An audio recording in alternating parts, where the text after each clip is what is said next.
It's about time we headed over to the Curatorium of Secrets. We have something super important to discuss. You remember, right?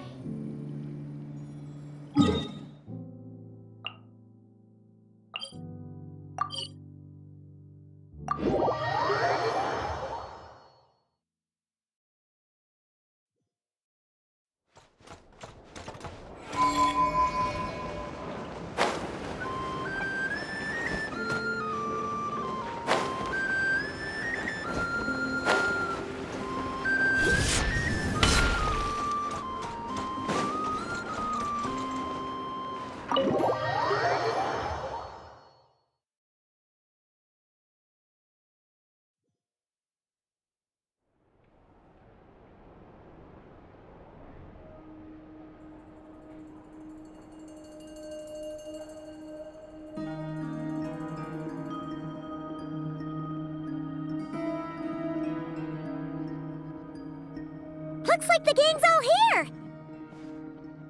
Yep, all ready. How about you two? Green and good to go? Paimon's ready! Great, let's get rolling then. Great. Well, first things first. Wait. Someone's here. We heard your footsteps. Although... You've been here for a while now. I take it you followed the Traveler, but I don't sense any ill intent in you. Come on.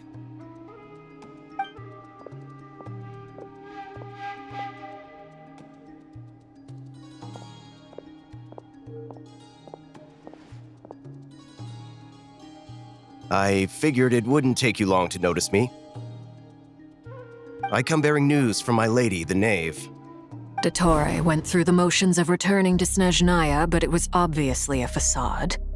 However, he has not returned to the Kuvaki Experimental Design Bureau, nor has he made an appearance in Nasha Town. Well, in that case, he'll be in his lab way up north. I always wondered why he applied for his own private pad.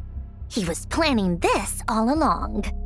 Tell them that Sandrone and I will go on ahead. If they still intend to pursue this matter, they should meet us at the research center in the northern tip of Krai. Nice of Columbina's two best friends to think of us. We appreciate the heads up. Our sincere thanks to the VIII for your aid. Lady Damselette may have left our organization, but at least some of her colleagues remain genuinely concerned for her well-being.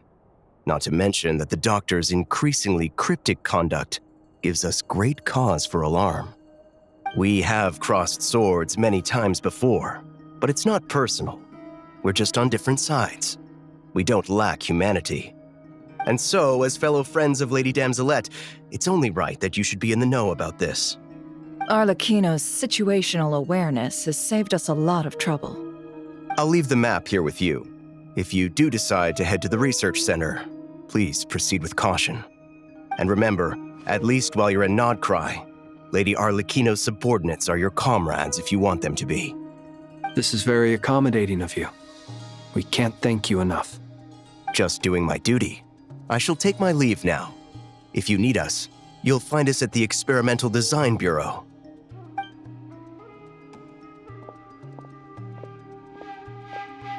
So, the Doctors left the Experimental Design Bureau and headed to some research center up north.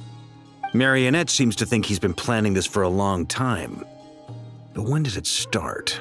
Before he even arrived in Krai? It seems his loyalty to the Tsaritsa is lip service at most. Behind the scenes, he may even be working against her. Whatever his motives, we know that he's decisive and incredibly ruthless. Facing him unprepared would be a recipe for disaster. At this stage, it's difficult to predict his next steps. I suggest we split into two groups. We need some people to stay behind and guard Nasha Town. Well, as much as I'd love to help, infiltrating research labs isn't really my area of expertise. But at least take Cool Your Jet's Ducky with you. It should be some help during the battle. And as for Miss Inefa, I suppose you will stay to protect Miss Aino? Detecting operational logic. Protect Aino. Priority. High. Just in case, Servarka, I think it would be best if you stayed behind as well. You can leave the research center to us. I mean, I would have said the Knight of Berea should probably be out on the front line, but okay, fine. Leave Nasha Town to me. Be careful out there, okay? If things get out of hand, fall back right away. Yehodo will be on hand to assist you. In my absence, she can handle any intel gathering work. You got it, boss. You guys make sure to get back here in one piece, all right? We will. Things are moving fast. We'd better head off soon if we hope to keep pace. So, it's infiltrate a secret research facility, or... Yeah, all right. Paimon will help out here instead. Sounds like it's gonna be a pretty intense fight. We all have to bring our A game here. So, anything you need to wrap up before we leave?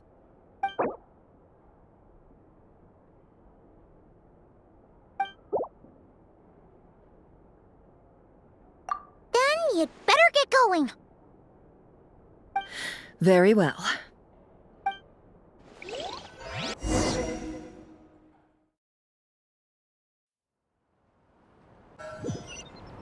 All these broken machines on the ground.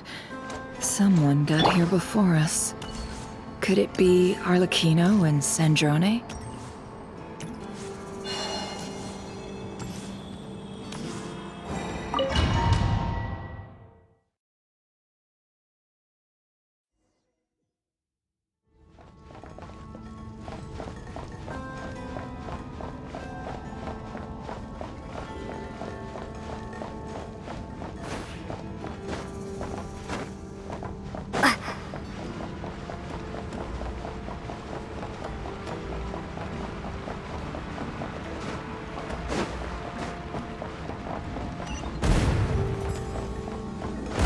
That's quite a welcome party. Bombs away! Chorus, protect us with one heart. It all adds up.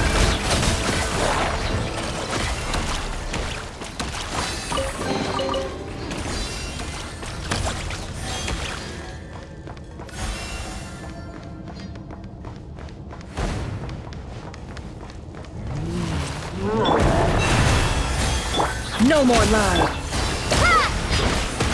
Seek within. It all adds up.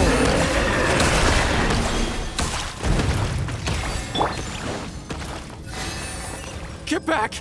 I said get back! Do you hear me? Why isn't it working?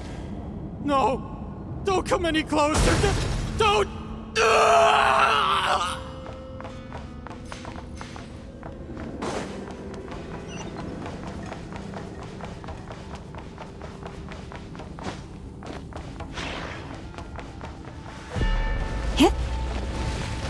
Leave this place.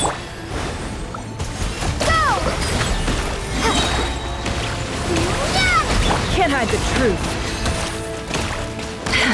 No more lies. It all falls into place. You poor souls. May your spirits find peace. Grab that key on the ground. We'll probably need it at some point.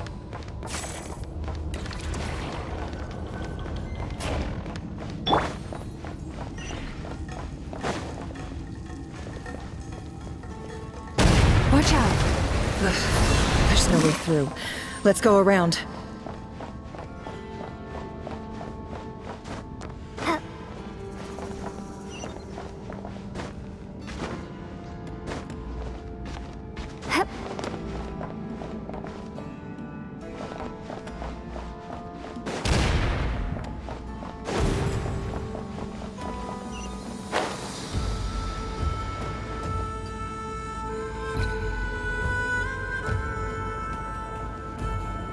What the? Trespassers? Here? What's wrong with you people? We're looking for the doctor, and we understand he might be here.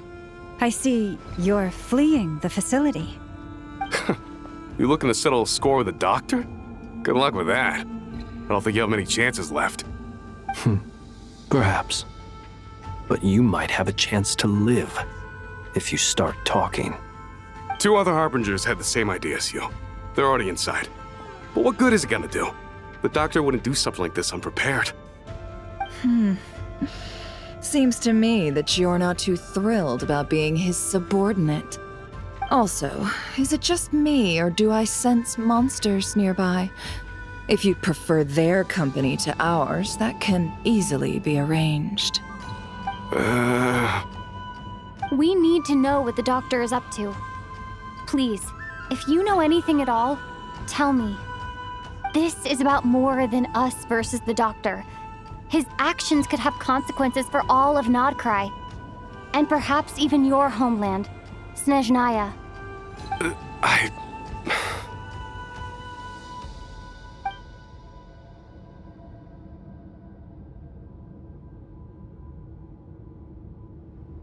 He's building something. Ambitious doesn't even begin to describe it.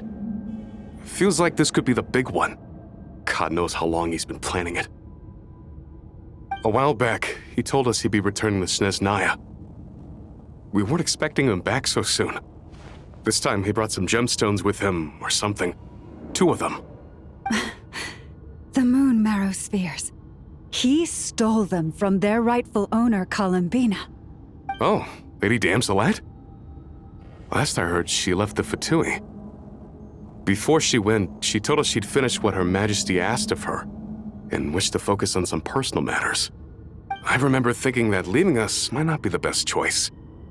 I mean, I always looked up to the captain the most, and... Back when this all started, the higher-ups dispatched 3 units to Krai to execute their plan.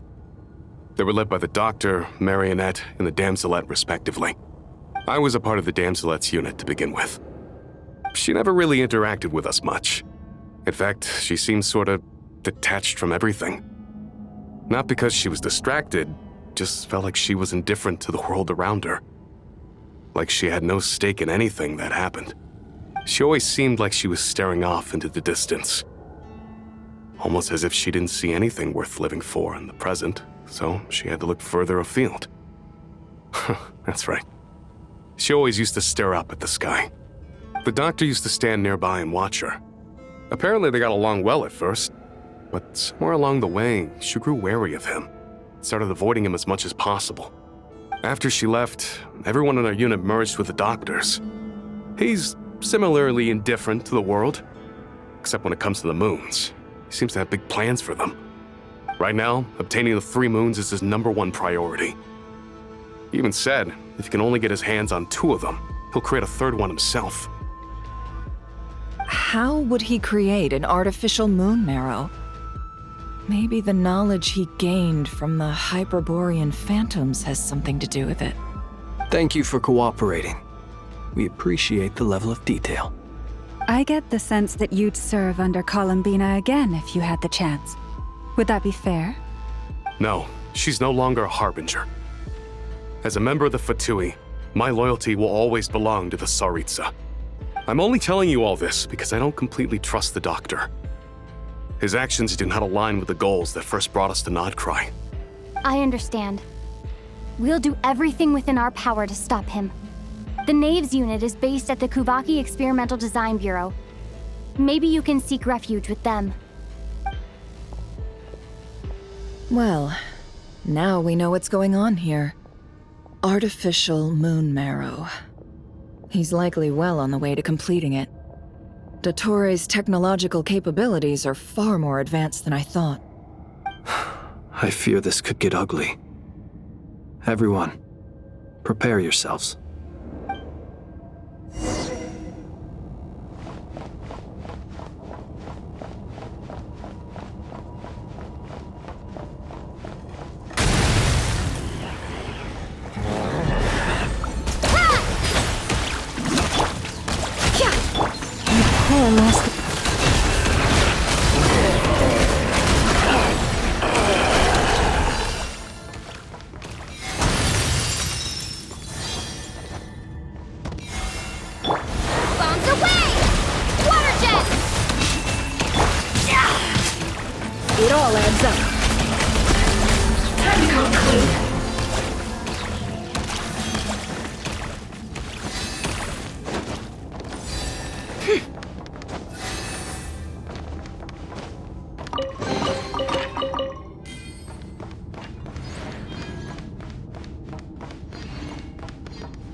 Welcome, one and all.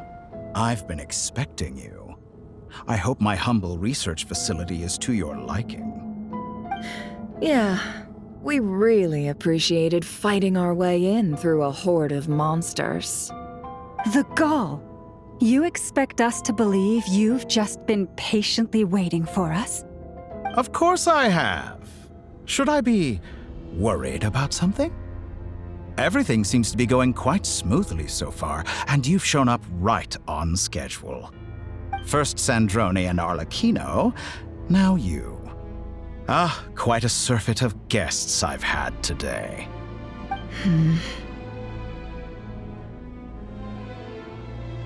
If you were looking for them, I should probably mention that Arlecchino disappeared as soon as she entered the facility. As for Sandrone, why, she stood right here only moments ago demanding answers from me at the top of her voice. Hardly out of character. She never was one for basic courtesy. But I have to admit, I was a little surprised to see her showing concern for someone besides herself. Does everyone you associate with undergo such a change in temperament? Speaking as a researcher, I have to say, it is not a change for the better. It threatens one's ability to remain objective. Well, since you ask... So you've got your hands on the moon marrow, and now you're claiming godhood. Don't you think that's a bit of a stretch, Dottore? I must protest what you are insinuating with that phrase, claiming godhood. I am not claiming anything. I am stating a fact. You're a researcher. I'm sure you appreciate the distinction between the two. Huh? Wait, you really think you're all that? You'll excuse me if I'm not being a polite little lady for you. We're colleagues. We both know what kind of person you are. By the same token, I knew you'd respond along those lines. You and I both understand that facts speak louder than words. To that end, I've had my people send you a small gift. It should go some way toward helping you understand my present position. What gift?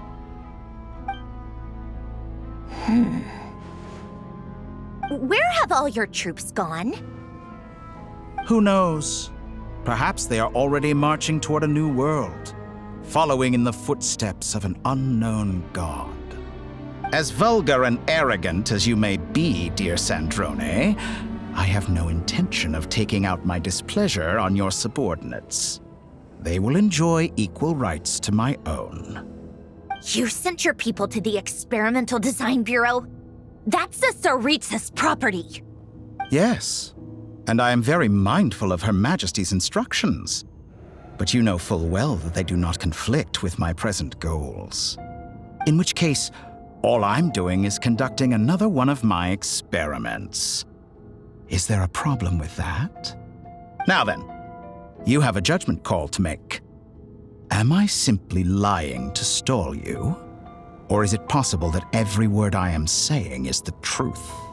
In which case, your subordinates really are in danger. So now you've turned on fellow Fatui soldiers. You're completely insane. I have set a new rule for myself. Each person gets one chance. Naturally, that includes you, Sandrone. If you wish to leave, I won't stop you. We are colleagues, after all. Scumbag!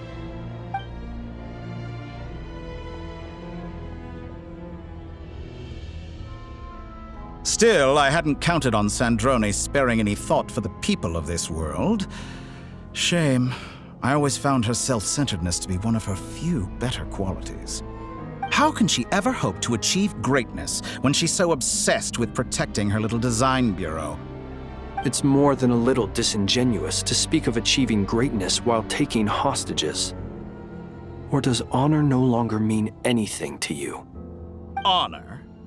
I have the marrow of 2 moons in my possession and will soon complete the construction of a 3rd. I will be the god of a new world. And you speak to me of honor? How charmingly naive. Those are sacred relics. You do not deserve them. In my view, many in this world do not deserve to be alive. And yet, I mercifully permit them to go on living, do I not? You'll come to regret your actions. Will I now? Let's see if you can make me.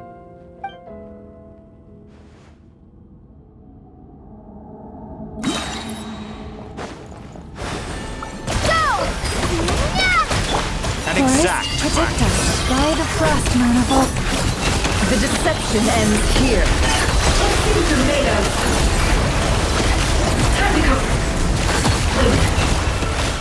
Can't hide the truth.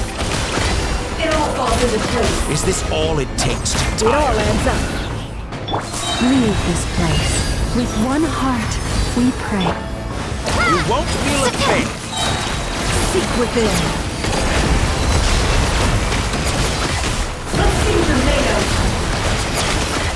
Can't hide the truth. Let's see what you're made of. Forest, protect us.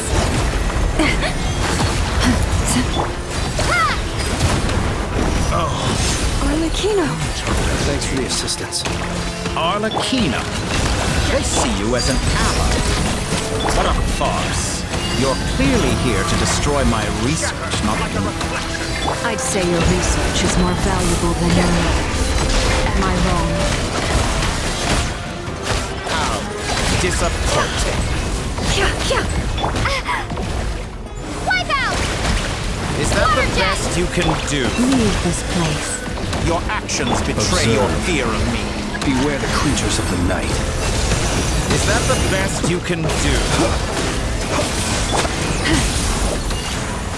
With one heart, we pray. Go! Your actions betray your fear of me. Water jet! An exact crack. Playtime's over. The real experiment begins now. The mystery unravels. Close your eyes. Laid bare.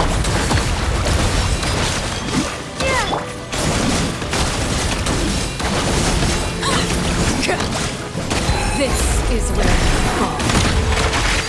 Overruled. You poor lost lamb. By the frost moon of old. No more Target lies. acquired. The Torah is too powerful with the artificial moon man in his arsenal. Fighting him is futile. Quickly!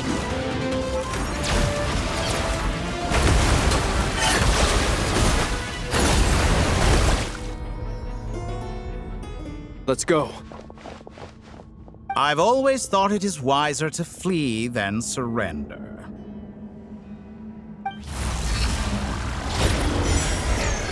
Watch out! What the? Forget about me! You should... Where's the traveler?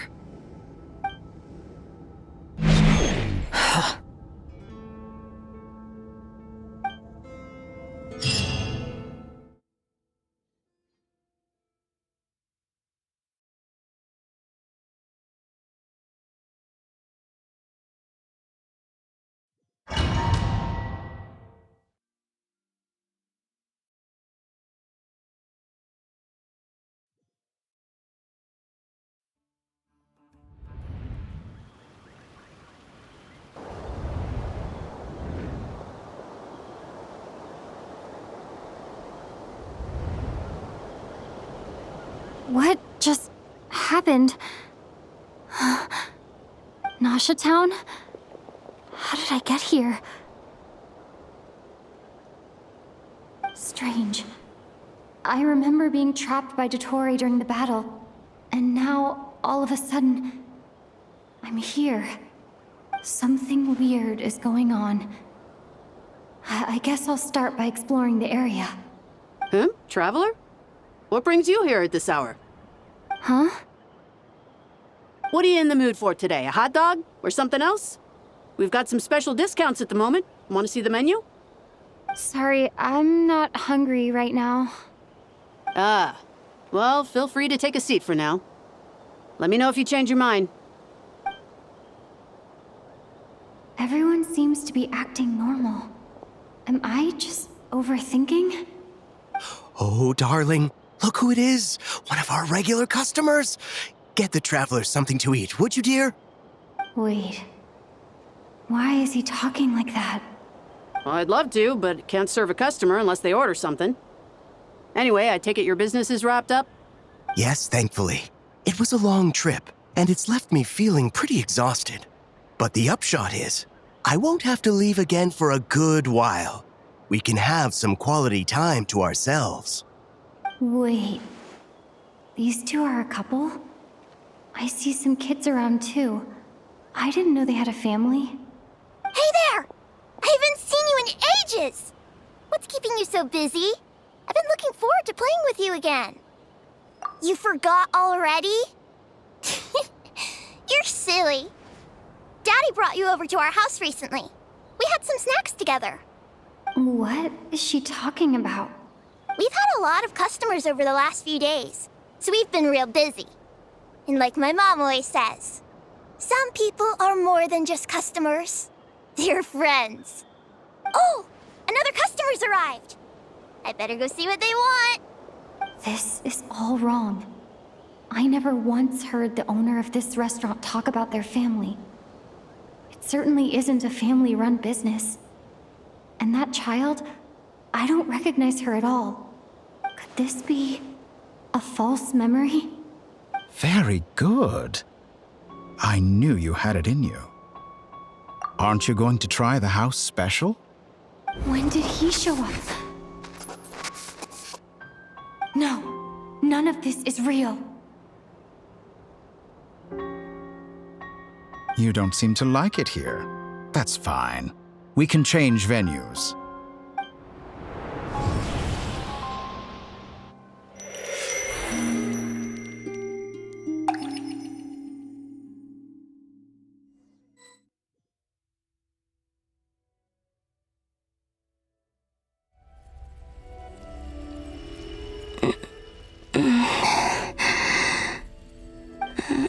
I'm still alive.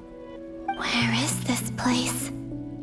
It took all my strength to open the moon gate, and then I leapt into it. So this is the moon's reflection?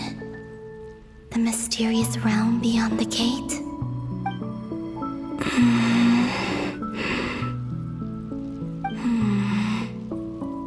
I can't sense anything. I guess I could try opening the gate once more.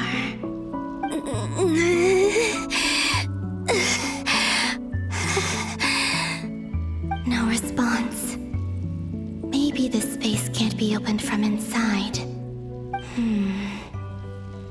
If this was the space that killed both Revier and his lover, then why am I unscathed? Or... no, I'm not unscathed. Even the air here feels frozen in place. There is nothing here with which I can restore my power. I should conserve my strength and proceed with caution.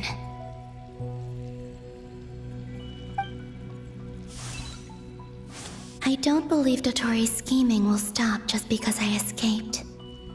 If there is any chance that I can get back to the others, any chance at all, I must return.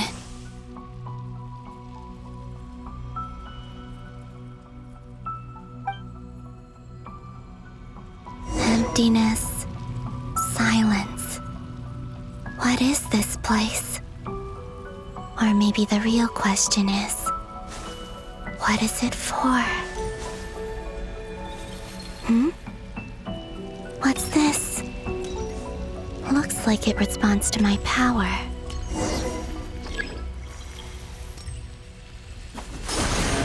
Golden. Like Kuvaki. Is it some sort of guide? And why does it feel so familiar? I might as well follow it.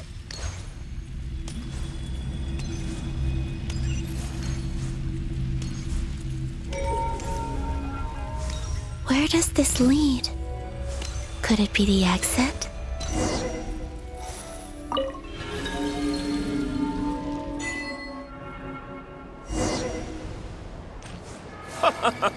Welcome home, Moon Goddess. Is this Nasha Town?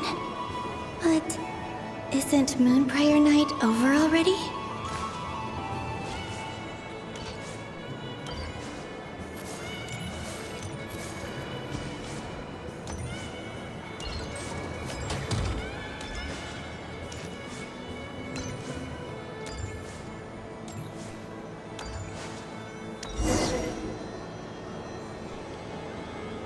Goodbye for now, Columbina. I hope you have a wonderful night. I will. Everyone else, and me? Are these my memories?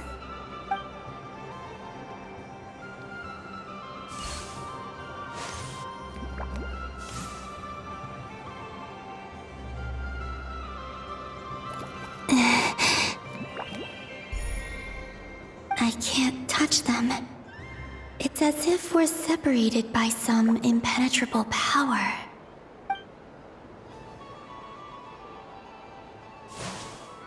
Over here! Over here!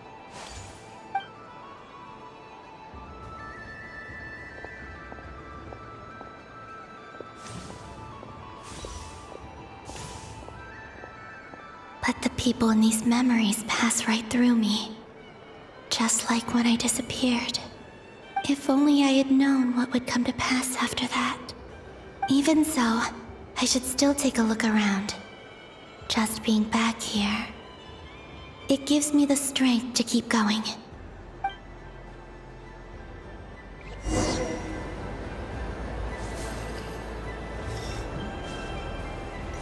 Welcome home, Moon Goddess. Oh, you're the genuine article. Alice was right. This Moon Prayer Night was worth watching after all. Oh, yes. That was the fortune-telling stall run by Barbeloth from the Hexen Circle.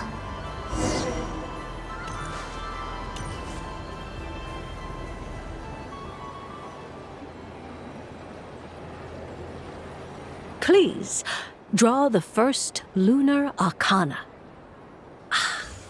This represents destiny and is the foundation for the divination as a whole.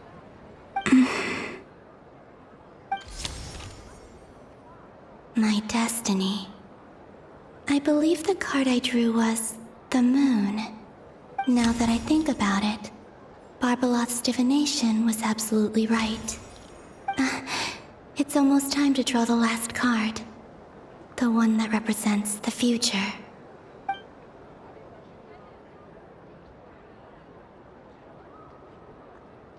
That was the card that popped out on its own.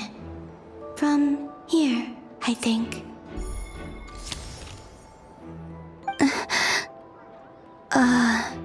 Kuvaki Pulse? What?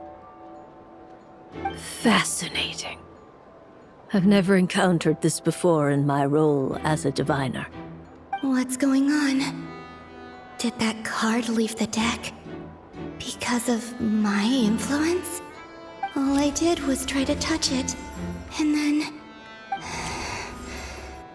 Maybe this memory space is not untouchable after all. Are there weak points in the barrier? Or is it possible that there's more to this space than my memories alone? This card is death. I need to get to the bottom of this. I'll try touching something else.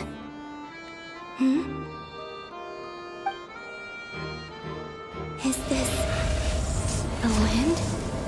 No, it's gravity. It's pulling me outwards. No, Traveler!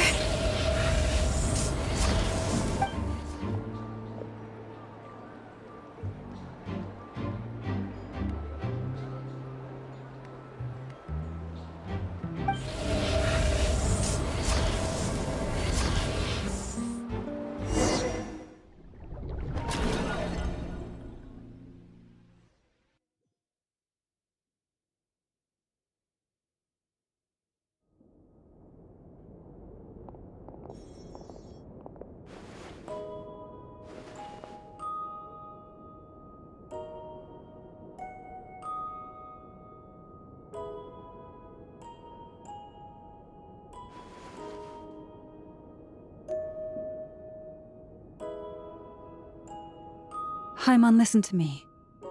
From the bottom of our hearts, we are so sorry. We completely understand how you must feel. The Traveler is trapped, and we all feel responsible for it. Don't say that! Paimon's not a little kid! You didn't leave her behind on purpose! There was nothing you could do! But... She's all alone in there! What if something happens to her? What are we gonna do then? We've barely spent any time apart since we met. Is she gonna die? We must find a way to rescue her. We were all involved in the operation where she was captured, and we do not abandon our comrades. That being said, it won't be easy. Through conversation with the others on our return, we've arrived at a basic idea of what we're up against. Dottore's lab has clearly been in operation for a lot longer than we realized. We found many monster samples stored there. In all likelihood, they were materials he used to research his latest technology.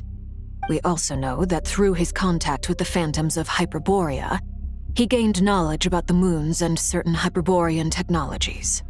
Using this knowledge, he then fashioned an artificial moon marrow to serve as a replacement for the frost moon beyond the sky. Unlike Columbina, Dottore is not being rejected by Teyvat. And even with 2 of the 3 moon marrows, his power far exceeds all of ours combined. Once his 3rd moon marrow is complete, Dottore will have completely seized the authority of the 3 moons. Teyvat's most primordial powers will then be in his grasp. Does that mean... I'm afraid so. No one could have predicted this level of insanity, not even from Dottore. And unfortunately, his insanity is coupled with an intellect and ambition that not even his peers in the VIII can match. This is dire. Sounds like the world is done for. The 3 moons' authority can influence the very fabric of time and space. I dare not imagine what a monster like him would do with that kind of power. The trouble's already begun, I'm afraid. On our way back, we discovered that part of Krai is being enveloped by an unknown energy. We cannot ascertain what is happening inside. I'm convinced this is Dottore's doing. Not that there's any way to prove it. The issue is, we have no idea what his intentions are.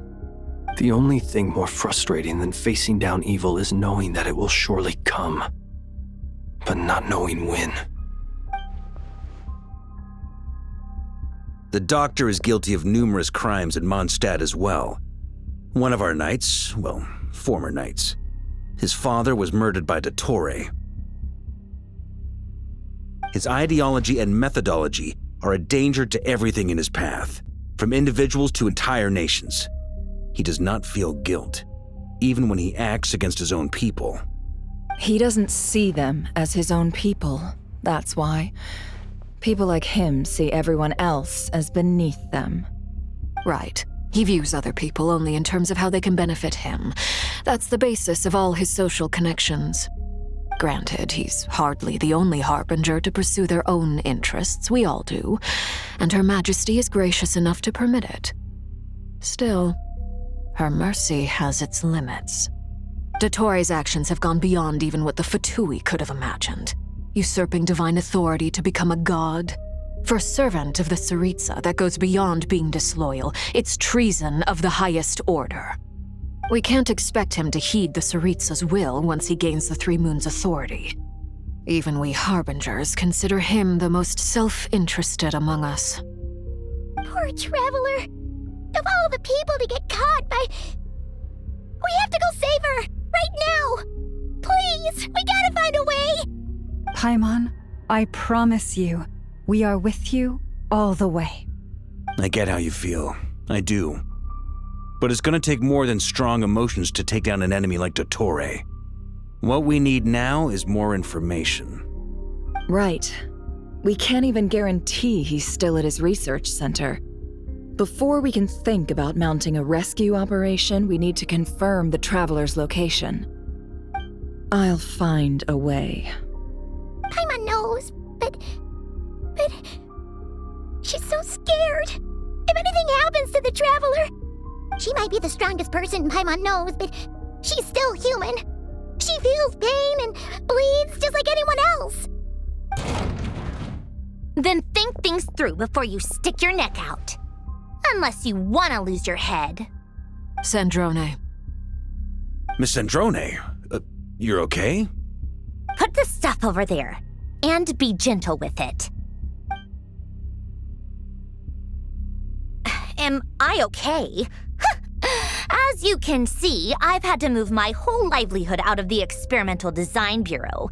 It's been swallowed up by Dottoro's energy field. If I'd left it any longer, I probably would have gotten stuck there. Ugh, Dottore always goes a little loco when he finds a shiny new toy. Not that he'd ever admit that. But this time, he's gone full psycho.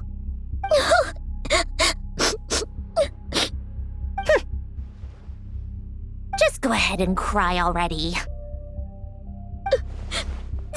Sorry. Paimon's not trying to make a scene. It's just, she can't. Oh, Paimon. Let it all out. There's no shame in it. When you're overwhelmed by fear and despair, crying can help get it out of your system. You'll feel better for it. Okay then, while the baby of the group is having a moment, how about the grown-ups get to work? Give me your hand. You've made a discovery? Polonia, scan.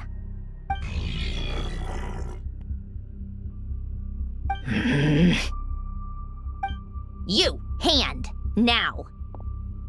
Oh, I thought you'd never ask, my lady.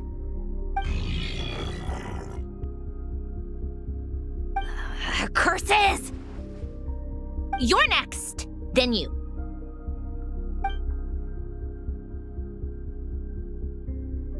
Dottore, you son of a...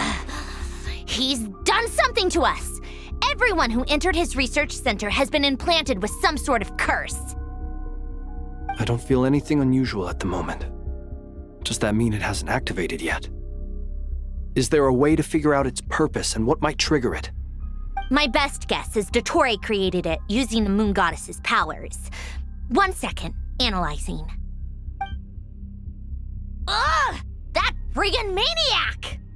So, what twisted game is he playing this time? The moment I analyzed the energy composition, some encrypted text appeared in my mind's eye. And when I deciphered it according to the VIII standard encryption protocol, I got the following message. Feel free to run, or you will perish in Nod Krai. He's mocking us. Yep, he loves to toy with people. Only in this case, there might be more to it. But I didn't detect any murderous intent or malice either in the message or the curse's energy. As if this is him at his least malicious. Or perhaps all people are cowards in his eyes. Maybe he thinks the threat alone will be effective. What a despicable person. And he has the Traveler in his grasp. If I may, as unhinged as Dottore may be, he has always exercised great patience with the objects of his interest. I remember a comment he made when we first arrived in Nod Krai. He said, "This world is, on the whole, an exceedingly dull place.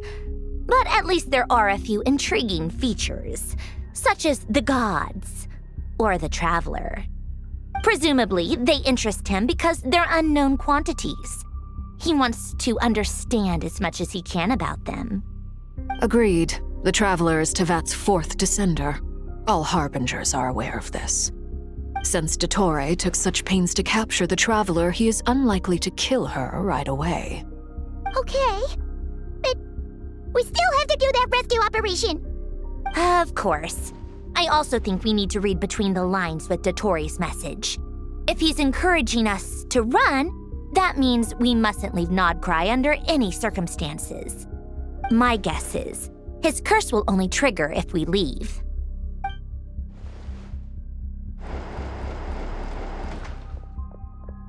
We've discovered multiple energy fields. Albedo is still attempting to analyze their structure. He told me to report back first. Each field is slowly growing, swallowing up more of the surrounding area in the process. And the pace of their expansion has increased since we first examined them. He's probably trying to swallow Krai whole. His nefarious ambition knows no bounds. If this continues, the whole of Teyvat will be in trouble, not just Krai. The loss of Columbina could not have come at a worse time. Do we think she's truly gone for good? She entered the space beyond the Moon Gate, knowing what became of Rerir and Thelindis.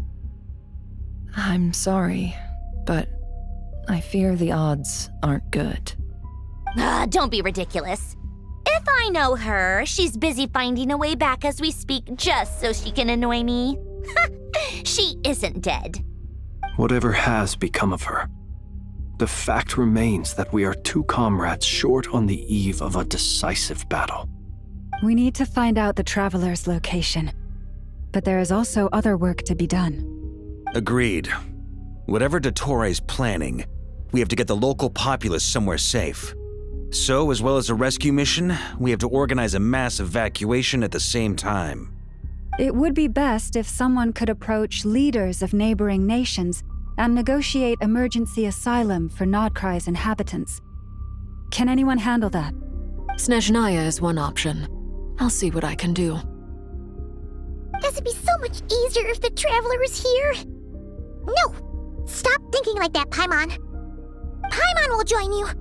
She's pretty well connected thanks to the Traveler. Maybe it'll come in handy. Either way, that's what the Traveler would do if she was here.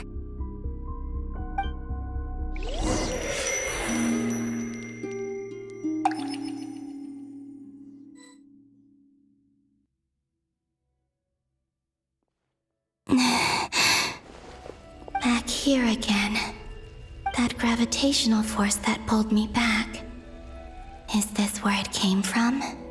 When I saw that memory of Moon Prayer Night, I think I influenced reality. Was it just a coincidence? Or if only I could have sent the others some kind of warning on Moon Prayer Night. Maybe we could have stopped Dottore.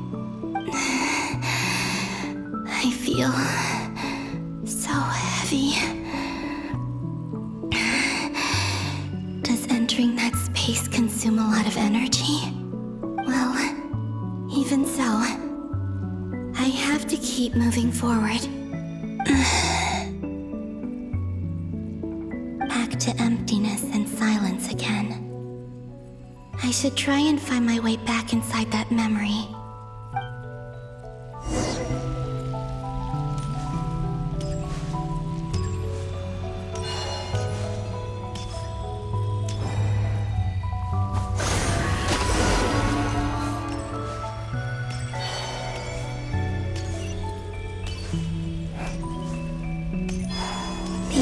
From last time isn't showing up. What am I missing? Looks like I need to gather these scattered fragments.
stay inside for a bit longer this time.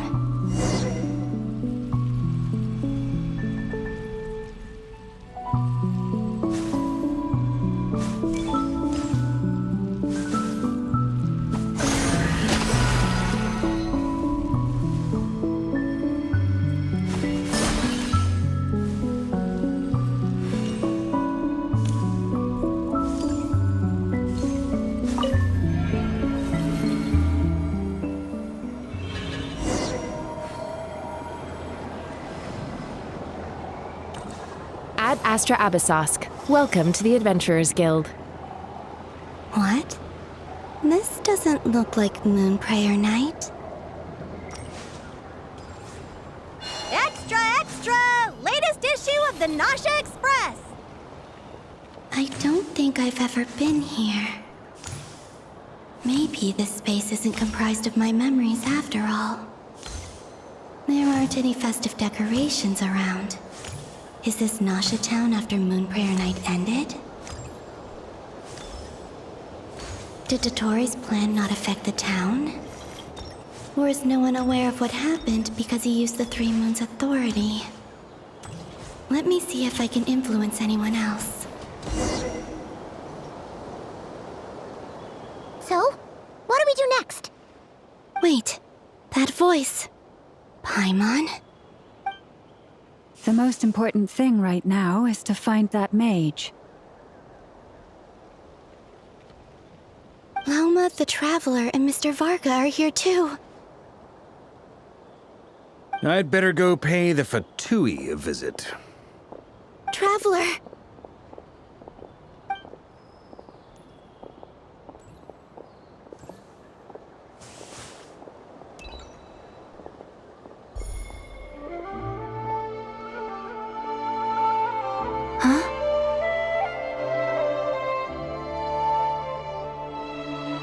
Columbina? I made contact. It's me, Columbina. Huh?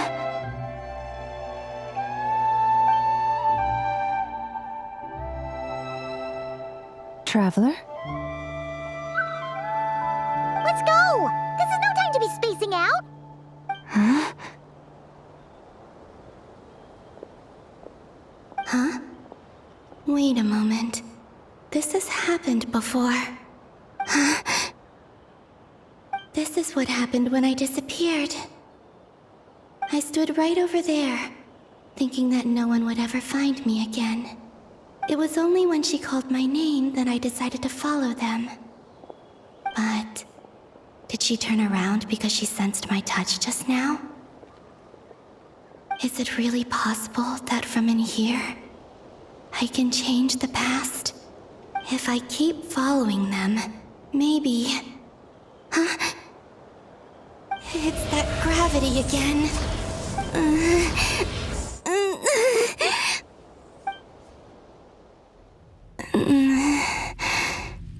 Every time I influence reality within that space, this force intervenes and pulls me back. It's as if it's trying to stop me from leaving.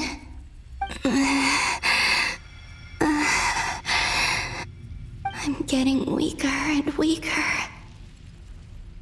I'll just have to try another approach next time. Come on, Columbina. Keep going. You have to tell everyone what happened.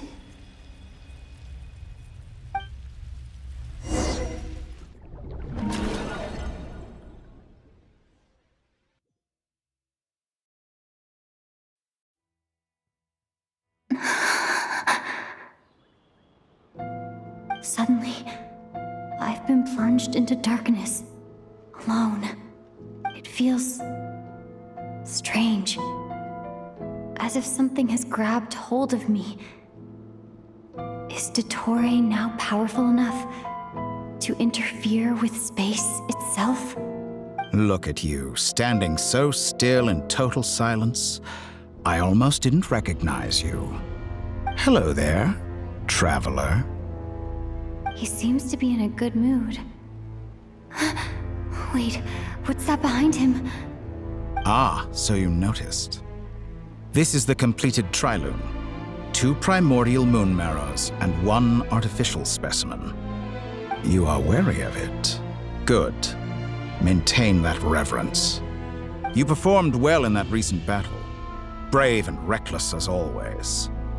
Courage is the sign of a true hero, and impulsiveness is the hallmark of those who strive to advance.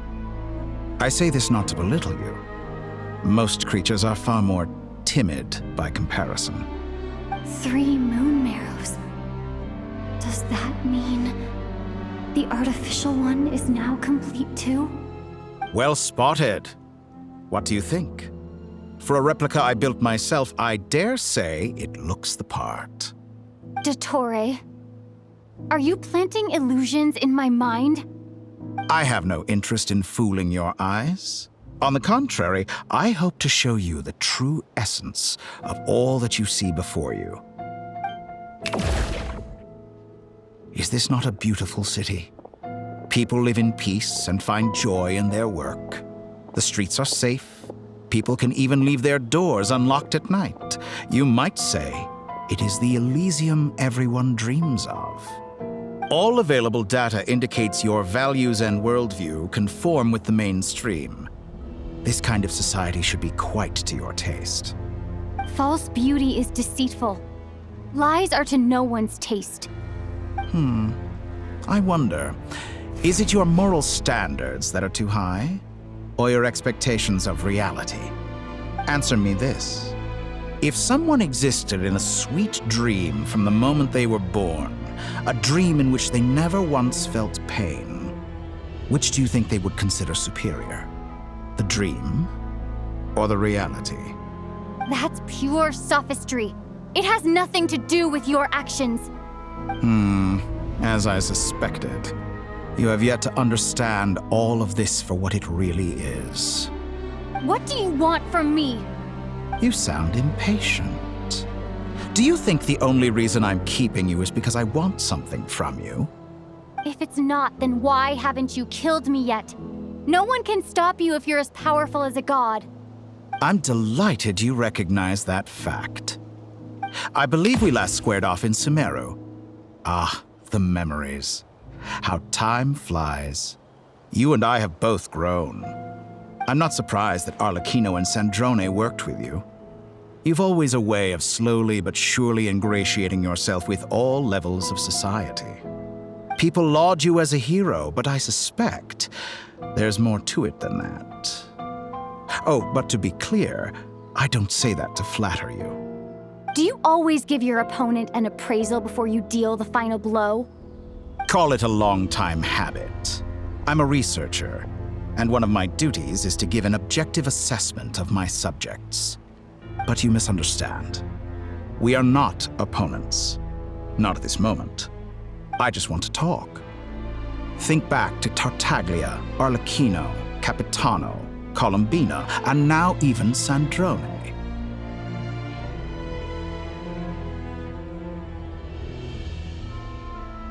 You've worked with each of them in the past. I believe you can work with me as well. What makes you so sure? Well, why not? Should the good associate only with the good and the bad befriend only the bad? I like to think we could have a more mature relationship than that. Surely you don't think all your relationships are grounded in friendship or shared ideals? People come together because it benefits them to do so.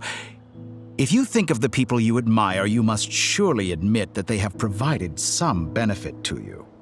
Morality, ambition, dreams. People have plenty of words to embellish the nature of their relationships. But once you break free from those ethical frameworks, you will see that the only thing connecting the two of you is mutual benefit. And that is what I'd like to talk to you about. We're finally getting into it. He's probably been planning to kidnap me for a long time now. But for what exactly? He has the authority of all 3 moons. I won't be able to gain the upper hand in a fight. Best if I pretend that I'm willing to negotiate for now. You say you're a god, but you also speak of mutual benefit. What could a god want that the 3 moons cannot provide? Excellent question. But before I answer, I would ask you the same thing. Gaining Columbina's allegiance was a rare and extraordinary feat. But the Moon Marrows are now in my hands, and I have the edge over her. For this artificial moon is not being rejected by Tevat. Her identity and lineage may have been a thing of glory in the old world, but they were also shackles that prevented her from ever integrating into Tevat. I, on the other hand, you may view me as a thief, but I have overcome that limitation. So what is it that the Three Moons cannot grant you? What stops you from negotiating with me to get what you want? I don't make deals with lying psychopaths. That's quite an accusation. Are you expecting me to get angry with you? Well, this is one aspect in which my personal growth has served me well. In the past, my less mature self might have been disappointed, perhaps even angry, over a small setback like this. Like when you and Lesser Lord Kusanali joined forces to oppose me, for example. But things are different now. Just as the rich do not quibble with the poor, I no longer find myself perturbed by these trivial affairs. Human relationships end with conflicts of emotions and interests. But relations between humans and gods are different. And ours is even more unique. I have ascended to the highest heights and laid claim to unprecedented horizons. And you were no ordinary person to begin with.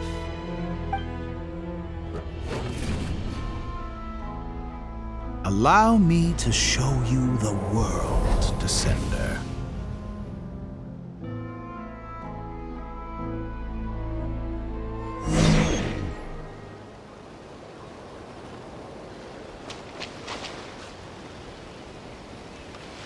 To stand, walk, jump, sit, and lie down. These are the most common of behaviors.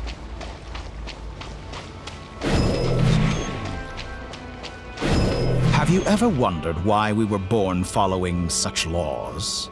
Who stipulated that we could not fly instead of walk?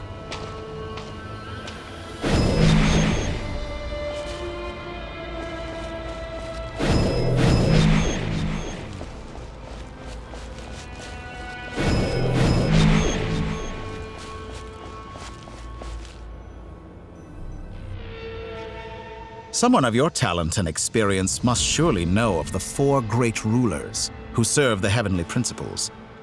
They govern life, death, time, and space. One wounded by a blade will die from blood loss or infection, and one who falls into a lake will drown in agony. The elderly wallow in solitude, and the solitary age faster. Eventually, new life is born, only to embark on the same path of suffering. These four divisions anchor the world and shackle those who live in it. But they themselves transcend its boundaries, squandering the power bestowed by the heavens. All who live yearn for equality, but unless the gods prostrate themselves and profess that they are mere servants of the living, equality can never exist. Who makes the rules we must live by? Who has the right to restrict us? The limits of the body can be rejected.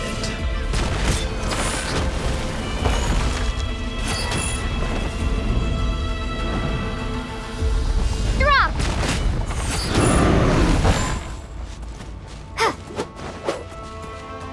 Starfall!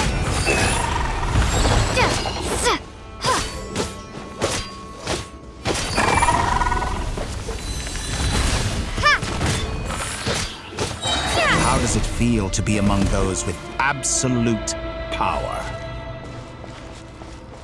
You cannot conceive the extent to which your flesh hinders your mind and spirit.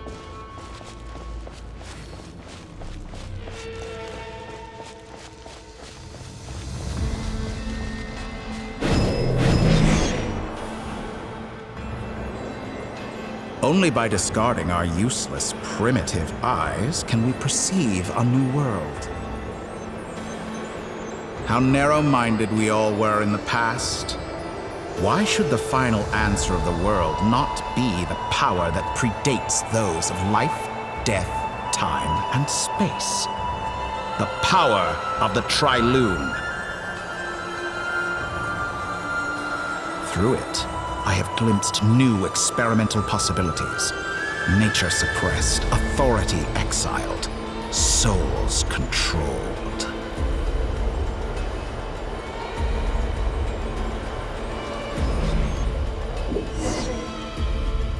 You know, I heard recently that a group of critics reviewed countless stories and drew an interesting conclusion. They found that it is more often than not the villains who strive tirelessly to push the boundaries of progress. In fact, long before this, someone voiced a similar idea in an academia editorial. I felt a great affinity with this perspective. I have never been afraid to step up and play the role of the villain. Fanatics are trampled down for their transgressions, and those who transcend are rebuked for their audacity. And so, the majority of creatures are too timid to follow my lead. But all sacrifices made during my experiments have been worthwhile, as you can now see. I can offer you something new, something unique, precisely because I am a villain. Think about it. We are eternally bound through mutual interest. Can you truly say you would never turn to malice if it could give you the life you dream of? After all, what value do perfection and purity really have? They are fragile and feeble things, utterly tedious. I say, better to be governed by a flawed humanity than a gnosis. The true seeker of knowledge is the villain who undergoes countless tribulations in pursuit of their goal. I'm sure many people have told you that you're different. Because I'm a descender? Exactly. Very clever. But what has that got to do with you? I do not conceal my wicked deeds, my selfish desires, or my greed. A true researcher must act as I do if they are to understand and speak of the truth. And yet, a knowledge seeker like myself will inevitably grow tired of studying Tevat beyond a point.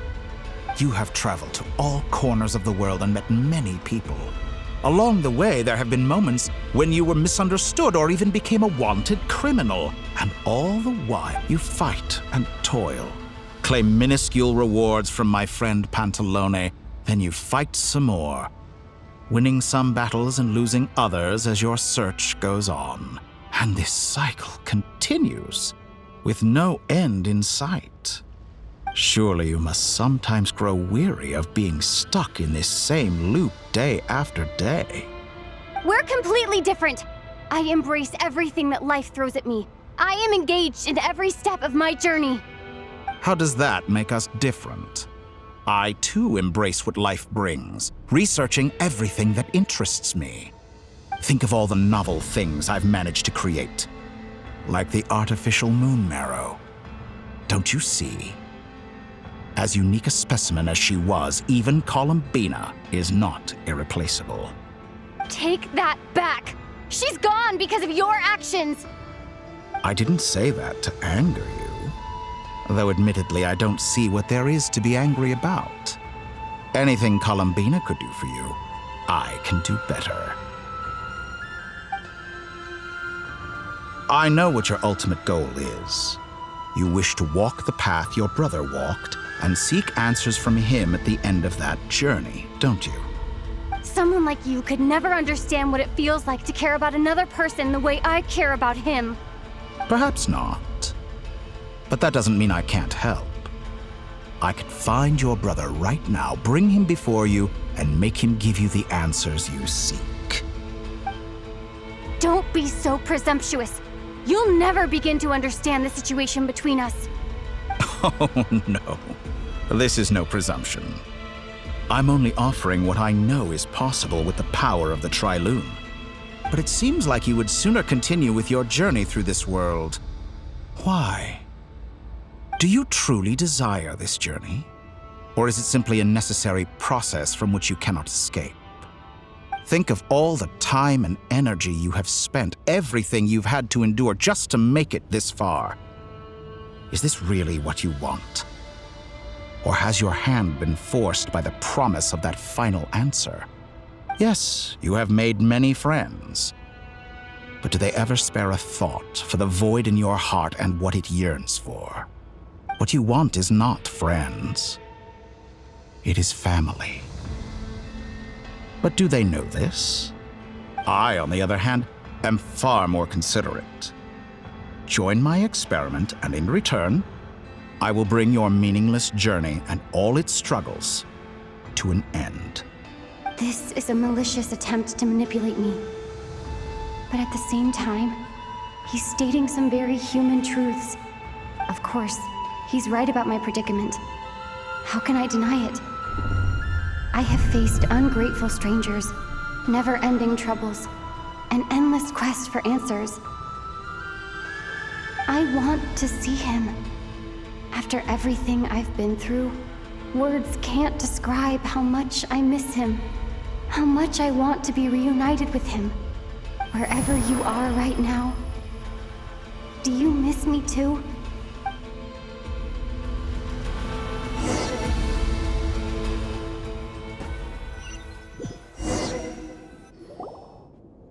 All right, everyone.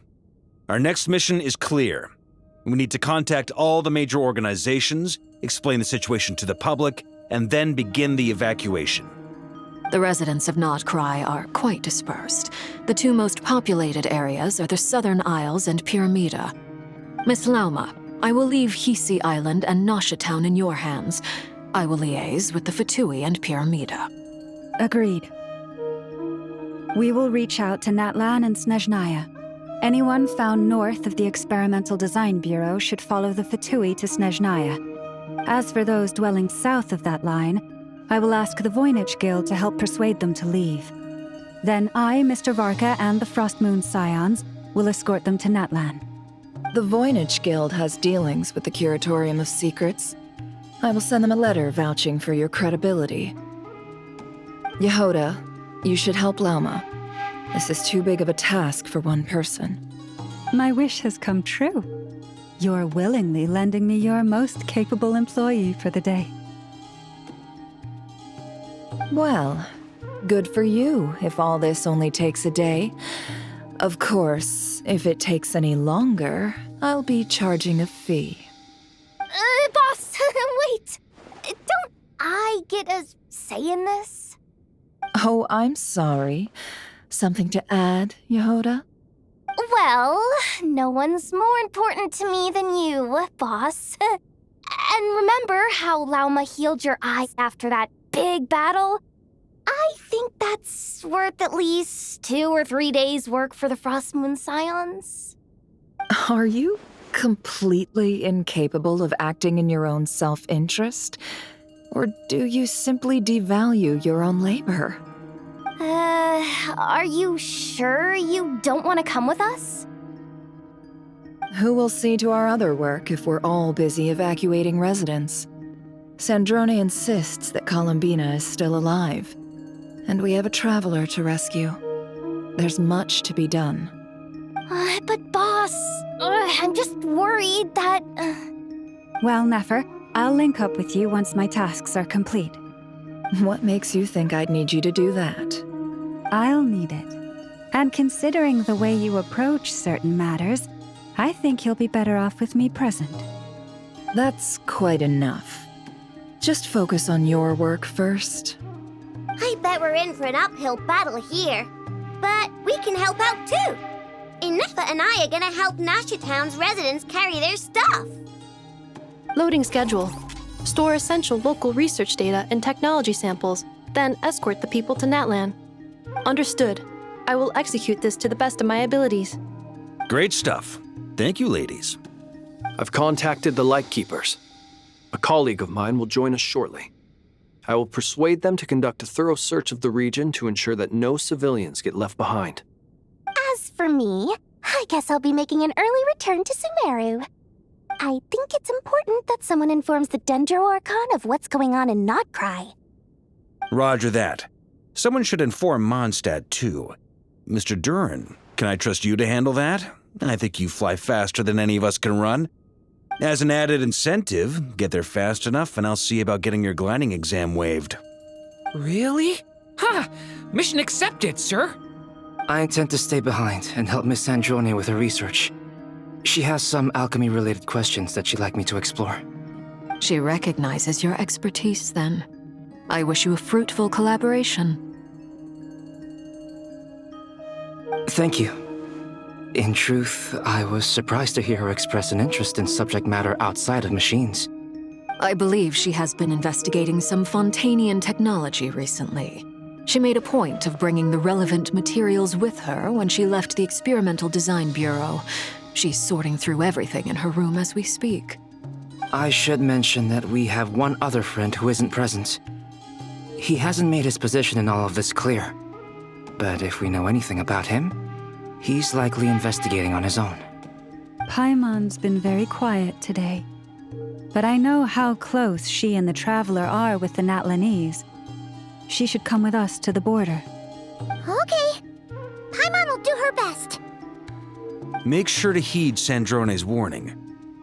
Many of us have been cursed by Dottore. As such, under no circumstances should anyone cross national borders. Remain within Krai. That aside, personally, I have faith in Columbina. Things look grim, sure, but who knows how it'll play out. Same goes for rescuing the Traveler. Both of them are important allies and friends. We'll be counting on you to gather intel on them, Miss Nefer. Oh, wonderful. You're all here.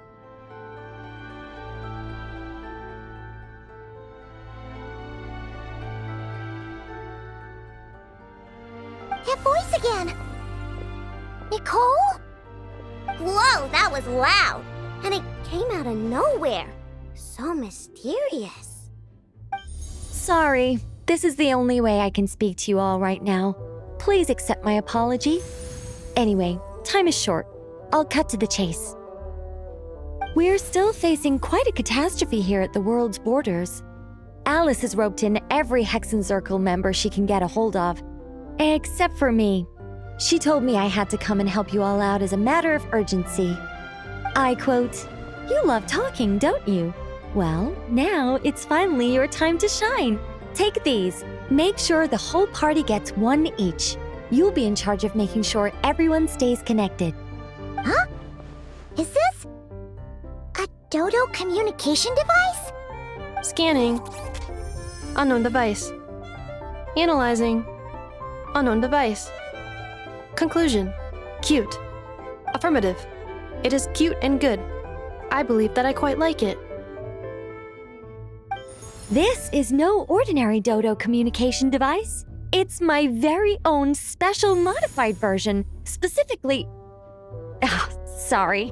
I almost went off on another tangent there. Anyway, help yourselves. It will allow us to communicate over long distances within Krai. No more worrying about shuttling messages back and forth. What astounding technology. Am I right in assuming that it relies on your personal abilities to function, Miss Nicole? Yes, exactly. Right on cue, Albedo. I'd love to brag to you all about how it all works. But no, next time.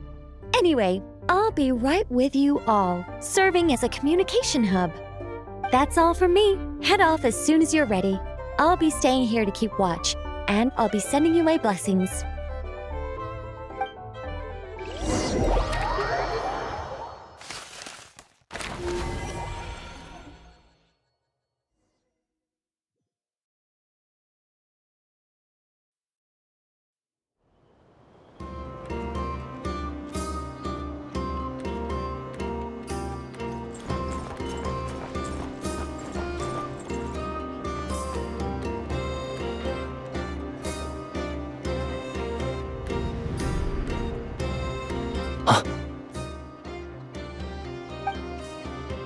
Sir Flint's. Perfect timing. I just arrived myself. You are most considerate, Master Ilua. But in fact, I know you have been sitting here for quite some time. If you saw me, why didn't you say something? I was curious to see how long you could sit still for. Also, shouldn't you have managed to sense me approaching? That would be a first. You always seem to appear out of thin air without making a peep. Also, how many times do I have to tell you not to address me as master? I don't qualify. I beg to differ. Why should a young man so well versed in social graces as yourself not be worthy of that title? Please, Lord Flint's. Sir Flint's. I'm begging you, don't flatter me into complacency like you do with everyone else. You understand me better than most. My newest acquaintances tell me I love complimenting others. What do you think? I think they don't understand why you do it. You just love puffing people up till they're a big, happy ball of hot air that floats away into the sky. In all sincerity, I can only hope that they bring good tidings when they come back down to Earth. Is the situation that bad? We just held a strategy meeting. Let me fill you in.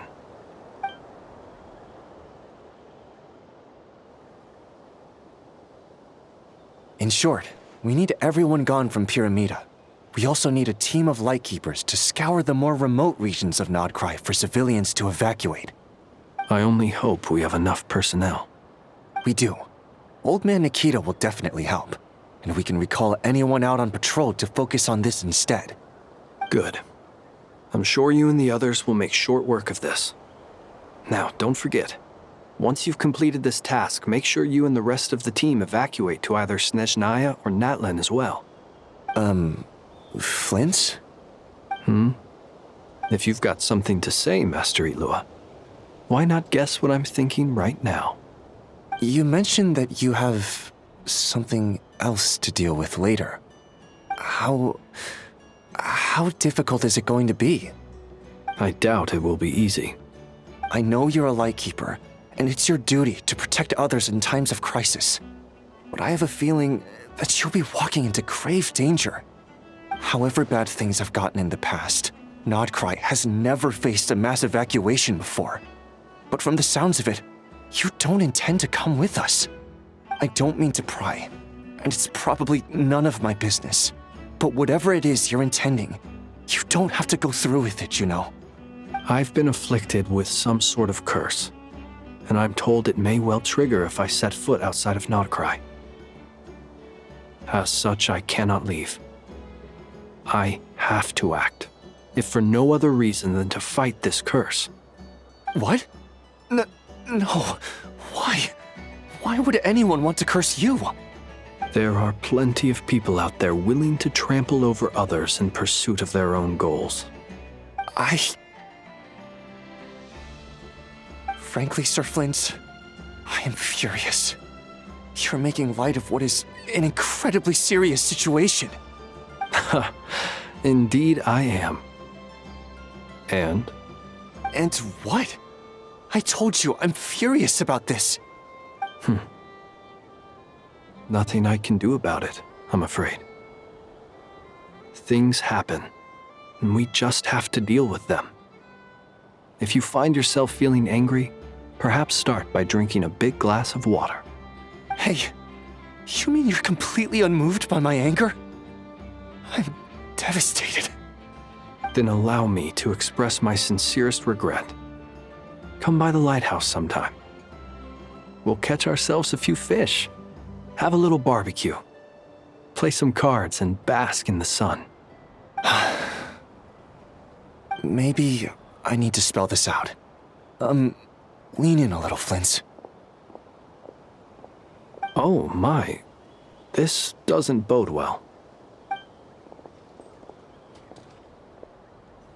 Word is that you were caught up in a real horror show recently. People were amazed that you returned safe and sound. They've been debating whether you're even human. I've returned safe and sound from plenty of crises. When you say people, do you mean other people, or do you just mean you? Fine. I'll be frank. You're not human, are you? Heavens. Now that's a horrifying thought. You know what? Forget it. We'll revisit this once it's all over. A sound plan. Albeit a little ominous sounding. Just promise me you'll come back in one piece, all right? For you, Master Ilua. How could I refuse? Also, please pass my regards on to our colleagues. Tell them, thank you all for your assistance. Please put safety first as you proceed with the operation.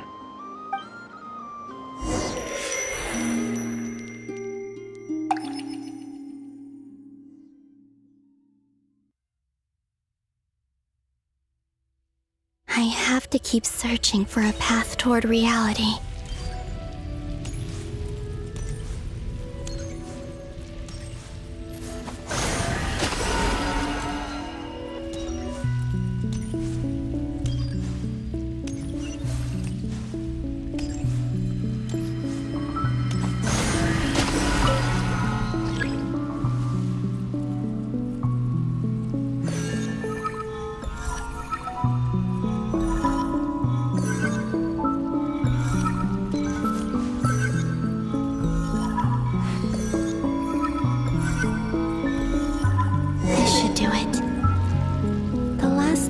I tried to influence reality in this space.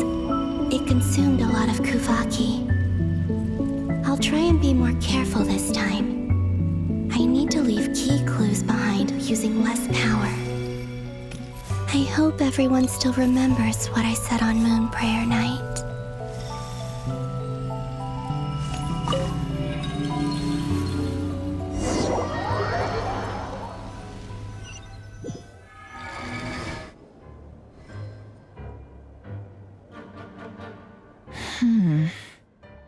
Nothing here either.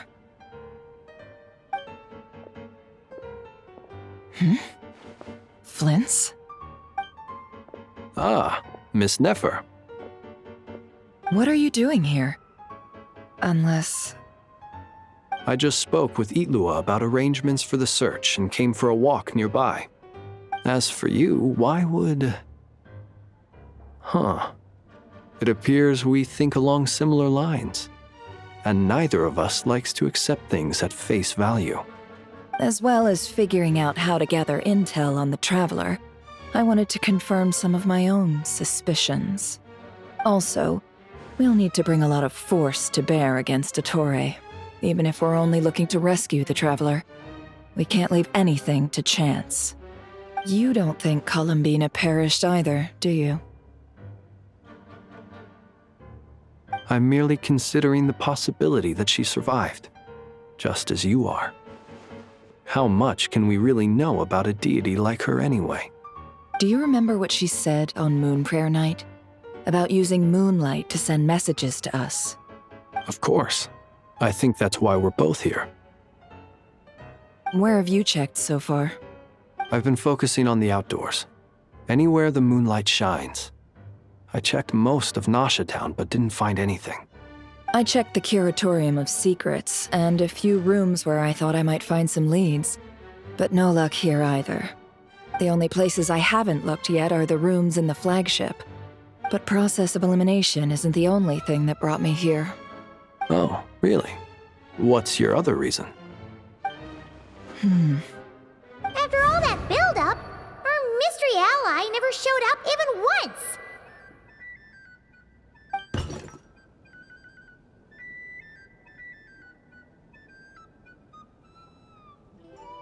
Huh? Am I imagining things?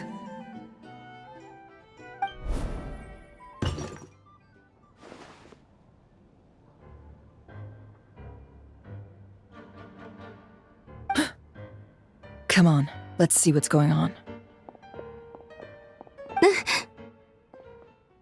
Oh no.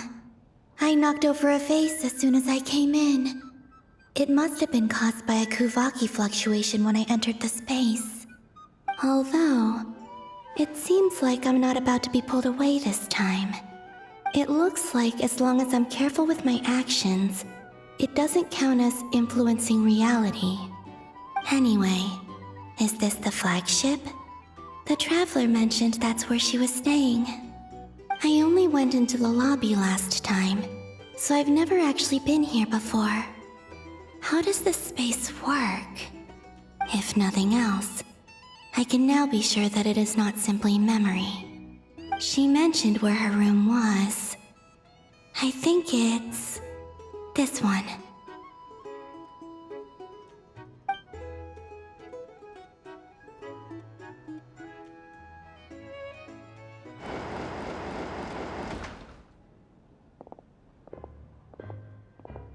The door is closed. But if this is anything like when I disappeared, then maybe...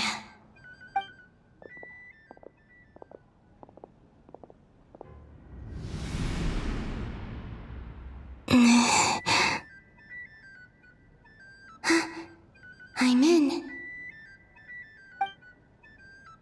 She and Paimon aren't here at the moment.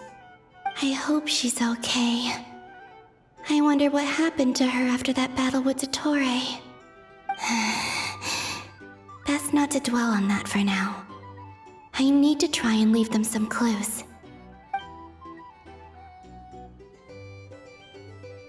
Please, Traveler.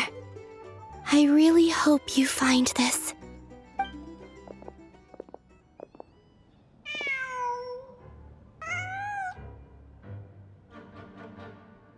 Huh. Just a cat. Nothing else here strikes me as noteworthy. Didn't you stay here for a couple of nights once? Before Rerir showed himself, yes. It's also where the Traveler and I first met. Did you notice anything unusual during your stay?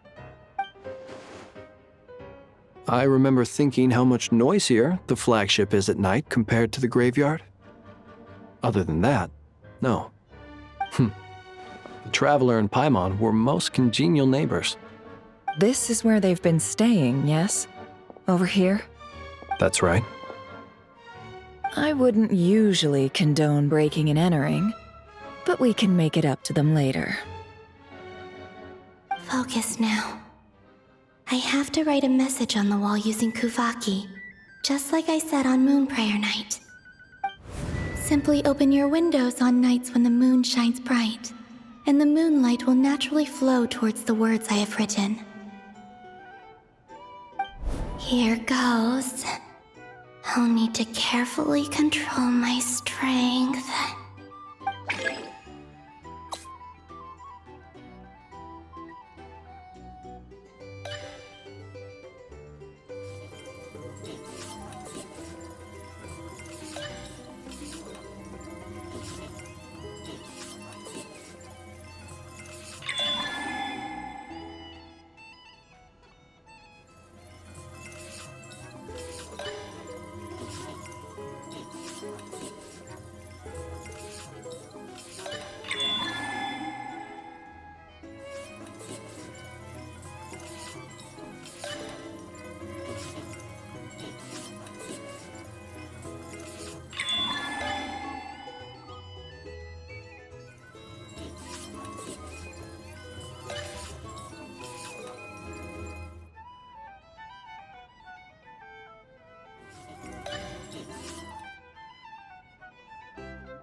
There's a noise outside the door.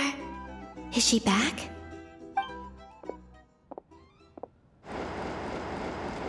Please, you have to see these words.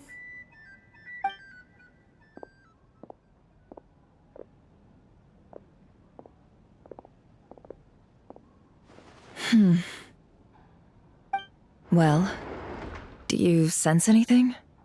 Unfortunately, no. And this place was our last chance. Not necessarily. We've only looked in Nasha Town so far. Miss Columbina said she would leave messages at her friends' dwellings. It's still worth checking where Miss Lauma lives and where I live. Let's try and make some time to look into those then. Wait. What are you waiting for? Paimon might have overeaten slightly. What's that look for? This is a victory feast. It's normal to eat a little more than usual. The Traveler and Paimon. It's really you. But why are they talking about a victory feast? Huh. You worried Paimon sick while you were out there fighting Rare, so this is your chance to make it up to her, alright? Wait. So this is the night after the battle against Rare. How did I end up here? That's quite a long time ago now. Wait. Time. That's it. Every time I've entered reality within this space, it's been at an earlier point in time. Every one of those points has been before I fell into the moon's reflection. And everything I've done to affect reality really did happen in the past. Does this mean that within the moon's reflection, time flows backwards? Starting from the moment I fell in? Not long till Moon Prayer Night now. It's gonna be even livelier than tonight.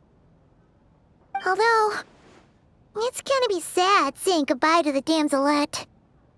She seems like a really nice person. Paimon. No, I can't. Even if I make contact, they probably won't understand what's going on. And in any case, I'll likely get pulled away again if I do. Instead, I have to find a way to get them to notice what I've written using the moonlight. Wait, even I hadn't thought of doing that before Moon Prayer Night. They'd never conceive of that possibility. Is there truly no other way? Don't lose heart. We'll find a way somehow. Huh? Oh, you say that, but the Frost Moon is beyond the fall sky. If we wanted to go visit her, how would we make it through to the other side? We might not have all the answers now, but I'm sure we'll find a way one day. Huh.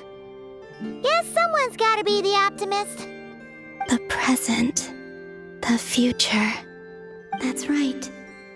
There are still things I can do. What's your plan?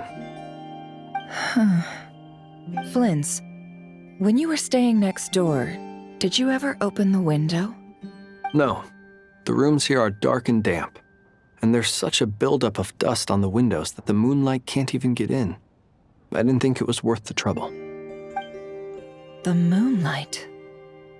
I think I see where you're going. One moment. I'll see if the owner is available. Don't bother. Time is of the essence.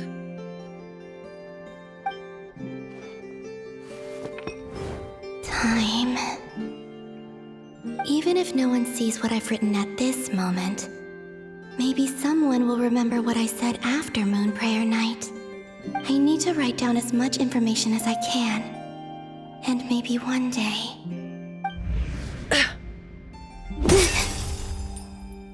Huh? What's up with you? You can't even hold your cup steady. Are you getting tired? A little. Well, you should probably hit the hay then. You've had a really tough couple of days for you.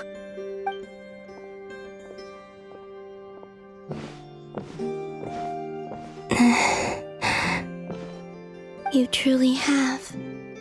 You helped defeat Rare, helped me reclaim my name, and you helped the others organize Moon Prayer Night. Wherever you are right now, I'm sure you're still fighting against the injustices of fate. This is all I can leave for them. How I wish I could stay here. But it's time for me to go. I hope to see you again in the next time. And if the opportunity presents itself. I will surely return to your side. Huh. Columbina. She's alive. Not only that, but she's left us an entire wall's worth of clues. She even wrote down what would happen on Moon Prayer Night. It's just a shame we found it too late. I am here. Time in this place flows backwards. I am constantly moving forward. It sounds like she's found a way to influence the past using Kuvaki. But her future is our past. So, these words have been here ever since we defeated the Rey hero Solnari. We just never discovered them. Which came first, the chicken or the egg? Do you ever mull over questions like that? Only when I'm in a good mood and at leisure. Well, I never do. Everything that has happened already belongs to the realm of fact. As a business person, and especially an intel broker, what I do is extrapolate from those facts to try and read the future. An admirable philosophy. It's a means of survival. Let's go.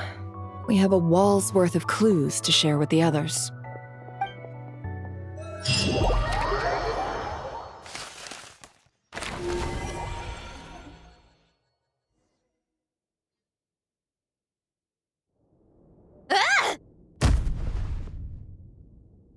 It appears that the doctor's energy signature has changed to something similar to Kuvaki, but not like the Kuvaki we're used to.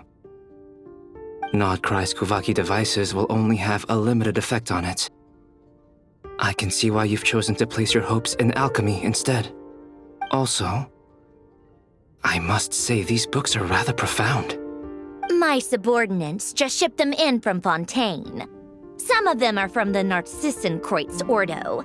Some are incident reports from Petrichor, and then there's a few test reports for these junk machines. Additionally, after some further scanning, I've discovered something extremely annoying. What's that? Tevat's skies contain multiple moons. A long time ago, when I did my first scan, I detected 3, just as the legends say. But when I checked again just now, I detected 4 moons. So there's one extra? Yeah.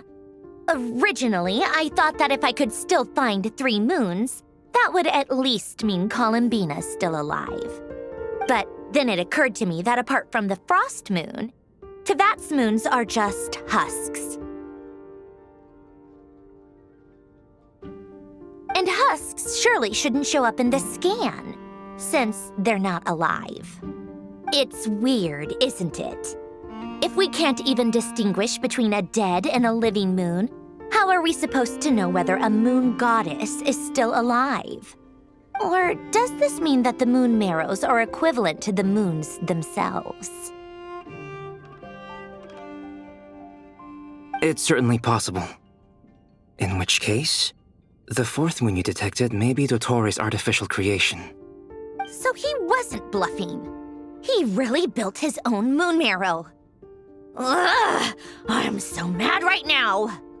It's easy to get overwhelmed when you have too much on your plate. Maybe you need to relax.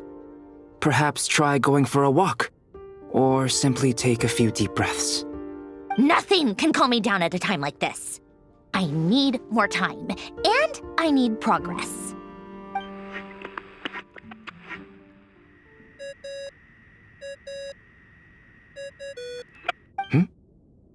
It's Mr. Flynn's. I really hate that ringing tone. Ugh. First the 4 orthants of the Narcissenkreuz, then moon marrows. Now what? Oh, sorry if we're disturbing you. Might I ask what's troubling you? What do you want? We're busy. Are you still at the Curatorium of Secrets? Yeah. Look, everyone else is still out, so there's no hurry. Plus, I'm busy, so I would appreciate if you gave me some space.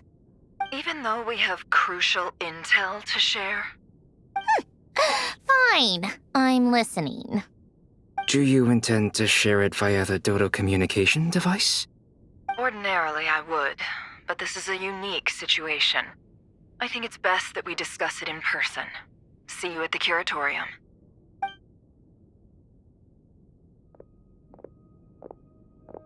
All right then. So, what's the situation? The rest of the team is still out working on their missions and evacuations, but we've decided to fill you in on the most crucial information first. Sandrone, you were right. Columbina is most likely still alive.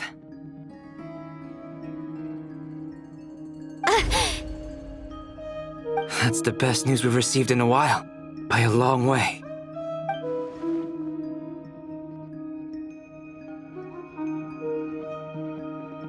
Random locations.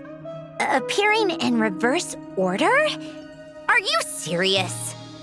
So not dying isn't enough for the moon goddess, huh? She has to show off too. Anyway, does this mean we can deduce her condition from the moon marrows? Miss Androne, there's nothing wrong with simply admitting that you're happy to hear the good news.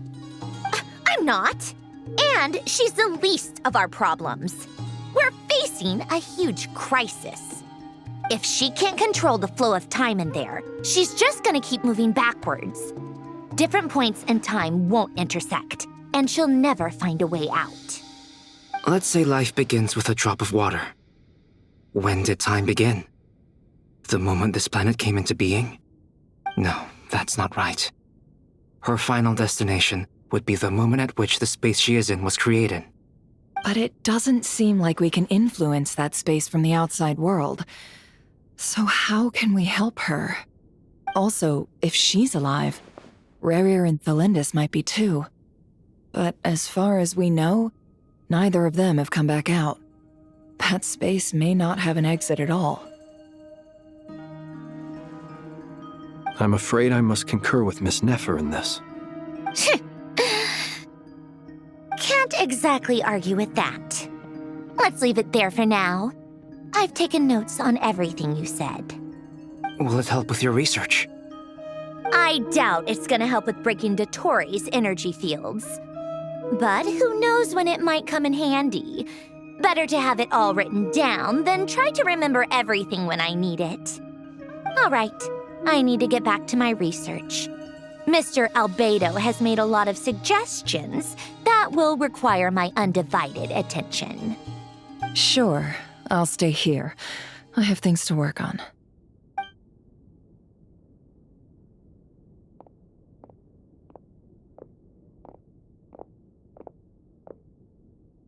Paimon, are you there? Oh, right. She went with Varka to Natlan, didn't she? Good thing we've moved her and the Traveler's luggage in here. Speaking of the Traveler, where could they be? There's a note from Paimon. Paimon here. Not in at the moment, but if anyone needs to borrow her stuff or the Travelers, go ahead and help yourself. Paimon won't be mad. Also, Traveler, if you get back before Paimon, make sure to get some rest. Paimon misses you a lot, but put your health first, all right? How sweet. Well, since you offered, Paimon, don't mind if I do. This is the Traveler and Paimon's luggage. All the items they use day to day are here. It's well organized. I wonder which of them is responsible for that. What do we have here?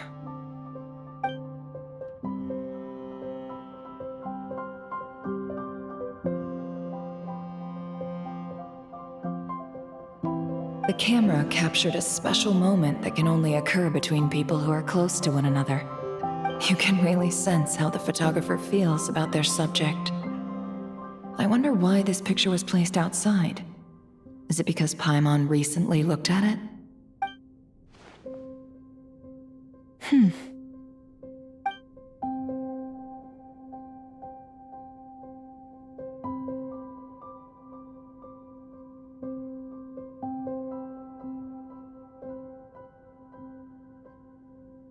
This must belong to the Traveler. Perfect. I'll use this.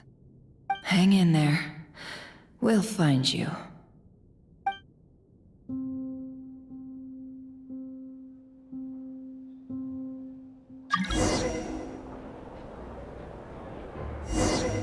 Polonia. Search keyword world formula and bring me all relevant books.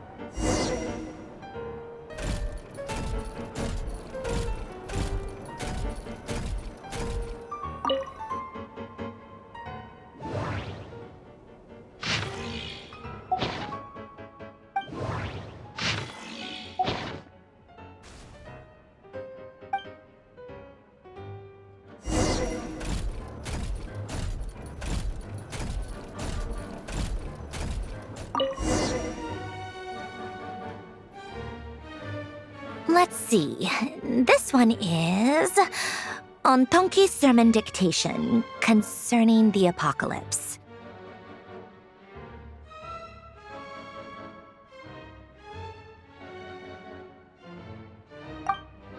I believe that the correct term for this is Fortuna. This was an ancient Romorian technology, a wisdom unparalleled. I never imagined that Romorian ideas would be so similar to the diagram I have named, the World Formula. This is strong evidence that human civilization should gradually shed possibilities as it continues to explore and evolve. The end of humankind may well be upon us right now. The sparks of civilization shall run out, unless we consider introducing variables from outside the system. Variables. Surely that can only mean one thing. Descenders? Dottore likely captured the Traveler because of her descender status, but the Three Moons' authority comes from the world itself. Why would Dottore need anything beyond that? Where does this variable factor in? The world formula calculates the fate of an entire world. Introducing a variable would therefore give us...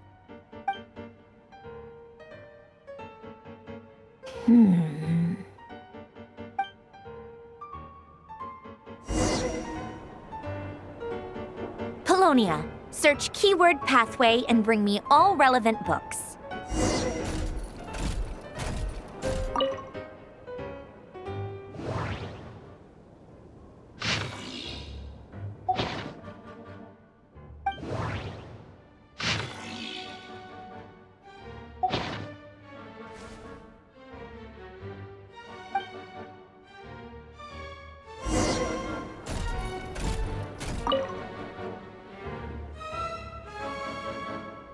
Otonki Sermon Dictation. Explications on the Chemical Marriage. These titles are pretty esoteric. Observe and compute the pathway displayed in the guidance diagram. Deconstructing and reversing its effects could generate potential ideas. So, it's one of Renee's draft lectures. Deconstructing the pathway. I suppose that could lead to a breakthrough.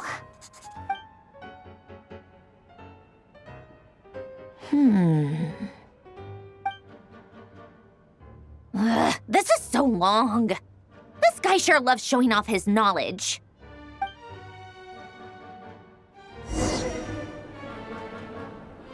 Polonia, search keyword tree model and bring me all relevant books.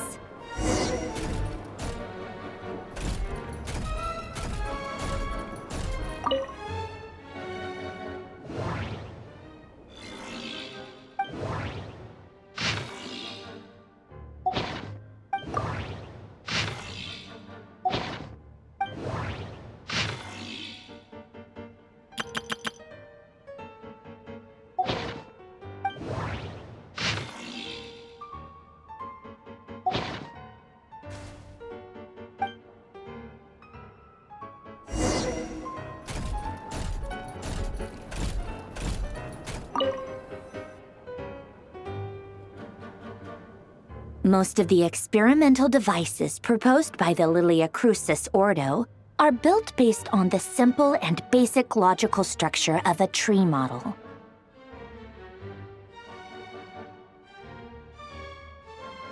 Lilia Crucis. Guess they were trying to cover up the name of the Narcissenkreuz Ordo? When Duke St. Germanus departed, he said, "It seems that there's no going back." Alas, he is only a genius when it comes to machines. In all other things, he is but ordinary. Excuse me? I'm sorry. That's just ridiculous. What kind of book is this? Great Detective Herlock, The Alchemist and the Clockwork Saint? Isn't this a novel? Come on. Still, the author swears that they knew Renee well. Whatever. I guess it's not beyond the realms of possibility that Renee would say nonsense like that on occasion. Memory, wishes, souls, and persona. Frankly, this sounds more like occultism, but if Albedo vouches for it, I suppose there must be some alchemical basis to these techniques. The way Alain Guillotin saw it, the world was comprised of machines. The universe needed machines, and thus his technologies were created. That's why I was born. René, his full name was René de Petrichor, if I recall correctly. Sounds like he and the town must be intricately connected. That place was also the source of most of our information regarding Remurian civilization. Seems like some of his projects were based on their technology. The cutting of souls and storing them in vessels. These seemingly unrelated techniques underpinned René's research. Assuming that the 4 orthants correspond to alchemical categories. The chemical marriage model? Alain would have scoffed at that. He never would have let those theories or parameters anywhere near his mathematical formulas.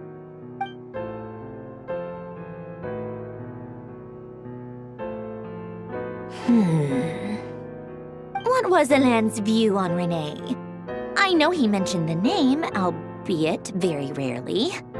Oh, now I remember.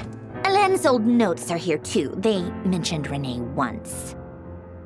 René seemed most out of sorts when he spoke to me. A lack of sweet foods has dulled his mind, I should think. Either way, his words are not to be believed. Yep, that sounds like Alain. My subordinates actually did a half-decent job digging out all these materials. Makes a change. Good for them. Some of Alain's old files are completely consistent with these records. He must have gotten them from the Tower of Gestalt. I never knew he got his hands on René's records that early. He may have kept them, but he never even attempted to use them. Didn't believe a word they said. Come to think of it, René's world formula was filled with calculations of constants. That shows he believed that the fate of the world to be predetermined. As for Alain, it's been too long. I forget what he said. What would he have said? A guy like him, fervent believer in machines, but not headstrong enough. The world can be changed. It is worth persevering. Yes, that's how he used to think at least. He created that procedure to save this world. Yet the scale of the world's fate proved too enormous. The result was beyond his ability to calculate. He died having never seen the outcome. And there I was, left behind in the ashes of his dreams. Did you really never take a close look at René's research? Or did you read it but deem his philosophy incompatible with your model? The very thought of trying to incorporate his ideas probably made you feel sick to the stomach. Well, don't worry, because there's a whole new category of lunatic in town. Next to Dottore, every other madman looks sane. You once asked me what I wished for. Should have asked him instead. He's the one pining for things you'd sooner die than witness.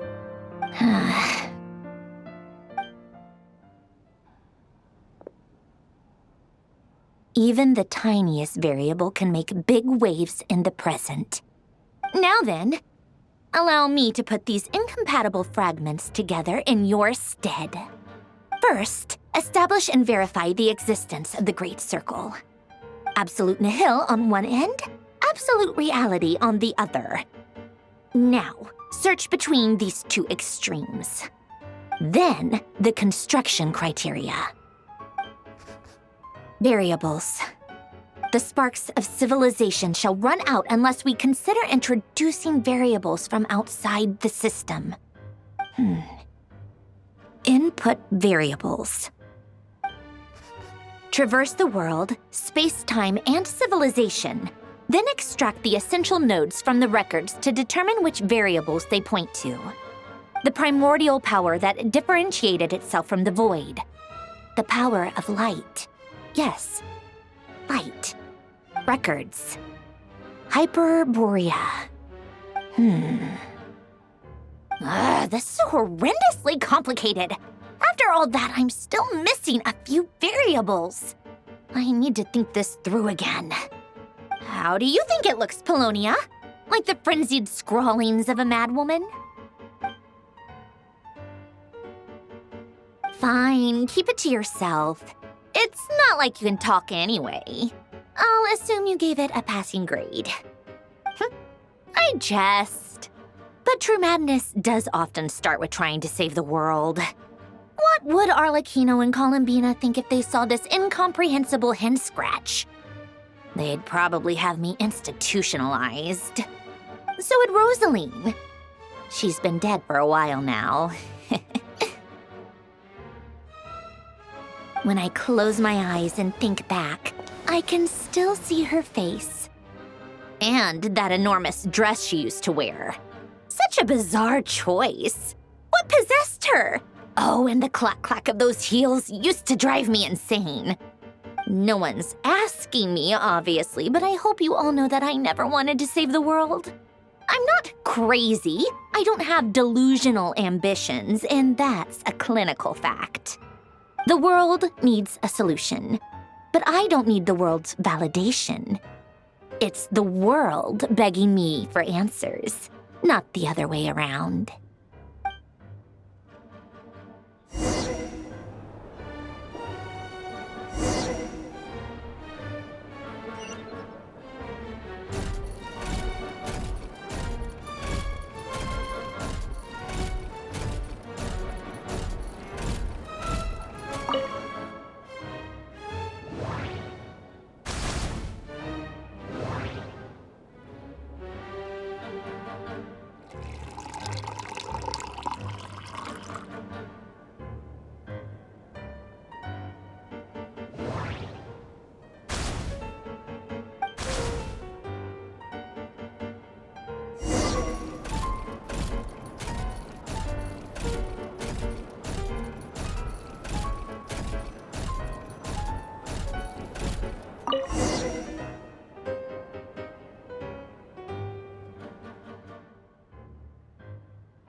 Oh, cookies to go with the tea. Let's see. They must be from that person who brought those documents. I see they're from Hotel de Boer. Something's written on the box. We are proud to present this homage to the Fortress of Meropede's fun-filled meal collection system.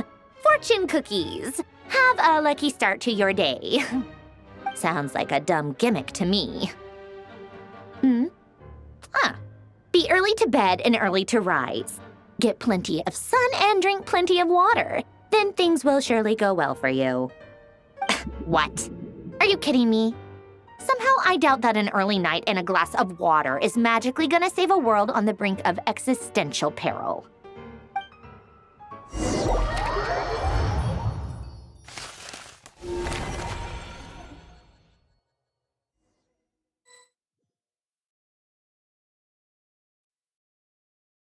Lady Arlecchino, word has reached us that Lady Marionette's troops are all in position. They are ready to act as soon as the order is given. Excellent. The only thing is, they are fewer in number than we expected. It looks like many of them must have lost their lives at the hand of the monsters released by the Doctor. Can't be helped. Allow them to join our ranks and keep in contact. As you wish.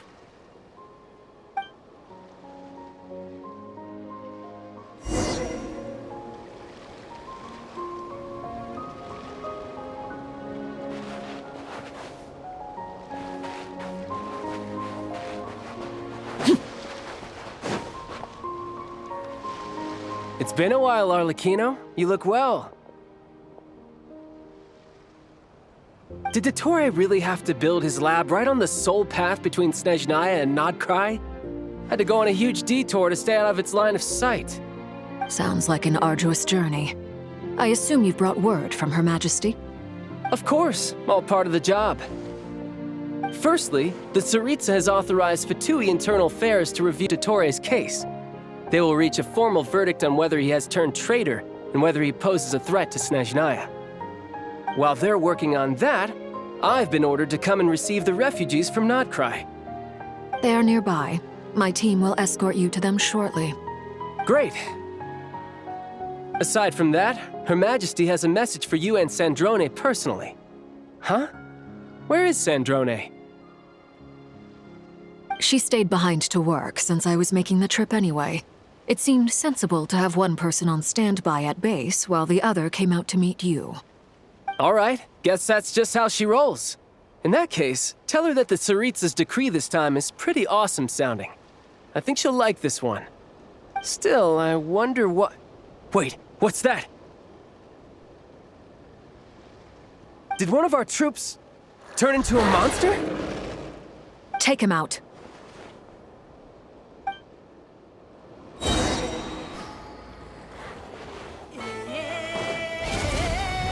Transfixed! Shouldn't let your guard down.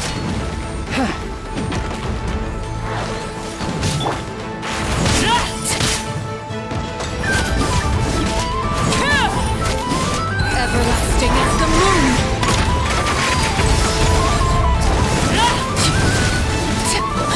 You've gotten stronger, Arlecchino. Nice. Stop that right now. I appreciate the praise, but I am not fighting you today. I knew it.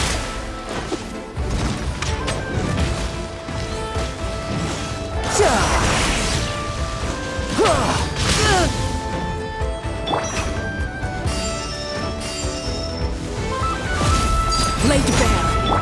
Tidal wave.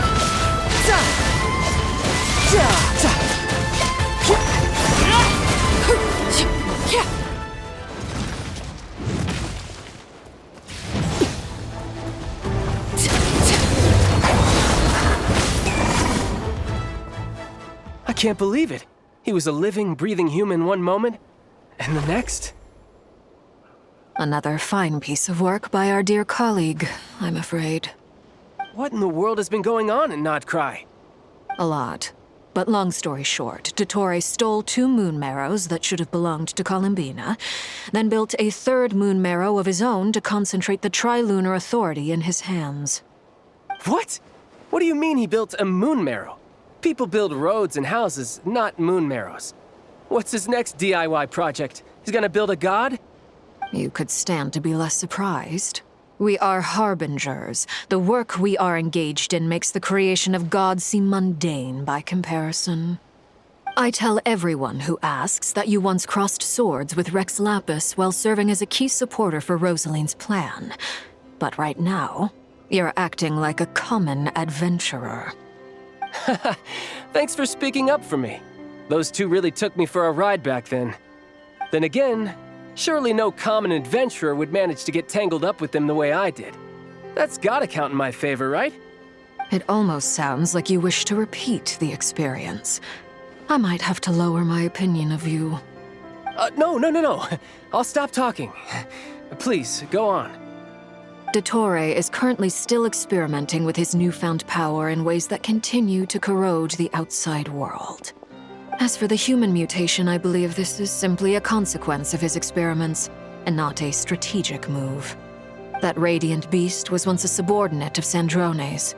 I suspect he was only allowed to live so that he could become an experimental subject. Also, those of us who fought Dottore have been afflicted with a curse. As such, I cannot leave Krai. This is so much worse than I thought. No wonder Her Majesty's decree is so extreme. While these exceptional circumstances persist, the Harbingers are hereby authorized to use unilateral executive powers. Should Dottore pose a threat, Arlecchino and Sandrone are permitted to eliminate him. My thanks to Her Majesty. I will pass these good tidings on to Sandrone. Her Majesty has also declared that she will refrain from launching an attack on the now evacuated Krai due to the presence of unretrieved research material. A wise decision. By the way, how's my old partner doing? I'm assuming they're with you? Partner? You mean the Traveler? I'm afraid I have bad news. She was captured after our failed assault on Dottore's lab. Her whereabouts are currently unknown. What? Why? Since when does Dottore have a bone to pick with her? That is indeed the question. I'm not sure he does. He must have some other goal in mind. This won't do. I have to rescue her. You can't. We have no idea where the Traveler is. What am I supposed to do then? Stand here twiddling my thumbs? Sandrone is working on it. The best thing you can do right now is complete your mission. Fine. I guess I'll leave this to you then. One last thing. Tell the Rooster to get the message out to the gods and citizens of every nation in Teyvat. Beware. An uncontrollable pollution is spreading forth from Krai. The source of that pollution is a madman drunk on the success of his experiments. The VIII and our allies will endeavor to contain the threat. However, if Krai falls, things are likely to escalate. Considering Dottore is one of our own, all VIII stationed in Krai consider it our duty to stay and fight him to the bitter end. Whatever the cost. Hey, don't be too pessimistic. If it comes to it, I'm sure Her Majesty won't stand by and do nothing. I hope you're right.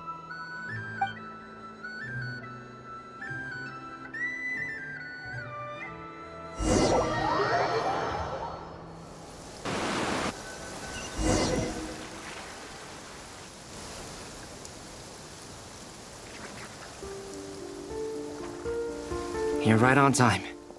Thanks. Hey, do you think I'll get that gliding exam exemption? I made sure I was on my best behavior in Mondstadt. I landed well outside the city and walked in through the gates. I'll help you apply, don't worry. For now, let's see what we have here. What are the Doctor's energy fields even made from? The usual attract and repel principles that govern Kuvaki don't seem to apply to them. They are very mysterious, but ultimately, they appear to be comprised of energies from the 3 realms. Thanks to research by Master and the Hexen Circle, we know that Teyvat's 7 elements are derived from the more primordial power of the Light Realm, which is antagonistic with the power of the Void Realm. Since you have the power of the Dragon Durin within you, I'm sure you can already tell that this energy field contains no abyssal energy. That's true. It's not abyssal energy, it's something pure, wild, and untamed. I've been thinking about something. Do you still remember the device that Dory supplied from the Academia when you and Miss Columbina fought Rarier? That was one of the most marvelous feats of ingenuity I've ever seen. The design, the craftsmanship, the material selection. I couldn't fault any of it. Not to mention the operating principles. Surely the most ingenious feature of all. Dory didn't go into detail on how it functions, but I have a working theory. The clue was that Miss Columbina was somehow able to use the pyro energy that you provided, despite the fact that, as a moon goddess, she should only be able to use Light Realm energy in principle. Now, all elemental energy is, of course, derived from Light Realm energy to begin with. Hence, I suspect that the device works by restoring elemental energy to its original state. This presumes a theoretical model of the 7 elements akin to that of light refracted through a prism. Perhaps it is no mere analogy. Maybe there is indeed a prism in this model. I almost wonder if the idea for the device was conceived based on direct observations of said prism. It would explain how such an ironclad design concept was achieved. It is at once a masterwork of engineering and a groundbreaking application of the Academia's latest elemental theories. I suspect only Lesser Lord Kusanali herself could have devised such an ambitious technology. But back to the energy field before us. If this is pure Light Realm energy, its relation to elemental energy is one of integration versus division. Or you could say that the former contains the latter. Could this mean that elemental energy can dilute the power of the Light Realm? Should we give it a try? We should.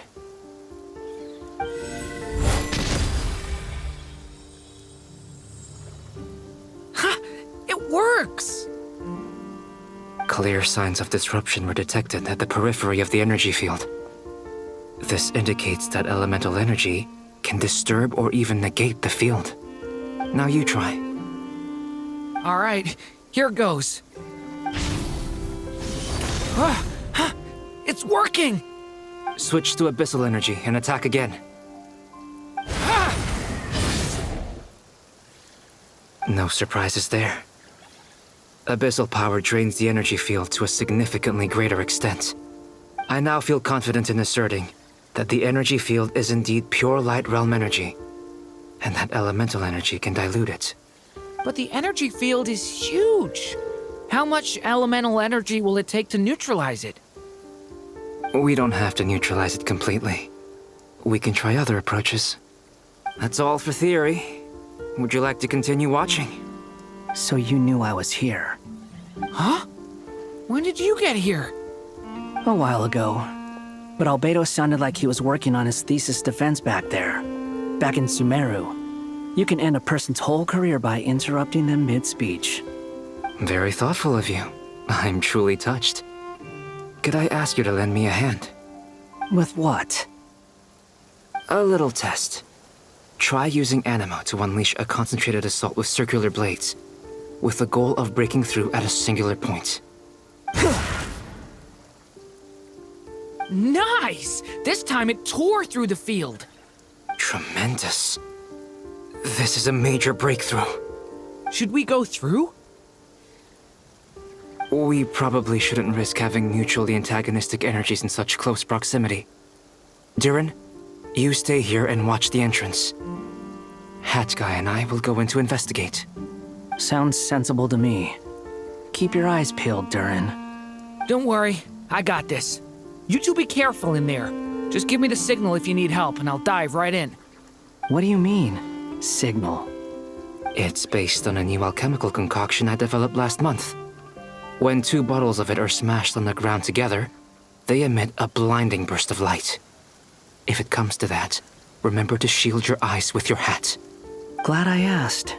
Thanks for the heads up.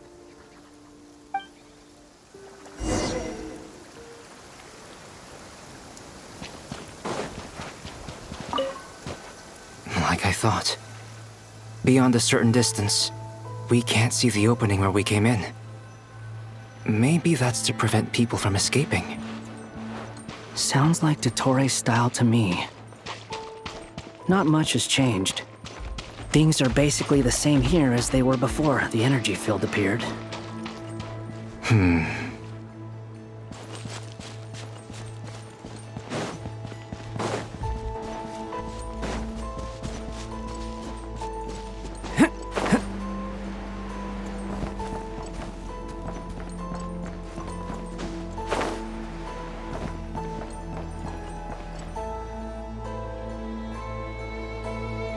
They have no heartbeats and they're not breathing.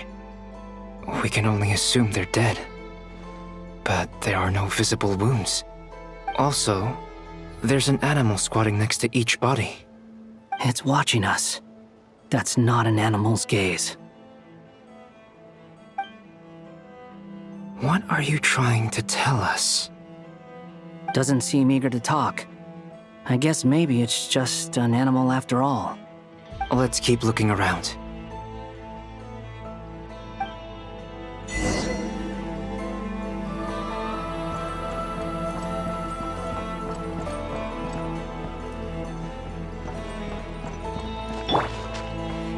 Quit following me.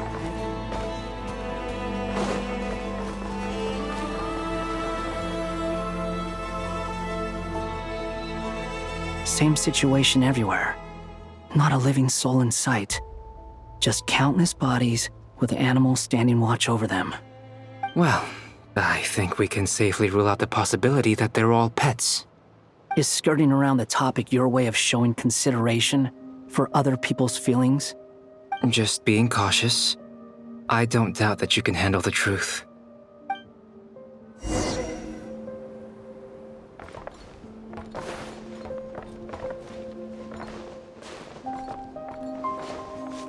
The wind rises.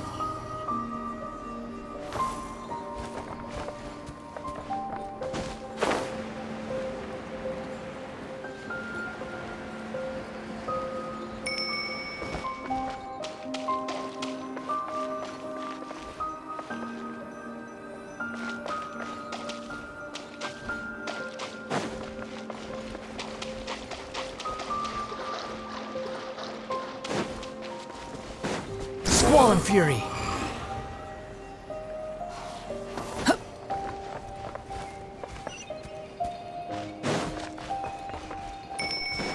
Careful. Please. Help us. Please. Over there. I hear a voice.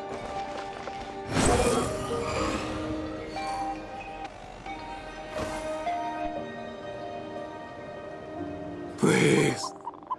Help us. Please. What happened here? I don't know. Suddenly, everyone collapsed. Then my line of sight got lower. I still have some of my senses left. I gotta get out of here.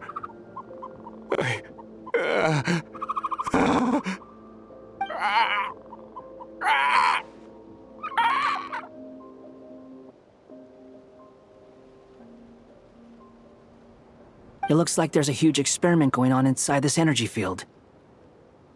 Maybe each energy field is its own giant experiment. Vile. He's swapping human minds with those of animals. Even without the other circumstances, this would be an extremely radical experiment. Those people may have lost their sense of selves, but they are not fully animals either. If they were, they would have left. But instead, their instincts are driving them to remain by their dead bodies. We should go. No sense in sticking around here longer than we need to. Agreed.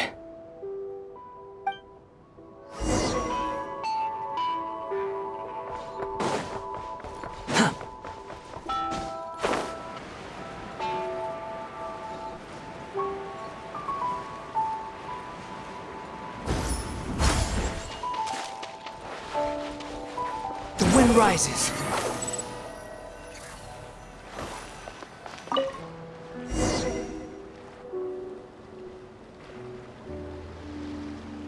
Ah, you're back! Everything okay? We saw some things that take a strong stomach. Otherwise, we're fine. We should share our findings with the others.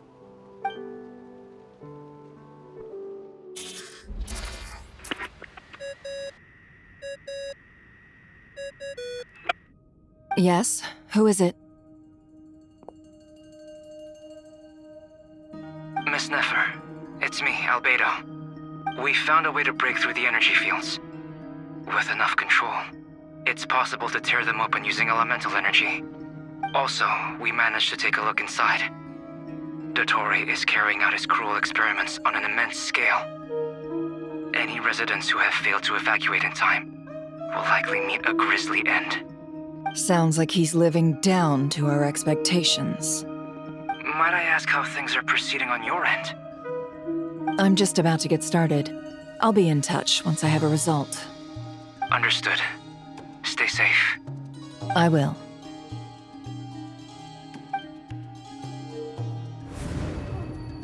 Well, Nefer, I'll link up with you once my tasks are complete.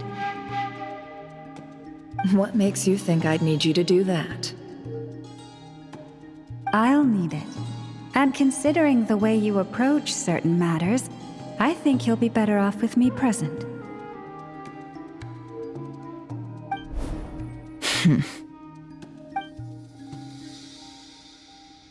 Let's begin. Entering simulation mode. A vast wasteland. Is this the Traveler's inner world? I was expecting something more vibrant, to be honest. Wait, someone's there. What are you looking at? In that case, I'll look at it with you. I want to know all about everything you've seen and experienced. Is there somewhere I should return to? Or should I stay here and be the hero everyone says I am? I don't dislike my current life. Roaming the land, fighting battles, accomplishing missions, earning a living, looking after Paimon. It's not so bad. I guess the only thing that's missing is that you're not here with me. This is the conscious layer. which contains a person's true feelings. It is filled with both longing and kindness. I suppose anyone who lives long enough ends up wishing for someone who can't be there. Maybe it's the only way we can feel truly alive. Time to delve a little deeper.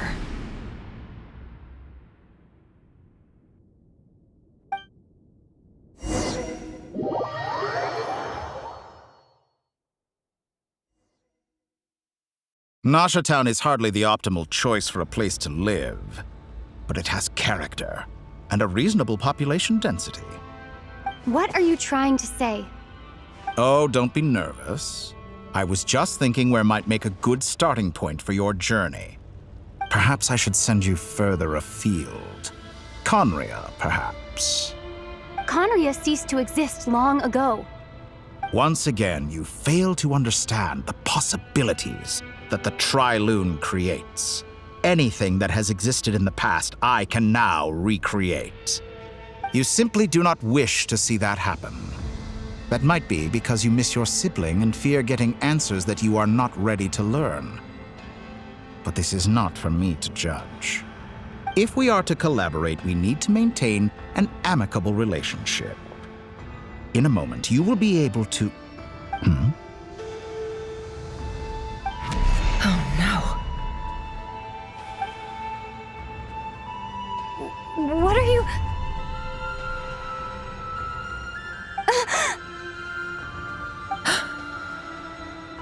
What are you gonna do?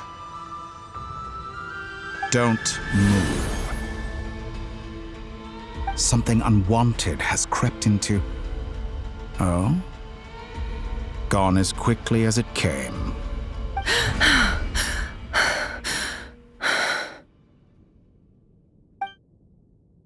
Did you save me?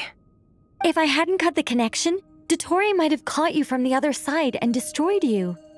This was a good idea, but once is plenty. You were exceptionally brave. Excellent work. Thanks, but now's not the time for that.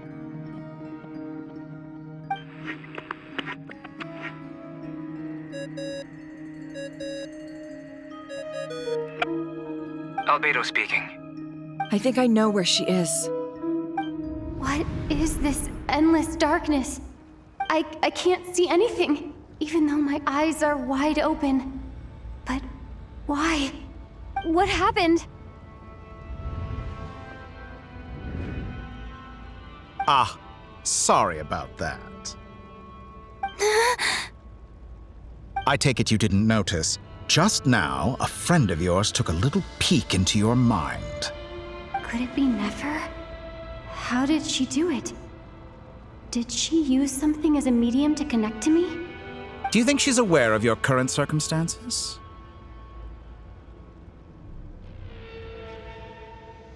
Oh dear. Have I stunned you into silence? I only wanted to slow down your time a little so I could stop your intruder in her tracks. It would have been nice to capture the spy. I must say, I'm finding the ability to adjust the flow of time rather intriguing. The moment you closed your eyes, time seemed to grow impossibly viscous, didn't it? A whole month passed before you opened your eyes again, but only for you. No one else was affected. I dare say this is something only a god can achieve. Point taken. You've proven once again that you have god-tier powers. Oh, you misunderstand. This wasn't about proving a point. I was testing things out. I find I learn best by doing, and I have to admit, time is not the easiest dimension to control. I only wanted to make you sleep for a short while, but it ended up lasting a whole month. Clearly some finesse is required to wield the authority over time as I wish. I hope you're not angry with me. It was only a month's discrepancy, nothing too serious. Had I been off by a year, a decade, or even a century, that would have been quite a different story. You could have frozen me for millions of years. So much for collaboration. You aren't showing much sincerity. Millions of years? To what end? I wonder if you don't understand humans all that well. They are very pragmatic creatures who understand only that which they can perceive with their senses. If I had you sit here for a week, I imagine people might sympathize. But if I left you here for 100, 1,000, or 10,000 years, the sheer size of that number would cause it to lose all meaning to them. They would not have the capacity to comprehend your suffering, and thus they could not empathize. Unfortunately, while gods do exist in Tevat, it is ordinary humans that account for most of the population. Their lifespans are so limited, their bodies so fragile. Did you ever really hope that they could begin to understand someone like you? Your long life and unique origins make you fundamentally different from them. How long will it be before they start to treat you like the alien you are? Before you are ostracized, outcast? Alien. Even I feel bad for you sometimes. This world has made you into a slave. So many times you have served its will, and not once have the powers that be ever thought to grant you the one simple thing you wish for. You have been treated most unfairly. I can change that. I will grant you special privileges and give you back the status you rightly deserve as a descender.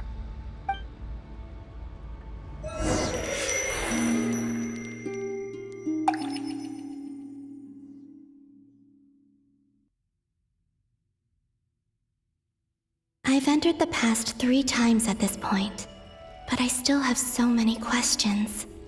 For instance, beyond each point being further back in time than the last, what determines the specific locations at which I can make entry? So far, the common thread linking all 3 scenarios is that the Traveler has been present.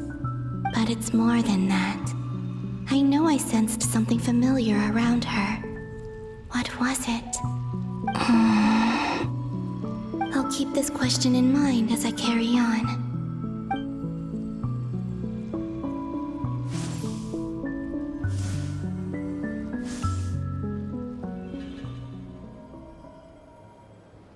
Humans, you never change.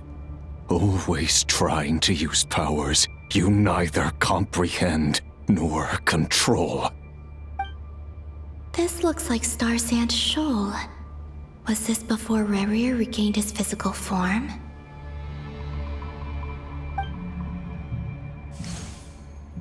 You've messed with the cannon again, huh? Sorry, but this round's not gonna go your way. The cannon. That's right. I was at Silvermoon Hall and I sensed an abnormal Kuvaki fluctuation coming from Nasha Town. And right after that, came an ominous power emanating from Star Sand Shoal. My body was once torn into countless pieces and hurled into the swirling chaos of time itself. But even so, my life and will were not extinguished. I wonder if I could try to prevent his resurrection. But how would I do it? What can I do, here and now? Traveler! Behind you! Look at that light!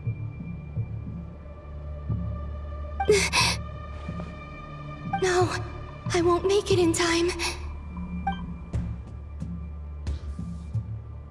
She's using the Kuvaki shield like I taught her. Is she gonna use it to block the cannon's beam? She's strong. I'm sure she can manage. But the force released when the beam impacts the shield might lead to collateral damage. EC Island. The Frost Moon Scions will be exposed to lethal levels of Kuvaki. A question, if I may. Kind Miss Columbina. When the cannon's Kuvaki beam was deflected earlier, I saw several bolts of energy streak toward Hisi Island, only to be blocked. Did you also have a hand in that? Maybe that really was me after all. Well, future me. but I don't know if I have enough power left. Sigi sato pasa sais, niti ipotuvtos. There's no time. Osestikos paratin tirantur risuiku, topirtu aithion veraton. I have to make it. Oh, Frost Moon. Oh, great land. Oh, slumbering moonlight of Not Krai. If you can hear me, if you can sense my call, then please, heed me once more!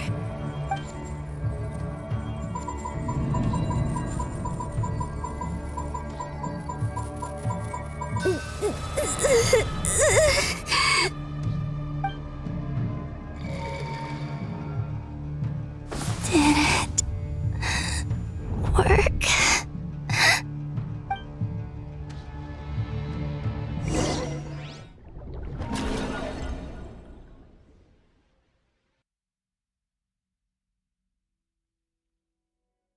Hey, wake up.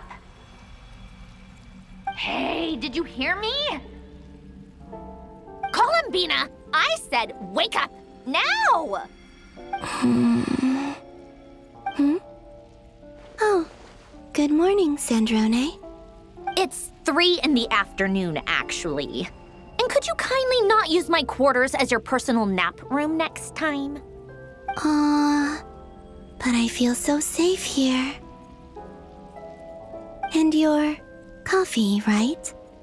It's so bitter, but it smells lovely. It's like you were raised by wolves in a forest or something. What did you drink growing up? Grass tea? The Frost Moon Scions certainly led a more frugal existence than the Fatui. Then I'll bet you've never eaten one of these before. It smells delicious. That's because it's a Fontanian recipe. I had a little free time today, so I made a batch. Rosaline will be here shortly, but if you really can't wait, I guess you can go ahead and...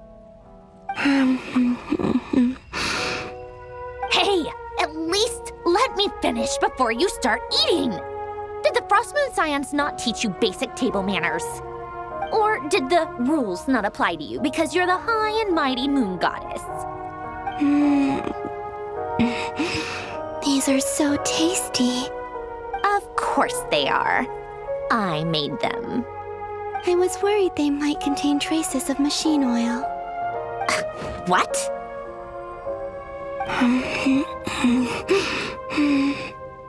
You know, there's something I've always wanted to ask you. Why did you leave your old home and join the Fatui? I mean, I'm sure their food was awful. But there's gotta be more to it than that. Well, life there didn't go quite how I imagined. What were you expecting? You're a god. Your followers are gonna make some demands of you, right? Surely you can just answer a few prayers here and there in return for the free food and drink. How bad can it be? Well, would you help other people just for free food and drink? The doctor told me that you were created by a great mechanic, Lord something Fisher. The Lord Artificer. Ugh, some people can't keep their mouths shut. Oh, Lord Artificer. And didn't he have something to do with the, narcissist? Narcissenkreuz Ordo. Yes, that was it. Narcissenkreuz Ordo. So, would you try to fulfill their wishes? You must be joking. I wouldn't go even if they paid me. I don't even know them. Exactly. Well, I felt the same way. I did not know the people who made demands of me. What do you know? We're on the same page for once. In his later years, Elen did ask me if there was anything I wanted to do. If I had any wishes of my own. Well, I don't. And I'm not in any mood to fulfill someone else's either. Who's Alain? He was the... You know what? Never mind. You're not gonna remember.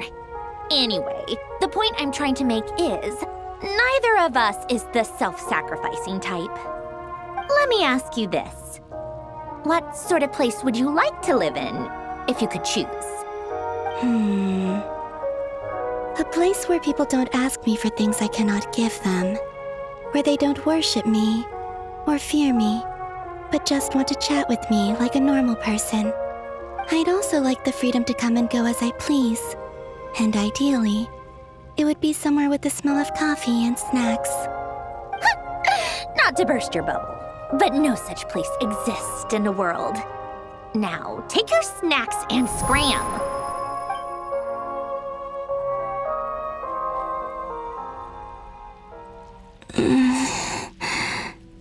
Did I pass out? Of course. I'm back here again. I dreamed of events from my past. Sandrone. Traveler. I miss you all so much. Back there. I guess I managed to harness all the Kuvaki energy on Hisi Island. But how did I do it? Time is flowing backwards here, and I can use that familiar power to enter the world of the past. That mystery ally everyone talked about. It was me all along. I can sense that there isn't much more power remaining up ahead. What lies at the end of all of this? Will time keep flowing into the past? And will I ever find my way back?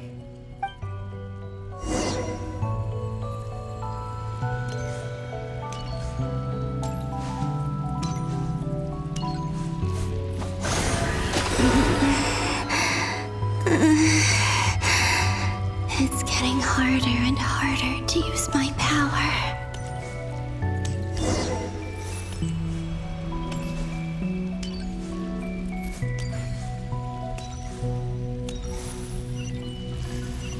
I'm no match for the Abyss in this state. I need to avoid the contaminated fragments.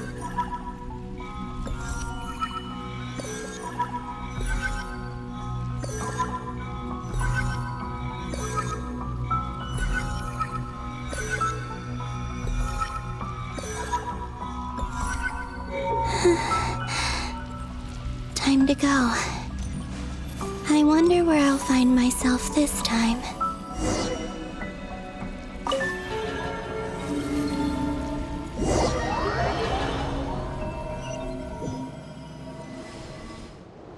The Final Night Cemetery. This is where Flint's is based. Or not! How are we supposed to read through this many files? Difficult, yes, but it is also our most efficient option. Seems like they're searching for information. Oh, I remember. Flint's and Varga talked about some files on the Wild Hunt. Was this my doing too? To expose the true intentions of this Rereer, we need to dive into Krai's history. Are my actions changing the past? Or are they simply completing a process? Is all of this inevitable? Or am I the one making these decisions? If I choose not to help them now, will it change how things turn out? Hope we don't land on our heads then. They're my friends. I can't not help them.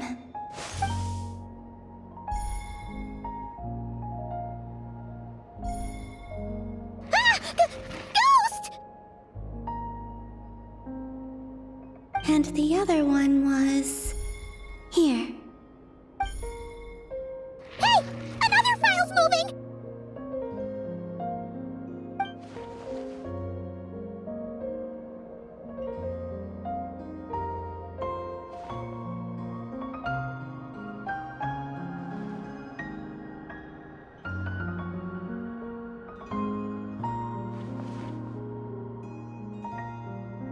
That should do it.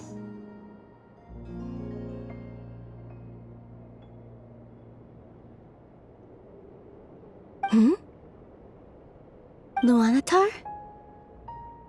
You can sense my presence? Wait!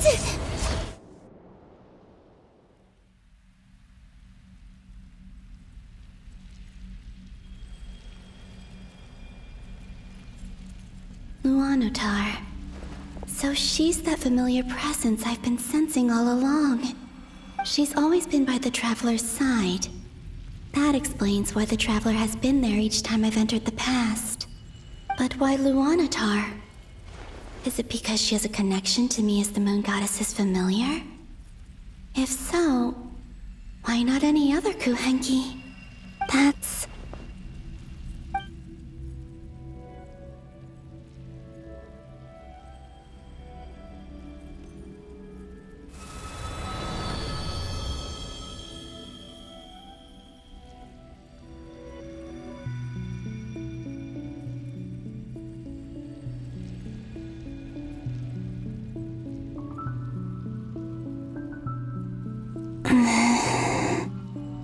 I cannot sense any power up ahead.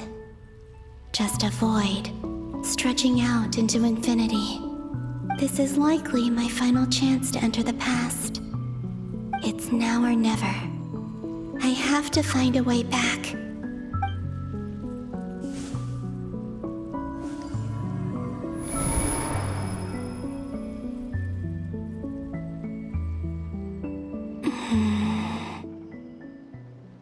VIII Island?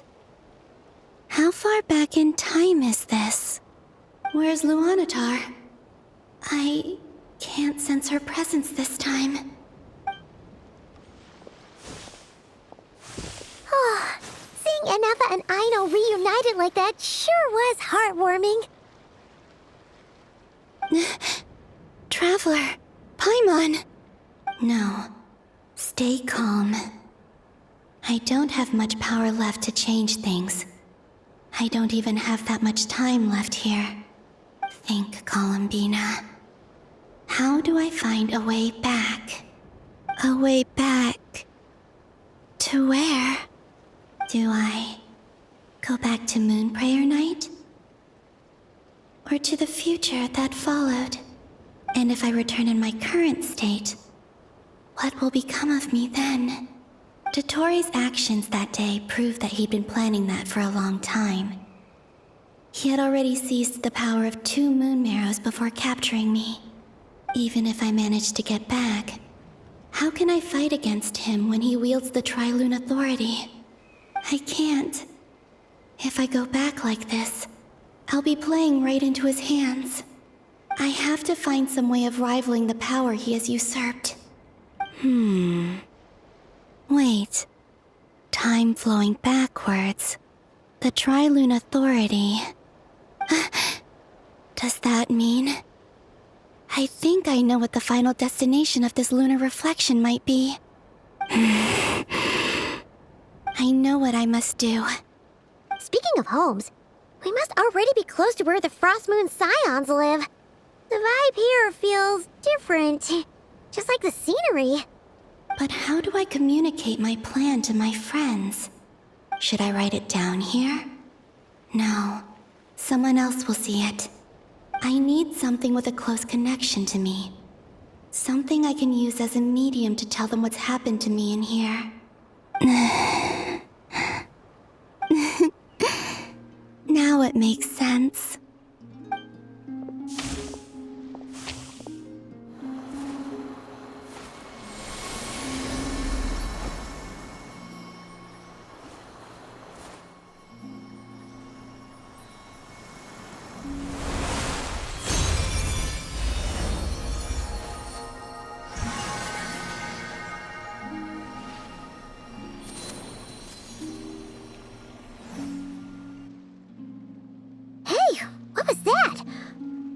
Some sort of breeze blew by, and then the petals suddenly turned into... Huh? It was I who brought Luanatar into being. I gave up a piece of my own soul to create her. That's why I could sense a familiar power from the moment I entered this space. It also explains why she's been present in every past location that I've entered. Because we have a deep connection. Hey there! What's your name? And the reason why there are no more gates to the past after this point is that Luanatar hadn't been born then. No wonder I sensed the trace of a blessing when we first met. But I still didn't recognize the soul hidden within you. Back then, I was just a little lost dove. I had yet to become Columbina Hyposelenia. Go on now. We've got stuff to do. Best you find someone else to hang out with. Hey, you scared it off. I'll be counting on you. Remember to stay by the traveler's side, guide her, and help her in my stead. Oh, and bring her to the garden where the moon prayer blossoms grow. There's a little lost dove there who will need her help.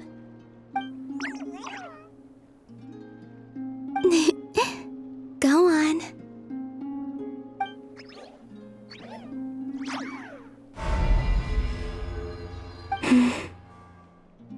You too. Go and live your story. As for mine must go in a different direction.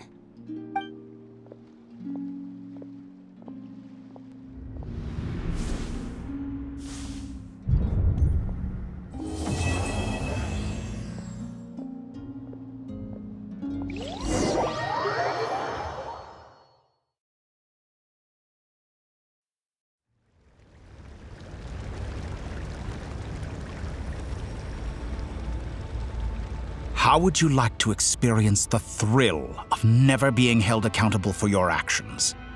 You could crush people like ants without consequence, or tear off their heads or limbs as you please. Believe me, such a life is but one small step away. What point is he trying to make? Freedom? But the freedom to kill? To do evil and get away with it? Why would you offer me that? The creation of a world is the ultimate scientific experiment.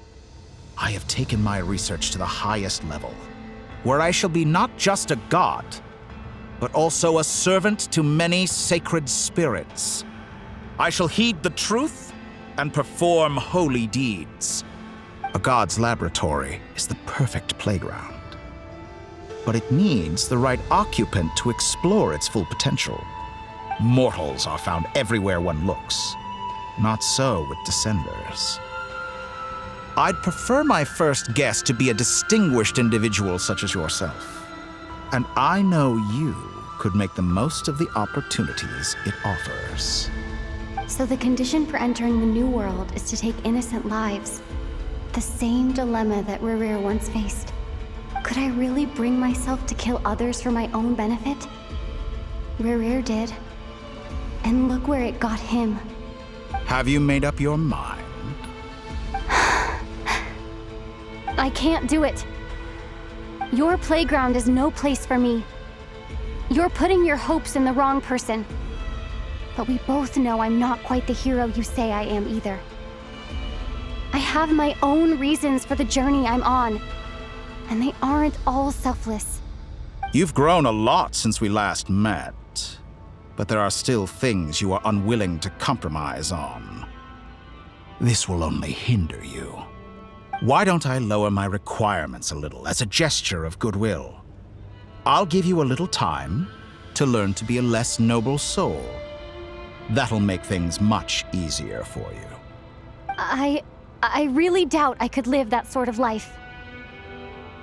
And yet you already sound less defiant than a moment ago. The benefits appeal to you because you can read the signs of the times. Why don't we return to my research facility? Your last visit was so rushed. There is much that I have yet to show you.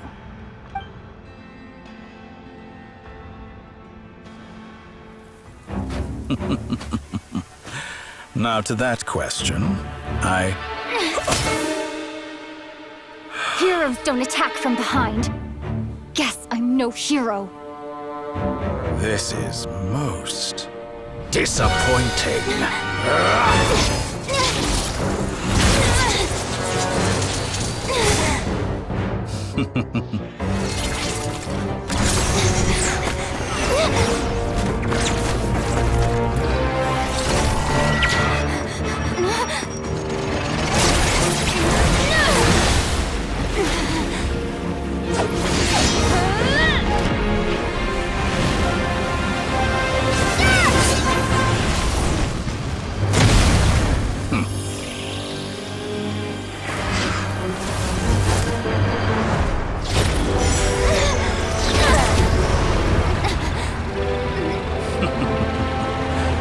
Now then.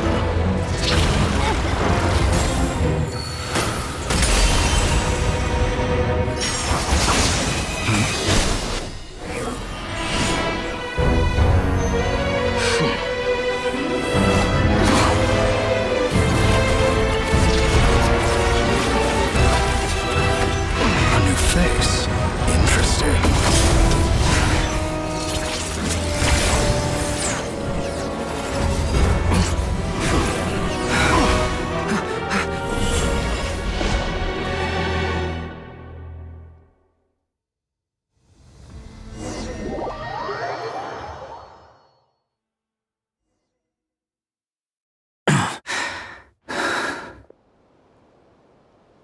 You're still gonna call me Hat Guy after that, huh? I didn't see anyone else in there who needed saving.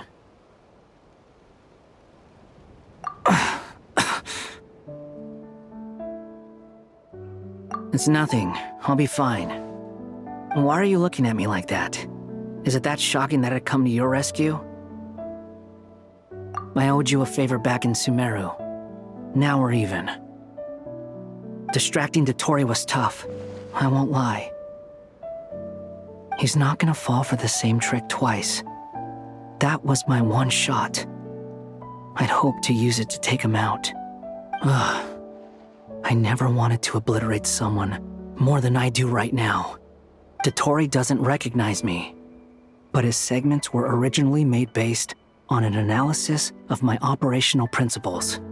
I expect it's only a matter of time before he figures out what I am. So Dottore doesn't recognize Wanderer because he deleted himself from Irminsul. Did he really miss his only chance for revenge by saving me? Why the long face? Hey, I'm not blaming you, okay? And I'm not complaining either. Rescuing you and killing Dottore are equally important goals. Everyone would be pretty stuck without you. It's best you live to fight another day. How are you holding up? Are you all right?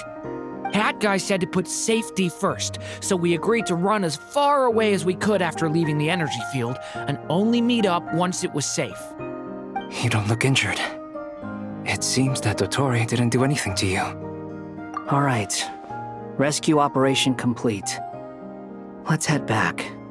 There's a lot more work to be done before this is over.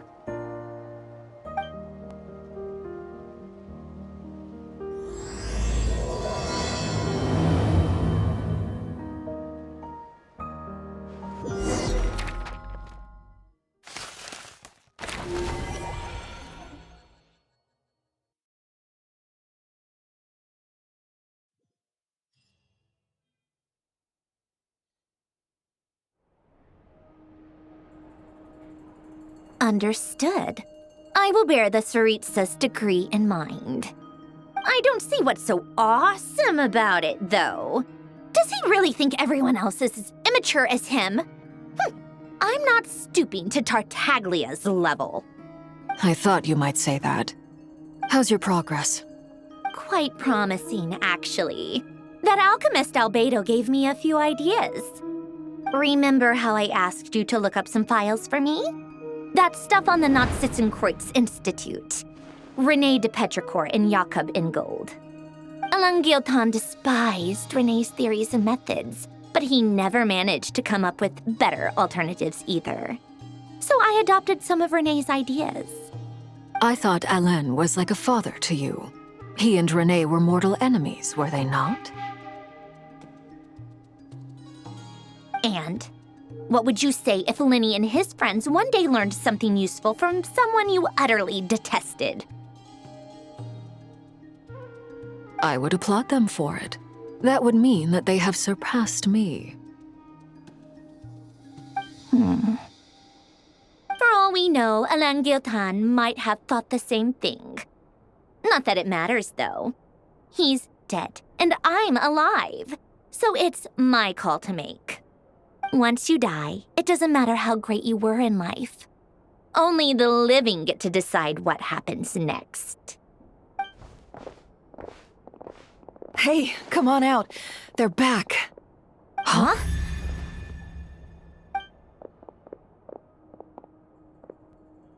You're back? And your head's still screwed on? And you still have all your limbs? What does it look like? Way to keep your composure, madam. Excuse you. I am perfectly composed. Glad you're okay. Yes, it's a huge relief. Worry? Oh, yeah, right. You think we, the Fatui, were worried about you? We were worried sick. Hey! The Traveler and I were already friends. You are free to join this mission in whatever capacity you please, much like your tea parties. It's a laugh a minute with you guys. I must say, I was quite surprised when Mr. Albedo told me he would need no additional aid. We discussed this on our way back as well. I am rarely so unequivocal, but in this case, we had full confidence in Hat Guy. He said he knew what he was doing. Albedo and I pretty much had to just wait outside on standby. Meanwhile, Hat Guy broke into the energy field and rescued the Traveler solo. You didn't have to mention that. Well, I'm thoroughly impressed. You are a force to be reckoned with, Hat Guy. Is she back? Is she really back? Traveler! It's really you! Oh, thank goodness! Paimon missed you so much! You can finally breathe easy, Paimon. It's great to have you back in one piece! Oh, Paimon's been having nightmares the whole time you were gone! Look at them. You know, once you reach my age, there's nothing better than watching a misty-eyed reunion between friends. It's nothing. Same goes when you get to my age, too. I bet Ino and Anefa would be tearing up as well if they were here.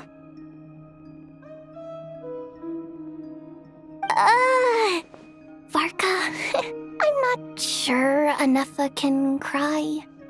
Oh, yeah, good point. Hey, your eyes are looking a little red and puffy. Come here, let's hug it out. What? Ew, no! No, thank you. You're not my dad, okay? Knock it off! Everyone, I'm sorry for all the trouble I caused you. But the silver lining is, I didn't come away from this ordeal empty-handed. While I was being held captive, I learned a lot about Dottoro's current capabilities and what he plans to do with them. Allow me to explain.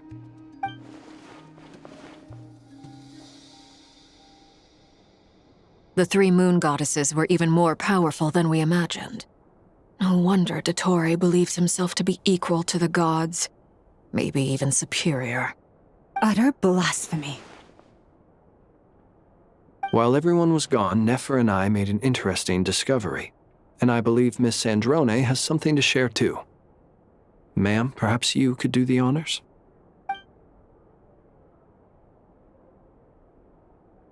Called it. Getting rid of a pesky troublemaker like her is like trying to clean up after a crumbly cake. It always comes back to haunt you. Our next step is to find a way to bring her back. A place where time flows backwards, with no destination in sight. Surely it must have been created for a specific purpose. But I fear the answers are buried deep into VIII's history, held by great powers beyond our reach. It sounds like she's on a specific path through time, just traveling in the opposite direction to us. The question is, where does that path lead? Or will it keep going to infinity? We considered that question as well. Strictly speaking, time is not infinite. Indeed not. Every road has an end. Nicole! You sure love quietly sneaking in mid-conversation. I do, in fact. It's something I've always done at our mages' tea parties. Quiet, mysterious, and persuasive. You wonder what lies at the end of her road. Well, just as the world has a beginning and an end, so too does time. And so, the end of the road is the moment that Tevat was born. But where Miss Columbina will end up along this road, that depends on where this particular river of reverse time began. What about the original moons and the moon goddesses? Do they have a beginning too? All things do. In the beginning, no moons adorned the sky. It was the Dragon King Nibelung who raised the 3 moons into the heavens, and thus were the moon goddesses born. They were shadows of the planet, born to wield Nibelung's authority and oversee the world on his behalf. They were extensions of his will, manifestations of his majesty. But then one day, they disappeared just as suddenly as they had once been brought into being. Nobody knew where they had gone.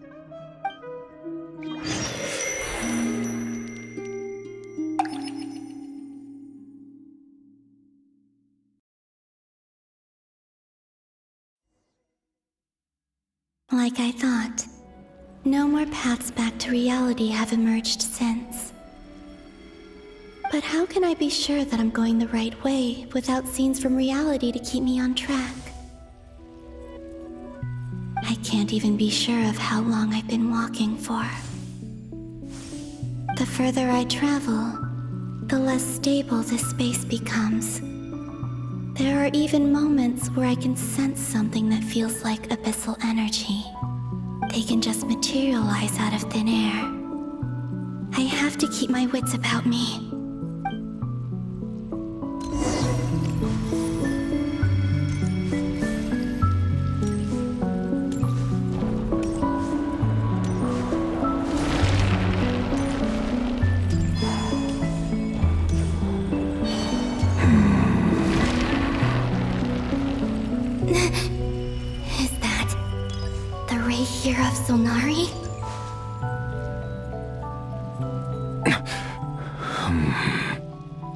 You are the moon goddess.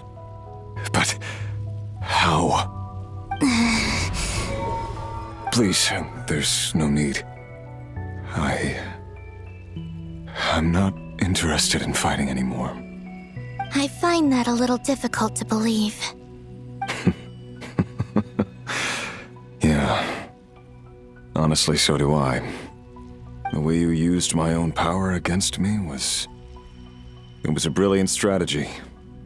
And then, in the final moment before I was thrown into this space, I got to see an old friend. Mr. Dainsleif. Right. It was so long ago now. But we were friends once. When I first got here, I was filled with hatred, remorse, and rage. How I cursed and devoured. I tore everything here apart. I was consumed by the desire to leave this place and have my vengeance. But to no avail. This is a place with no exit. This is the second time I've entered this space. Though I have no memory of the first. I was torn to shreds the moment I entered. But this time I survived. It must be partly because of this new body. And partly because of all the Kuvaki I absorbed in Krai. Are you the source of the abyssal power in here? Not all of it. Some is from when I first arrived here and tried to destroy everything. But there was already a degree of abyssal power here before I entered. And like a venomous snake baking in the merciless sun, it tried to slither into my shadow. Tried to? So, you rejected it? Yes. Because after that, the world suddenly became silent for a moment. What do you mean? The voices in my head, they were gone. And then I saw her. Her? Thelindis, my former lover. Never mentioned that she saw a memory of Thelindis leaping into the moon's reflection. More precisely, I saw her afterimage. I'm sure the real her is long gone. She was just an ordinary Conrian. She couldn't have survived here for very long. Anyway, why have you come here? Didn't you know it was a dead end? If I hadn't escaped through the moon gate, my friends would have been in far greater danger. Oh, I see. Because of your power. The power of a moon goddess. What? You'd like to know how I know, wouldn't you? The one who resurrected me said so. I could hear a deep lust for power in his voice. Do you mean... Dottore? Dottore. So that's what he's called. He'd been collecting fragments of my body for a long time. All so that he could resurrect me at the moment of his choosing. I had no interest in his research. But being as corroded by the abyss as I was, we were aligned as far as hunting the moons and recovering my strength were concerned. So that's why the Wild Hunt suddenly became so active in Krai. When I left the Fatui in my weakened state, Dottore must have felt that his time had come. Moon Goddess, could I ask a favor of you? What? I know this is a lot to ask, especially from someone who tried to kill you. If you refuse, I won't fight it. But this is the only thing I desire now. Nothing else matters. What do you want? I'd like you to take a message to Thelindis for me. Thelindis? But... Yes, she's dead. But like I said, I saw her afterimage. I can sense that some part of her soul remains here. Far, far ahead. Why don't you go and speak to her yourself? I can't. I don't know why, but I can't move freely in this space as you can. All I can see is a glimpse of her, walking away. Just like the moment when I last saw her in life. In return, I will clear these abyssal obstacles for you. No, not in return. I'll clear them for you. Whether you want to help me or not. It feels like something I ought to do. Why? Yeah. Why, indeed. I've been asking myself that question a lot recently. Why did I do the things I did? I'm tired of it all. Tired of the person I became. People used me. And then I turned around and started using others. I hurt a lot of people. I think I grew tired of it long ago. But I wouldn't admit it to myself. And ultimately, that's how I ended up here. What do you wish to tell her? All of it. My past. My mistakes. Everything that happened after we were separated. Is it okay if I give her the abridged version? Yeah, I'm sure there's plenty you can skip over. Just tell her the important parts. Whatever you think that means. Like the part where you relentlessly tried to kill us? It's up to you. Love demands honesty. But my relationship with Thelindis was built on lies. We hid too much from each other. But after living my whole life in the shadows, I don't want to hide anything anymore. I will do my best.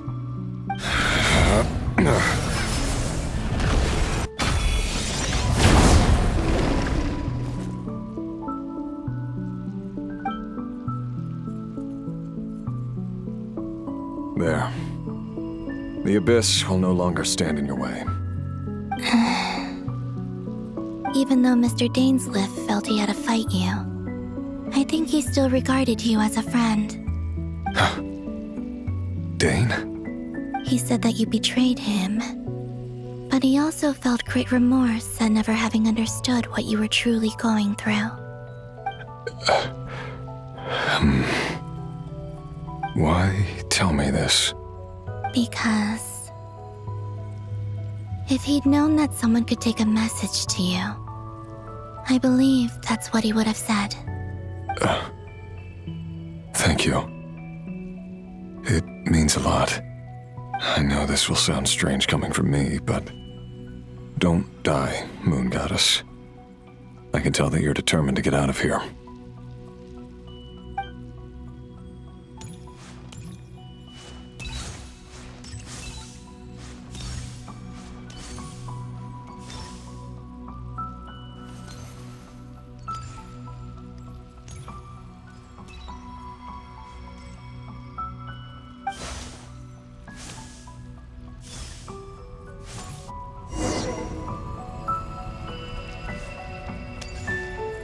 He kept his word. The Abyss is no longer obstructing my path.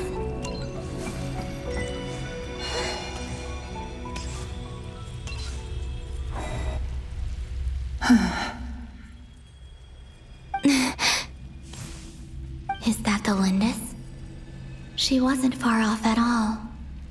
And yet, they can never meet. Hello, Miss Thelindis. Who are you?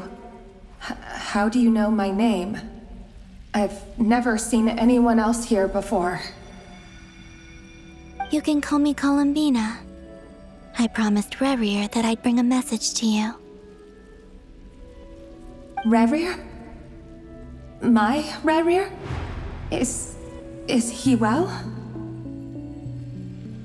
He's doing better than he was. Better than he was, huh? Sounds like he's had a pretty rough time. Others have had a rough time on his account too. In many cases, their time ran out because of him.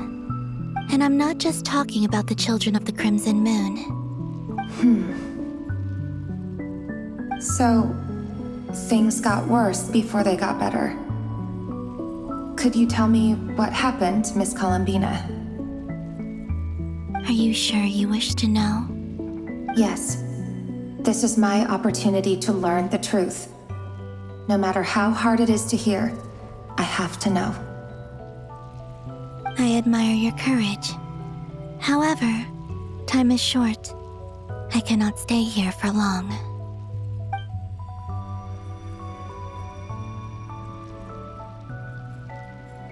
Rerir had seeds of hatred in his heart, and many people nursed them for their own ends. On some level, everything he did was to try and find a way to see you again. But in the end, he came to regret his mistakes. He wanted to apologize for hiding his past from you.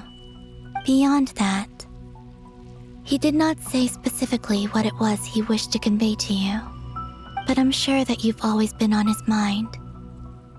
You are what has kept him going over all these years.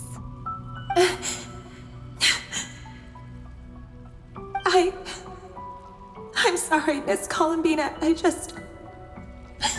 is so upsetting. I'm not sure how to put my feelings into words. It's all right. I understand. Well, That's everything from me. So, I guess I'll be... Wait.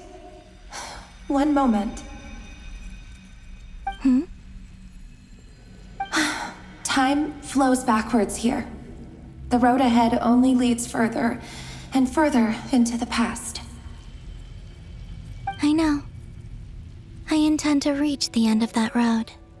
Without a moon marrow, without the 3 moons' power, you won't make it far. Wait, unless... Are you one of the moon goddesses? You could say that. I see. I often think to myself, if life is like a train ride, why haven't I reached the terminus? Where am I even going? And it's not just me, it's this whole place. Wherever it is, it seems like it's existed forever. It's such a mystery. Where is it going? I must seem so ridiculous. I can't answer these basic questions, and yet I jumped right in here without hesitating, only to be torn apart the moment I entered by powerful energy currents. Only my soul remains now. Thinking back, I was suddenly overcome with fear and terror in that moment. Perhaps I too became bewitched by the abyss. I may have been the leverage it needed to control Rayrir. I used to be a researcher at the Universitas Magistrorum in Conria, researching the iridescent moon's marrow. Eventually, I came to the conclusion that time in here flows in reverse. Rayrir was one of the Vinster King's retainers. With me, he was in an impossible position. It plagued him constantly. I wanted to help him escape his lot in life. I wanted him to be happy, so I thought I'd use this place to return to the past. At the time, I thought I could just go back to the day that the Vinster King first found the prince. It was only after meeting the prince that the Vinster King started going too far with his research into the abyss. That was the day all of our woes began. I thought I could stop the king from ever meeting him and solve everything. I couldn't kill the Vinster King himself, so I had to find another way to save Rayrir. That's why I wanted to go back, to kill the person who had brought new possibilities to our realm. I'm sure it was a futile endeavor, but the abyss probably enhances the basest human desires. So I naively hoped I could change everything. But I was simply too weak. Like a speck of dust against the whole universe. Look at me. I didn't even survive the journey here. Not physically, at least. I know I'm never getting out of here. But you're different. You can make it, and I want to help you. I owe you that much. How do you plan to help me? Have you noticed the golden energy that exists here? Based on my past research and my observations since coming here, I believe they carry you forward faster. I can share what I've learned and help you understand the pattern in which this energy appears.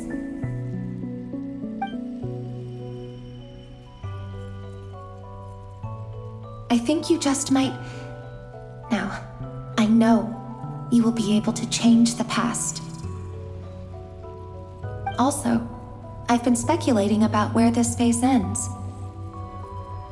The documentation was scanned, but from what I know of the legends about the moons, the oldest ones seem to begin with Nibelung, king of dragonkind. I have no way of verifying any of it by this point, but if it's true, you might be able to reach that era if you keep walking. Understood. Thank you, Miss Thelindis. I'm the one who should be thanking you. If you hadn't entered this realm of everlasting death, what use would my deductions be? Thanks to you, they have some meaning. About Rayrir. I'm so sorry. For everything. It wasn't your fault. That's not true. Because we both feared bringing trouble upon each other, neither of us ever told the truth.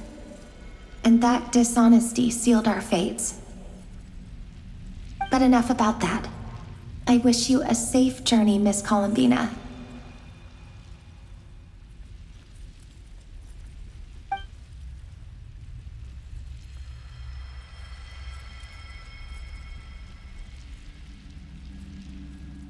And may the outside world never have to experience pain like this again. Rayrir, you're there, aren't you? I cannot see you, because you exist in the future. I expect we'll be trapped in this prison of space-time for all eternity.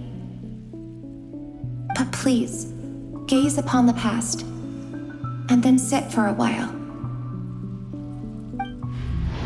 Let's find a place to sit down together, just like we did when we first met.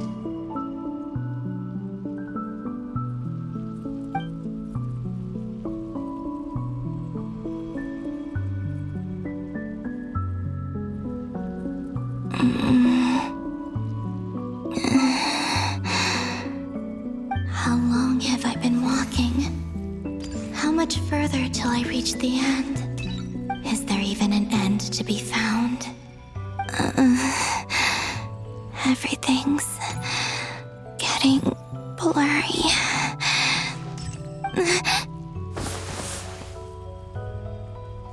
Huh? Are you all right, little sister? Have you come from the distant future?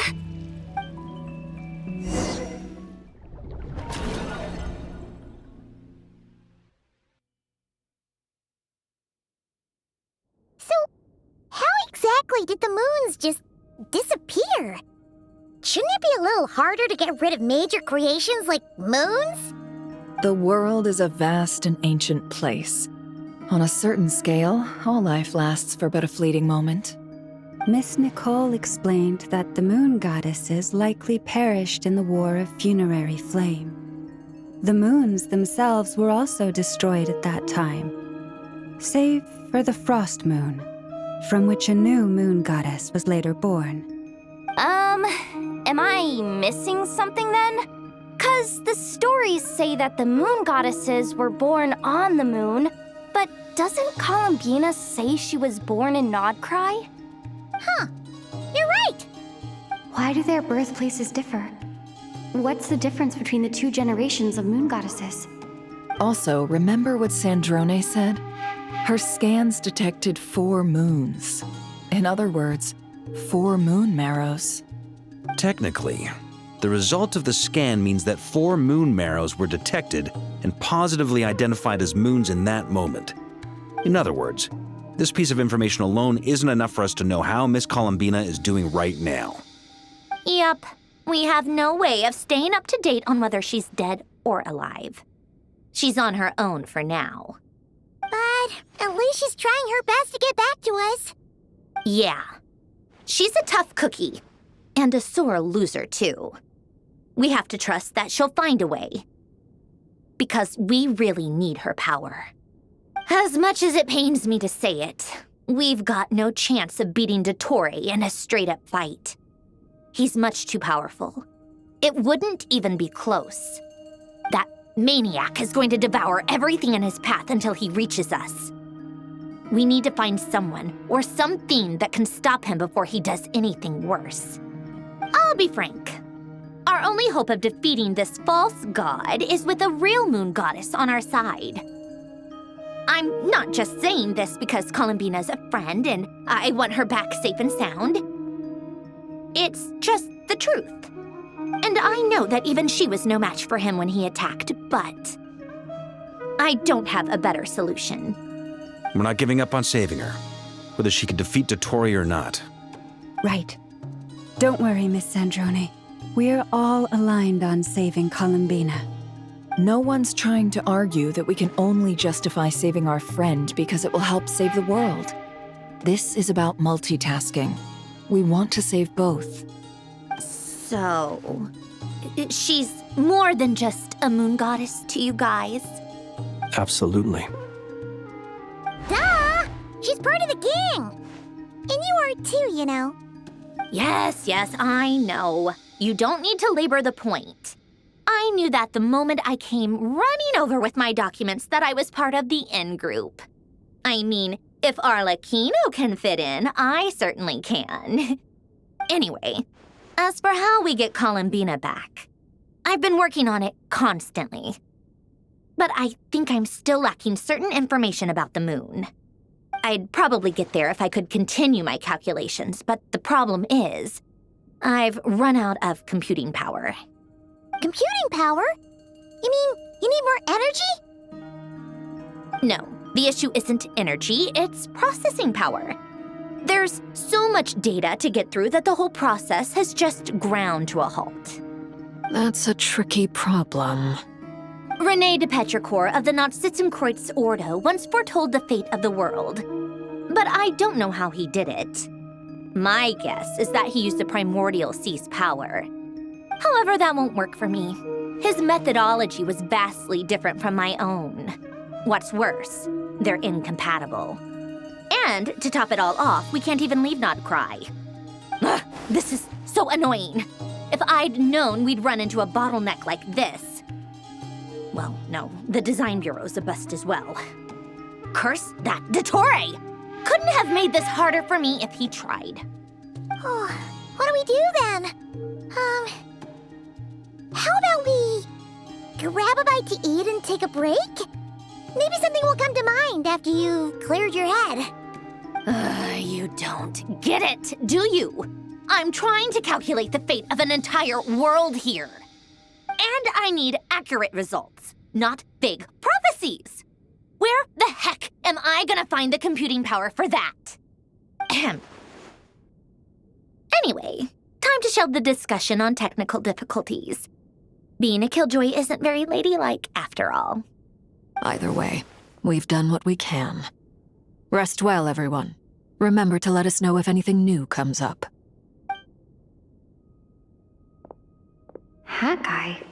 Is he hinting that we should talk outside? Let's go somewhere a little more private.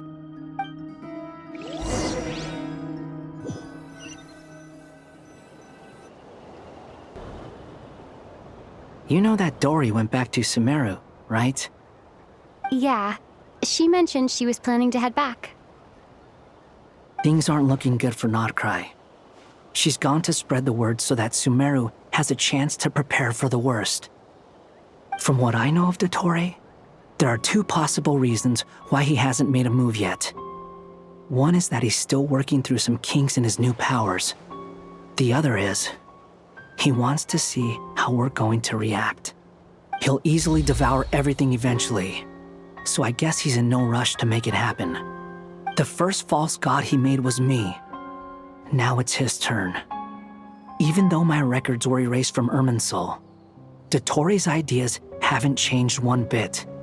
He once told me that becoming a god was like turning yourself into a hungry wolf or giant serpent to devour the moon. Clearly, he began studying the moon goddess's powers long before he even tried making a god. He's always wanted to get his greedy hands on divine authority one way or another. And in the end, he devoured the moon where I failed. In the desert of Sumeru, there is a chessboard built by King Deshret, also known as Al-Ahmar. I don't know if it was a real game, or if he was just trying to challenge his servants and citizens in some way. But creating games and setting rules, gods do that as a matter of course.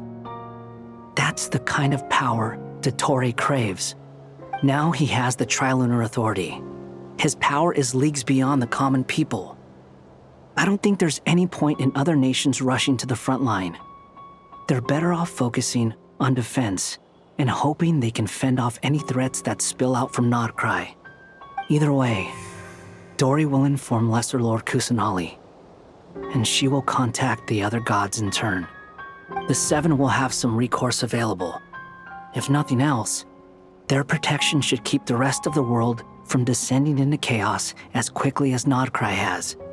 So on the bright side, even if Krai is doomed, your friends in other nations won't be in any immediate peril.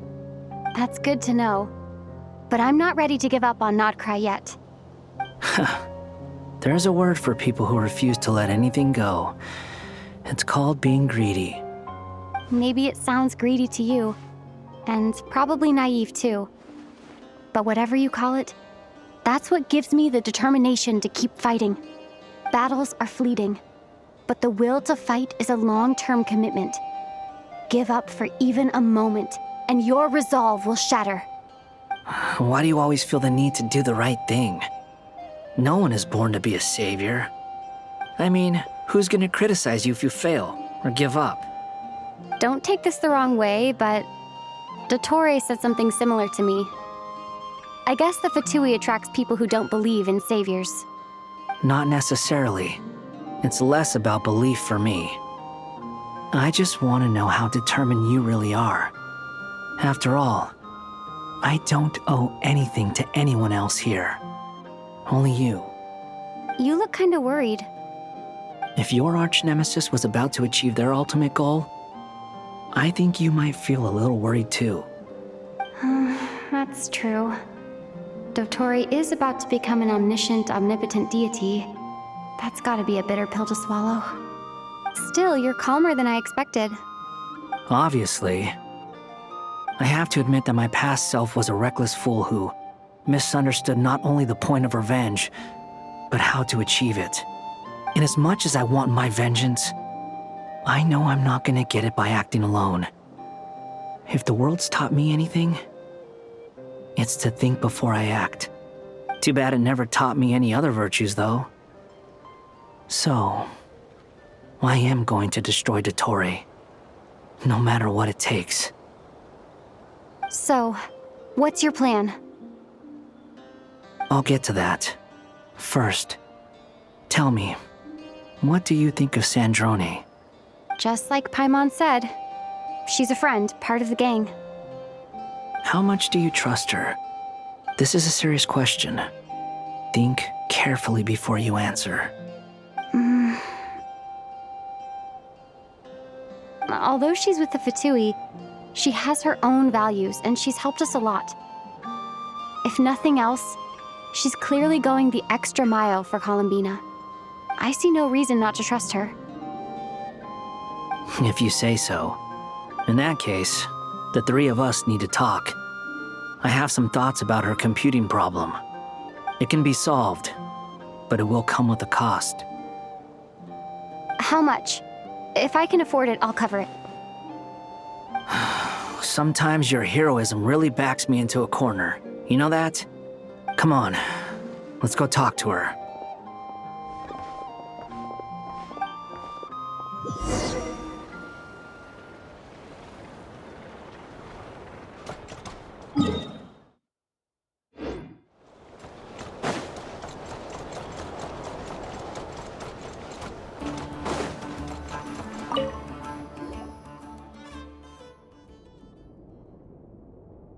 Miss Androne, Traveler. Hey there. Paimon's here too! She was just helping them sort through their things. How did your chat go?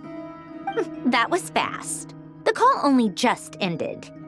Well, you said it was urgent, so we got here as quickly as we could. Albedo, I have some alchemy questions for you. I see. Looks like my knowledge proved useful after all.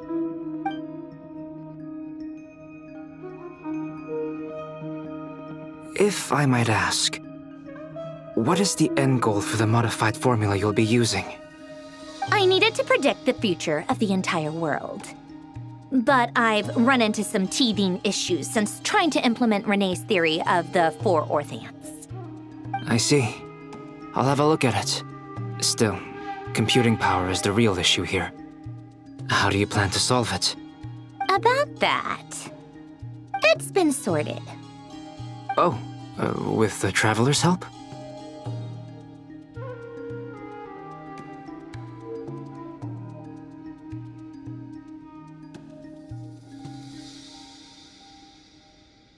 Actually, you're not wrong. She found the person with the solution. Was it Hat Guy? Yeah, it was him. Wow! Go Hat Guy! Seems like all that time studying at the academia is paying off big time. But where is he? Wasn't he the one who asked Albedo and I to come here? Come with me.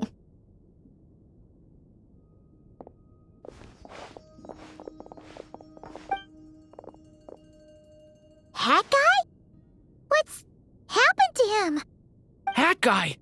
Can you hear us? No response. I guess he's in hibernation. Hat Guy mentioned that he was a puppet. It seems that his functions are currently shut down. I presume this has something to do with the solution to your computing problem. That's right. He and the Traveler came to see me. Wait, what? You have a solution? Would you calm down? Why do you always react so hysterically to everything? Excuse me? How would you know? You shouldn't be so quick to judge complete strangers. It's very bad manners. Oh, please. It doesn't take that long to figure out that you have a temper. Where does a mere student get that kind of confidence? I've actually published more papers than you. Not that status counts for much. Even Paimon's applied for academia admission. Huh? Are you serious? See? This is why I can't be bothered to explain myself. She recognizes no one's skills but her own. Okay, fine. I'll hear you out. So, tell me, how do you propose to solve my computing power problem? This world itself is constantly processing all kinds of information. If it's the world's future you're trying to calculate, you need a processing device that's designed to cope with that volume. Easier said than done. Only Irminsul can handle that kind of... Wait, is that what you're suggesting? But surely we can't just plug my formula directly into the ley lines. You should be able to tell that I'm not human, right? Yeah, I noticed. The technology, though, seems pretty ancient. Very different from Fontaine's. It's a completely different system. Conrian, to be precise. I'm what they would have called a puppet. Puppets need an energy source and processing power. The artisans who built them sought out the materials most suited for that purpose. You? Do you mean... The Traveler and I have talked it over. She's willing to vouch for you.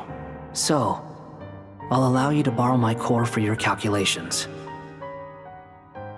It was built using wood from a silver-white tree, which makes it a small part of Irminsul. Conrian technology and Irminsul wood. Who in the world could have built you? Are you sure about this? A puppet without its core will cease functioning completely. And if it's left in that state for too long, it might not recover. You could die if you do this. You do realize that, don't you? I can put two and two together, yes. No need to rub it in. I won't lie to you. This has never been done before. I cannot guarantee your safety. Doesn't matter. I'm prepared for the worst. Did you two actually talk this through? Is he... Are we really considering this? Yes, we discussed it. The bottom line is, he trusts me and I trust you. Let's give it a shot, shall we? Honestly, I have no clue where this kid even came from. But for whatever reason, he lent me his core to use in my formula. I'm very close to finishing my calculations now, and the core is currently in use. So I'm sorry, but I can only show you a sketch right now. This is what the core looks like. A silver-white branch. It certainly matches the legends told about Irminsul. Is Hat Guy gonna be okay? He's not gonna die, right? Right? In theory, he should be fine. As long as we put his core back in time. Beyond that, all I can say is that I'll try my best to avoid risk and make sure the core doesn't sustain any damage. I think I know why you called us here now. Someone needs to watch over his body and make sure it's protected until the process completes. Correct. He said that the only ones he trusts here are you two, and the Traveler. And the Traveler will have other work to do. He will have our undivided attention. Aww, Hat Guy. On a more positive note, things are progressing steadily on my end. I'll call everyone in for a meeting once the results are out.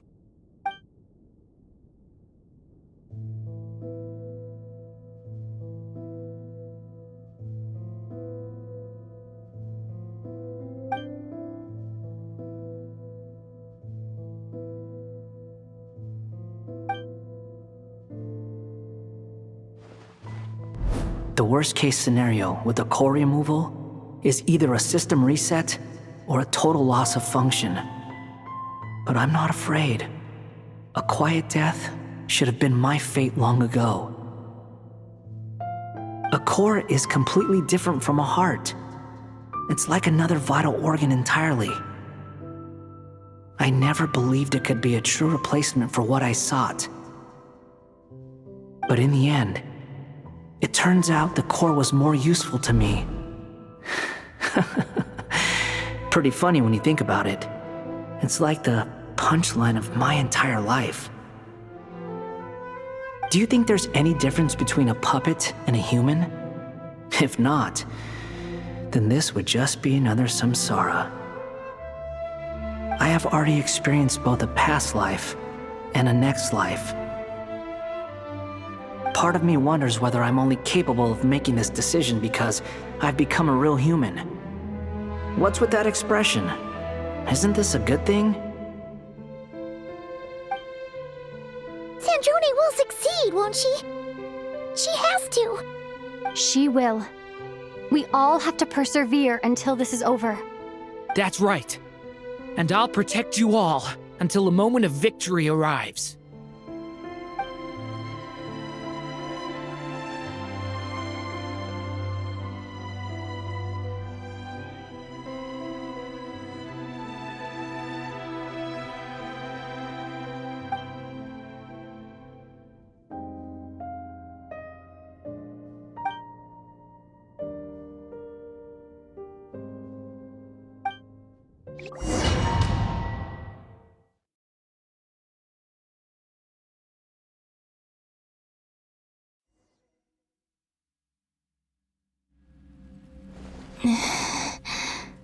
Who are you? Call me Sonnet. You have the same power as Canon. Sonnet. So, you're the goddess of the iridescent moon?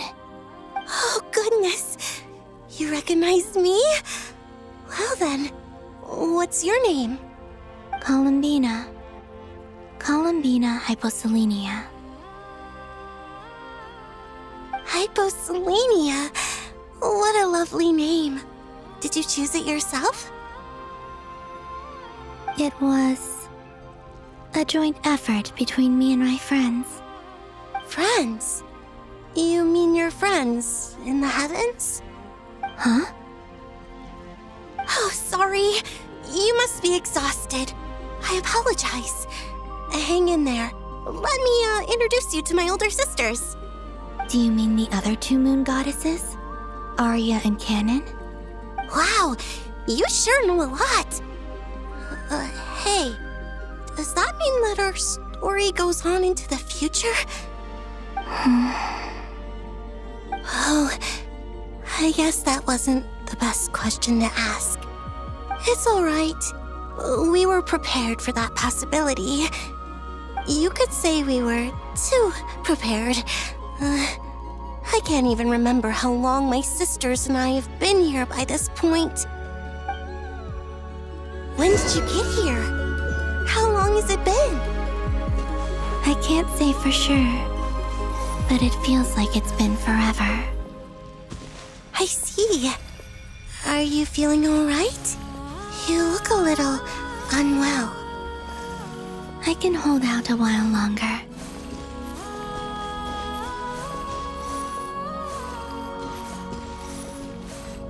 We don't have far to go. The place where my sisters and I are based is just up ahead. Don't worry, they're both really nice. I'll introduce you.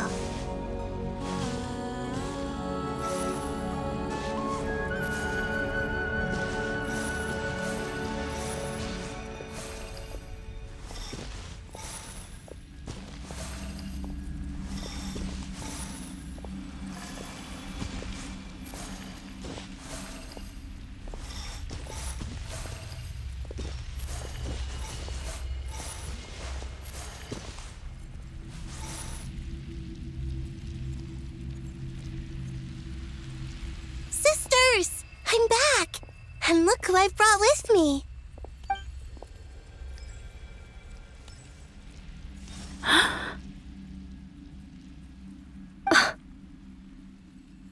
It's our lovely little sister, born in the far future.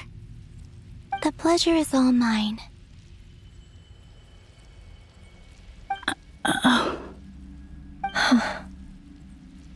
Allow me to introduce you to Columbina Hyposelenia.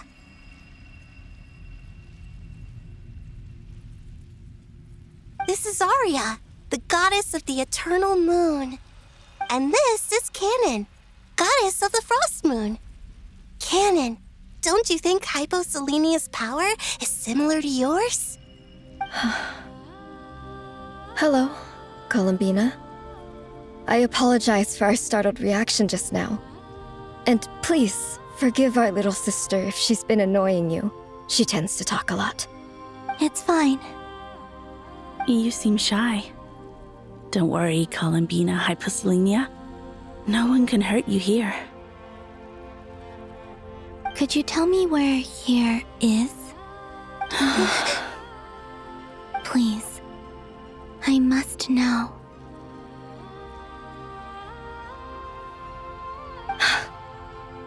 My dear sister, this is where Tevat's original ruler, the Dragon King Nibelung, imprisoned the moon goddesses. What? You're scaring her, Canon. No, I'm fine. Please, continue. Nibelung, our original master, created us in the distant past to maintain Tevat. But he left this world and traveled into the dark universe beyond, to explore worlds vaster still. Day and night, we fulfilled our duty in the heavens, until the day that the first descender arrived. The great ruler of the firmament. The heavenly principles. Is that what later generations call them? I see. But we did not reject them at first, nor did they seem to harbor ill intent towards this world. We coexisted in peace. They were like a guest in our home. Slowly, however, we came to realize that our guest had a growing desire to change and dominate the world. And you didn't stop it? No. There was an order to the rules they set up that Nibelung never taught us. We wanted to know if this order would bode good or ill for Tevat.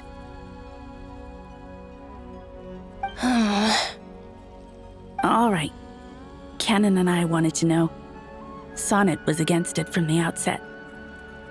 Later, we discovered that this great ruler of the firmament, bore an almost paranoid hostility toward the desire of certain life forms to seek power. Or perhaps they feared them. They would even cast down celestial nails as manifestations of their power, to punish the civilizations of the world below. Only this was far beyond mere punishment. Right. Their rules brought order, but the price people paid for merely testing the limits of those rules was far too great. I did everything in my power to help the punished escape catastrophe, but still, too many lives were lost. The ancestors of the Frostmoon Scions were some of the ones you helped. But just when we had decided to take countermeasures, the Dragon King, Nibelung, returned. And so began the War of Funerary Flame. So, that's the name the world gave that war in the future. Well, who won in the end? As far as I know, the Heavenly Principles won, although it came at a great cost. They remained in Teyvat, where they continue to rule to this day. And the world's original master, the Dragon King Nibelung, was destroyed. And what of the moons? Are there still 3 moons in Teyvat's skies? You can tell us the truth, Columbina. We know we are but remnants of a bygone age. We are prepared for the answer. Only the Frost Moon remains. But it has been cast beyond the false firmament by the Heavenly Principles. The Eternal and Iridescent Moons were both shattered during the war. So death finally came for us in the end. Sonnet. But you're still here, aren't you? A moon goddess cannot live without her moon, Columbina. She's right. That's why I began to disappear. Because the Frost Moon is cut off by the false sky. How much worse it would have been if it were outright destroyed. Our souls may endure within this lunar palace, but if our moons are destroyed, then we shall disappear the moment we depart from it. I'm sorry. There's no need to apologize to us, dear sister. If anything, we owe the world an apology. If only we'd decided to act sooner, rather than arguing amongst ourselves. all the more reason not to spend this time in regret and repentance. Instead, we should focus our efforts on how we might help our future sister. Sorry? Don't you see, Columbina, your story is not yet over. Is that not why you are here?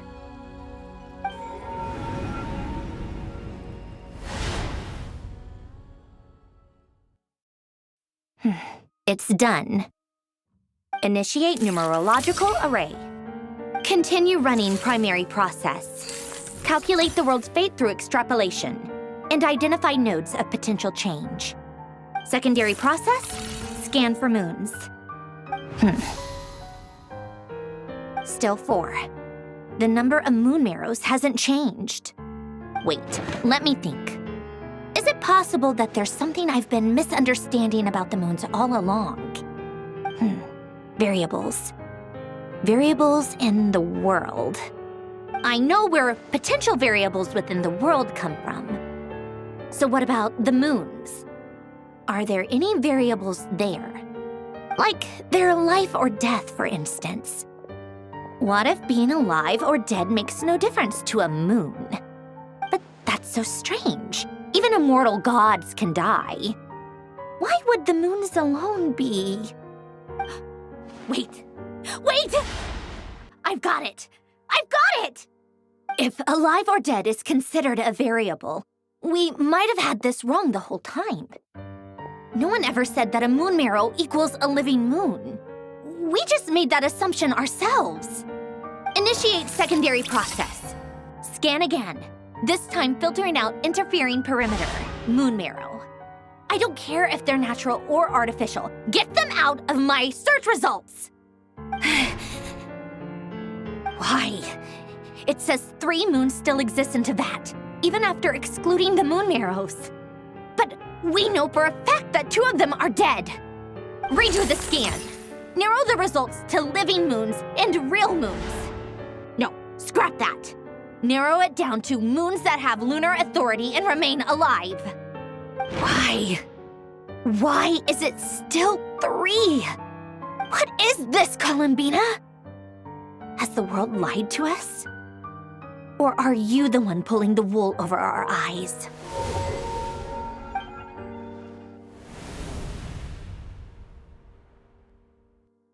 So, you think that the moon's reflection might be where Nibelung imprisoned the 3 moon sisters?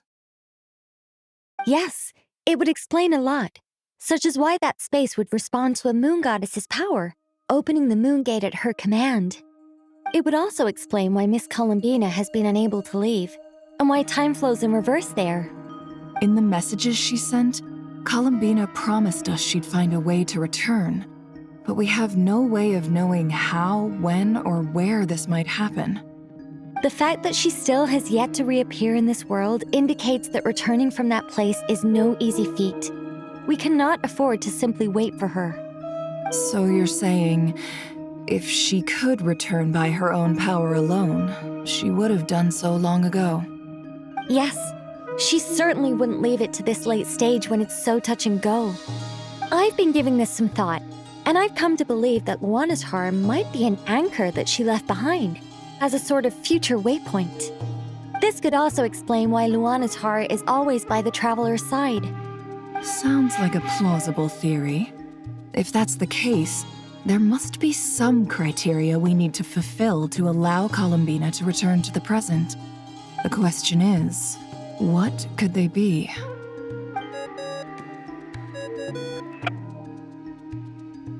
Hello?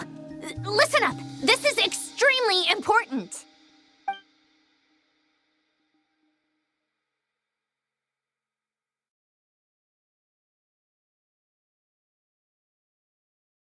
Not only is Columbina alive, but she may well exist in a form unimaginable to us. I'm still unclear on the details, but she's done something truly inconceivable in the past. And the clue to what she's done lies in the moon and Teyvat sky. Truly amazing. Oh, I'm so delighted for her. I'm sure we all feel the same. And I'm sure Columbina is ready to get back here and fight by our side. I'll keep my calculations going and try to find some way of coordinating with her. But that's not an excuse for everyone else to slack off, okay? All of you had better keep trying to think of solutions. How can the dead moons still live? And Luanatar?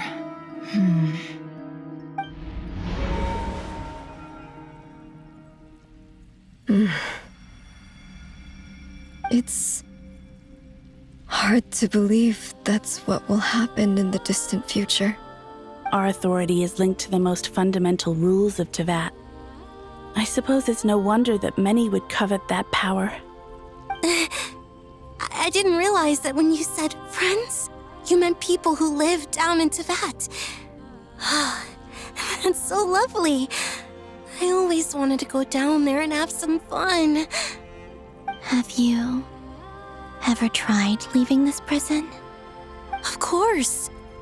Between us, we've tried everything. But no matter where we go, this space will eventually bring us back here. It's like the center of a whirlpool. Everything ultimately converges here, at the moment when Nibelung imprisoned us. In that case, have you tried using any of those pathways that connect this space to the real world? Sorry? What are those? They're passages through which you can make small-scale changes to reality by using Kuvaki. Or am I the only one who can use those passages? Because part of my soul remains in reality. Kuvaki. What is that? You don't know? It's A unique kind of elemental energy found only in Krai, the land from which the moons arose. Oh. Well, it's true that the moons first rose up from the part of that you say is called Krai. But there is no difference in the elemental energy between there and anywhere else. What? Could you show us some of this Kuvaki hyposelenia? Maybe if we see it, it'll make more sense. Okay.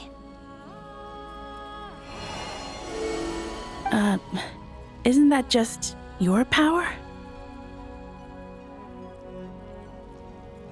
What? But it's everywhere in Krai. In the air, in the land. Even the creatures who live there have adapted to its influence. How curious. This Kuvaki certainly did not exist anywhere in the world before we were imprisoned. Let alone influence living creatures. So, how exactly does it affect them anyway? Can they float in the air like us? This is so strange. Why would their reality differ so much from mine? Columbina, you're looking for more than just a way out of here, aren't you? Yes. If I am to help my friends, I will need tri-lunar authority on par with that of our foe. You mean... you'll need our power? This sounds extremely risky. The three moons' powers are not mutually compatible. Concentrating them into one goddess will be a very painful process. And if anything goes wrong, it could tear you to pieces. I know. But I'm willing to take that risk. Even so, let's say we successfully transfer our authority to you. How will you take it outside this prison? Niblin constructed this realm specifically to prevent us from using our powers to interfere in his war. No moon goddess can leave this place alive. What if I don't leave alive?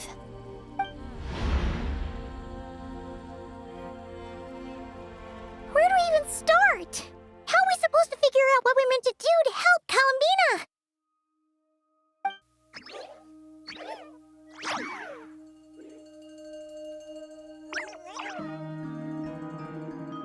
Columbina, what do you need from us?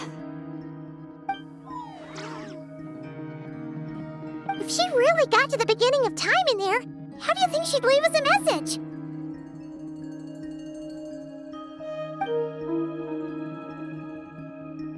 You don't think she'd write it down on a stone tablet somewhere in the hopes that we'd find it, do you? Seems unlikely. Columbina may not talk a lot, but she thinks deeply about issues like this. Let's review what we know. This is the Columbina who fought alongside us against the Rehir of Solnari, and with whom we celebrated Moon Prayer Night. She knows our personalities, our ways of doing things, even our unique strengths and abilities. So, if she wanted to tell us something from a long, long time ago, what would she do? Oh.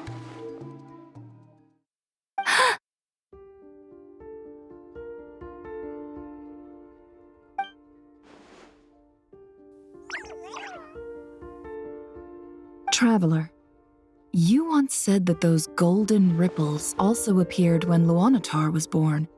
What if Columbina left Luanatar here, not just as an anchor to the real world, but for some other purpose? If she is part of Columbina, and Columbina knows that I can see past events through her...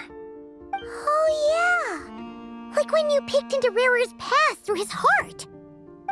Nefer, wait! If you're right about this, and you can really see past events through Luanatar, your eyes... they'll... Oh, I know. Looking at Rerir's past in Conria was already enough of a strain on my eyes. Looking this far back into the past, it'll surely blind me.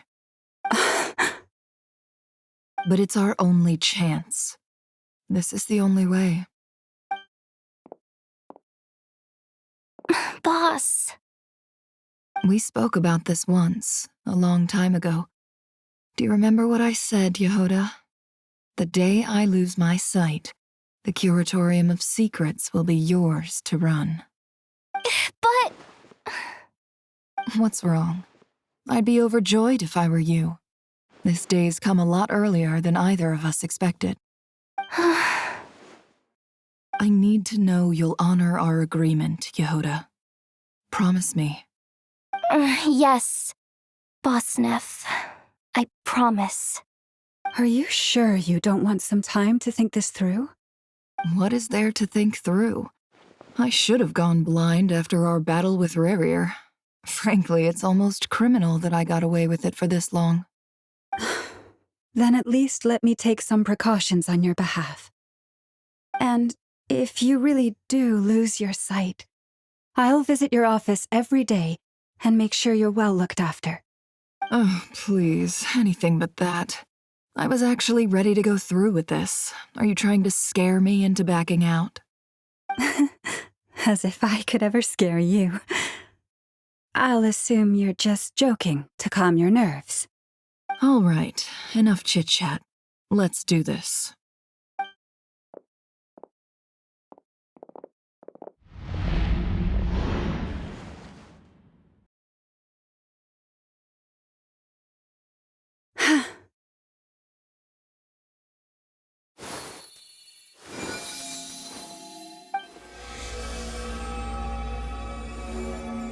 All done. Good. Now give me some space.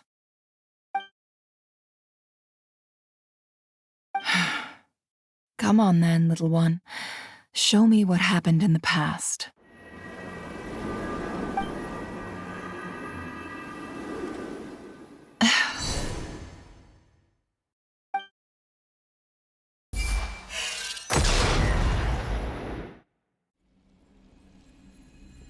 Between the Trilunar Authority, Kuvaki, and the sole-surviving moon, the Frost Moon, I think I might know how to get back. But I will need my sister's help. Time to go talk it over with them.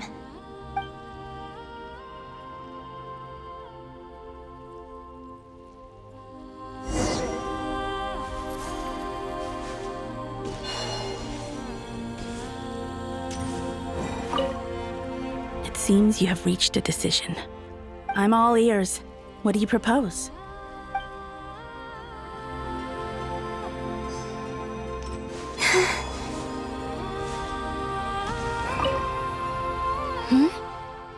Have you decided what to do?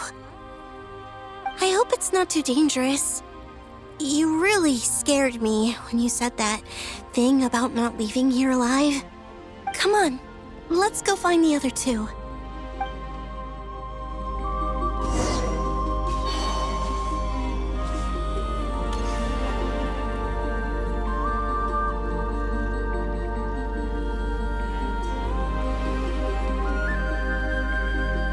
Have you figured it out, Columbina?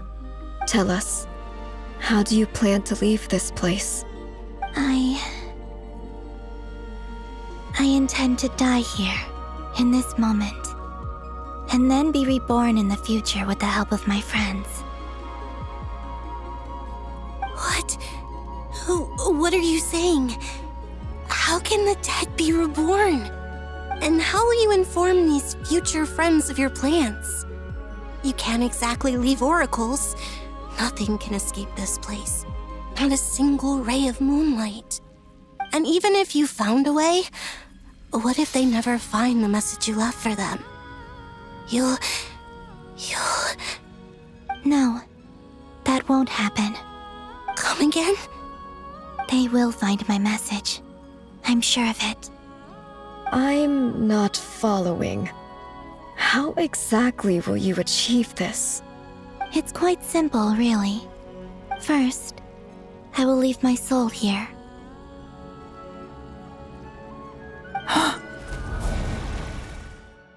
I see it. Your soul? You mean You're a divinity? Yes. I once left a portion of my soul in the future. One so small that this prison barely noticed anything. In this very moment, she can resonate with my soul across time. When the time comes, I believe that she can serve as an anchor to pull my soul from here back to the future reality. Just as gravity connects the world to the moon. Exactly. In the future, where I came from, the moon has been cast beyond the false sky, but I can still feel that it is there.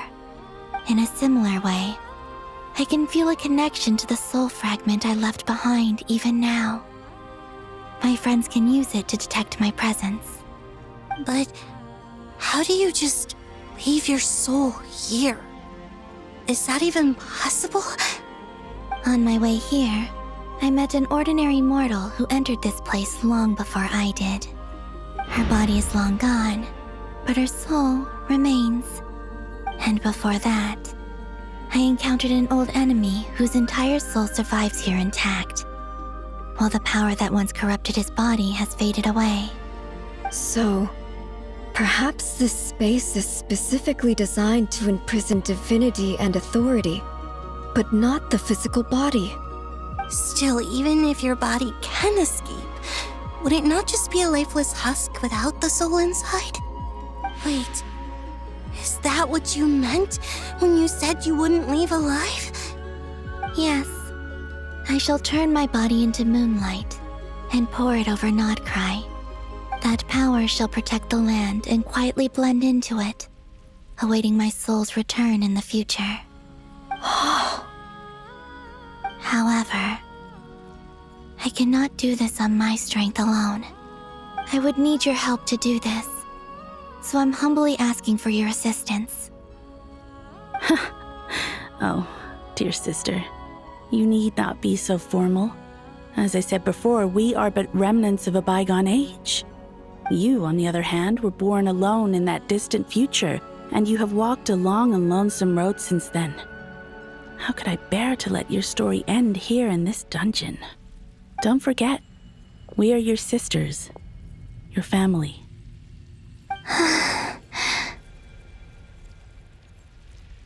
Arya's right. Actually, I've always wanted a little sister. Can you imagine how it's been for me? Getting nagged by two older sisters all the time. Now, I finally get to be the big sis. And not just that, but I get to help you return to your world, too. How could I say no to that? Sonnet. Canon?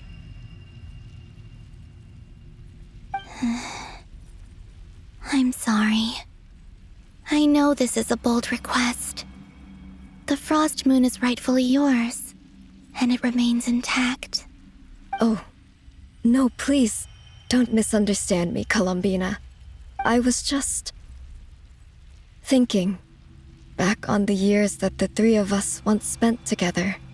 You cannot imagine how happy I am to hear of the future world you describe. The Frost Moon Scions, your lovely, kindly friends. For the three of us, whose purpose in life was to maintain the peace in Teyvat. It is a great relief to know that the people of this world live in such an abundant future. If your plan can save them, and save Krai, I will gladly give you all that I can. Besides, the three of us have been together since the day we were born. I could never abandon them to live on alone without them. Canon. Still, I do have one question I would like to ask you before we proceed. Certainly. What is it? Why do you cover your eyes?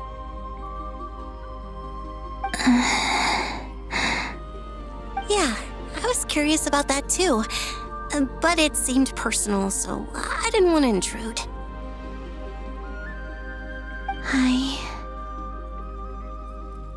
There was a time when I refused to look upon the world. I believed it was full of nothing but lies and falsehoods. I wished to hide my feelings, seal my heart, until I could return to my true home. I see. Perhaps that decision saved you from ever having to see the false sky again. But at the same time, you likely missed out on many true and precious things, like the smiles on your friends' faces. Promise me this, Columbina. When you return to the future, open your eyes, take a look at the world around you, and see your friends. I'm sure that you know this already, given that you long to return, but that is your true home. Give me your hand, Columbina. Aria, Sonnet, you too. Okay. All right.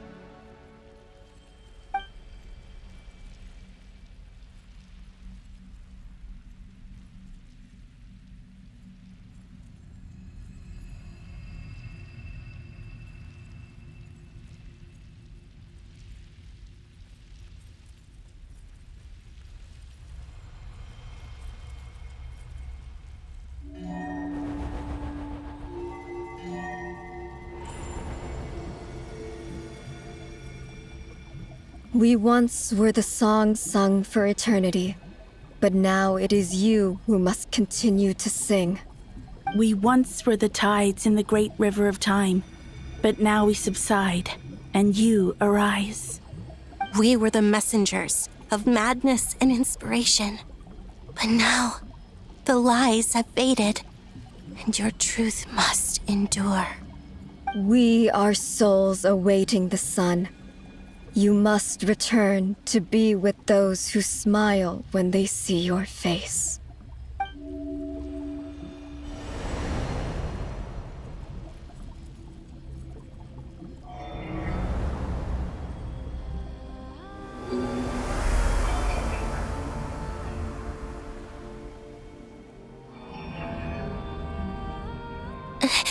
Is it done? Yes. We have transferred the authority over all 3 moons to Columbina Hyposelenia. From this moment on, she is the Tri-Lune Goddess, the one and only moon goddess of this world.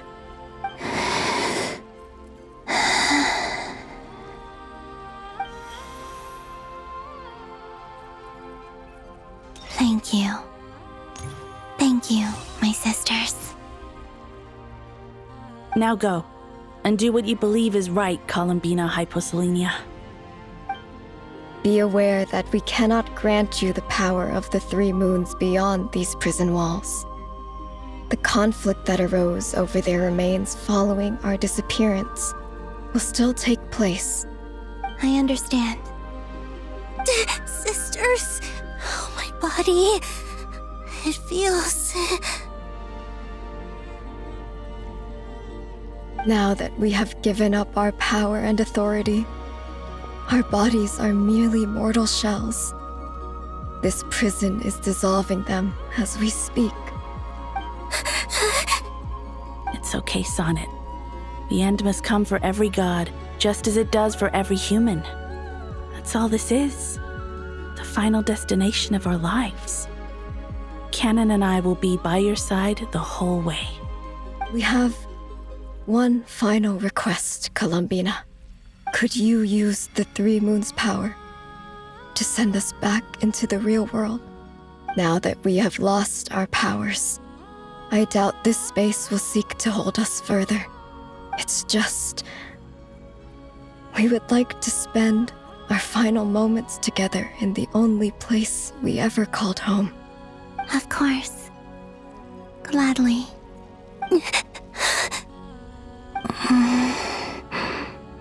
Sonnet? Yes?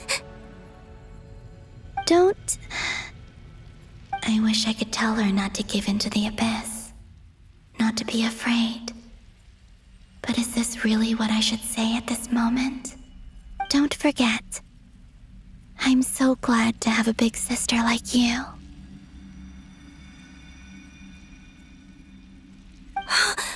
No, Hypo.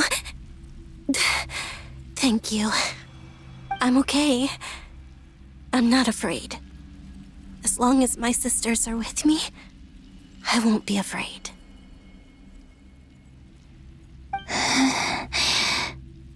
It looks like this is goodbye, sisters. Goodbye, Columbina. Take care of this world in our stead. I will.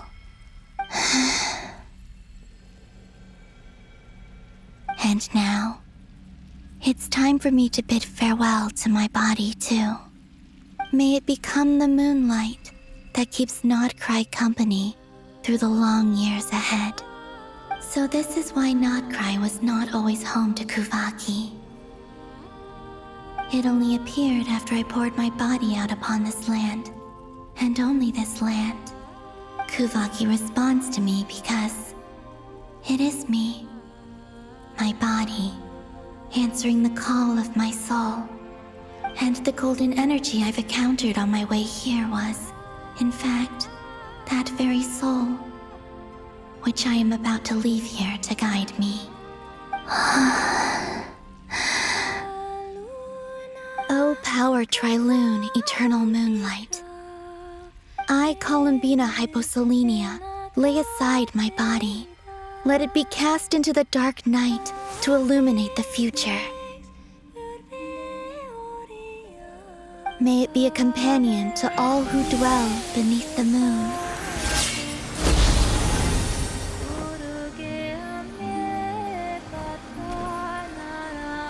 Until the time comes for me to return home.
That was crazy! Were we even allowed to see that?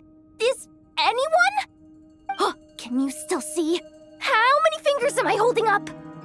I see 2 fingers, and a look of sheer terror on your face. Truly astounding, Miss Nefer. Your eyes have glimpsed the very ends of the world, and yet they remain as sharp as ever. Or is the credit for this miracle due to Miss Lauma? It seems that even time itself is no match for your medical skills. Surely you jest, Mr. Flint. I suspect we have Columbina to thank. She must have realized the immense toll that the ritual would take and purposely set aside some of her power in the past to protect Nefer's eyes when this moment arrived. There is always a great price to pay for witnessing the truth, but it seems that this time, Columbina has shouldered that burden on our behalf. She chose the perfect method of getting a message to us. Though her eyes were always shut, she was clearly so perceptive. She knows us well. She knew exactly how we would think and what we would try.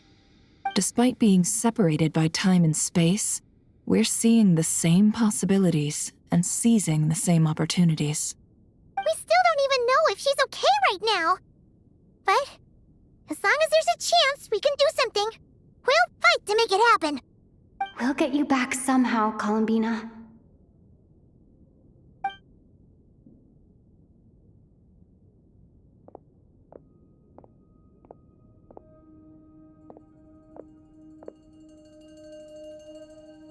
Well, based on the information we now have, let's figure out our next moves. Thanks to these gentlemen, we have a much clearer picture of the situation with Dottore.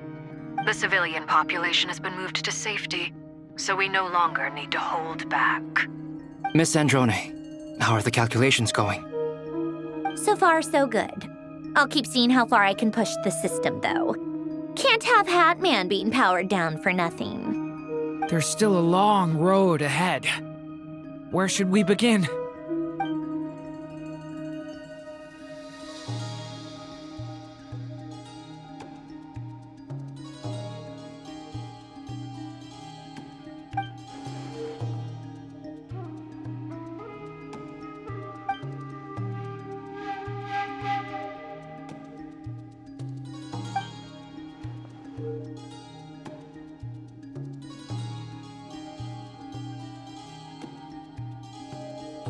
Our plan is clear. Time is short, so let's get moving. There's just never enough time, is there? Time is the bane of my existence. Ugh. Anyway, I'm gonna get back to work. All right, we'll do our part too. Yeah.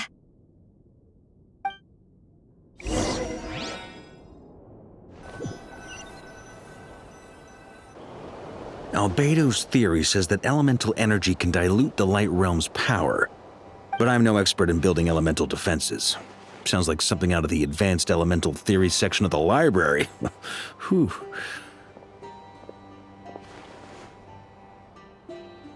You seem quite troubled. Well, yeah. I mean, who doesn't get a little flustered when they're completely out of their depth? You were the very picture of confidence back when you approached the Hexen Circle. Yeah, I could have been faking it through that whole meeting for all you know. Who's to say I'm not just a ball of nerves in a charming and gregarious package? Oh gosh, really? I'm so sorry, I had no idea.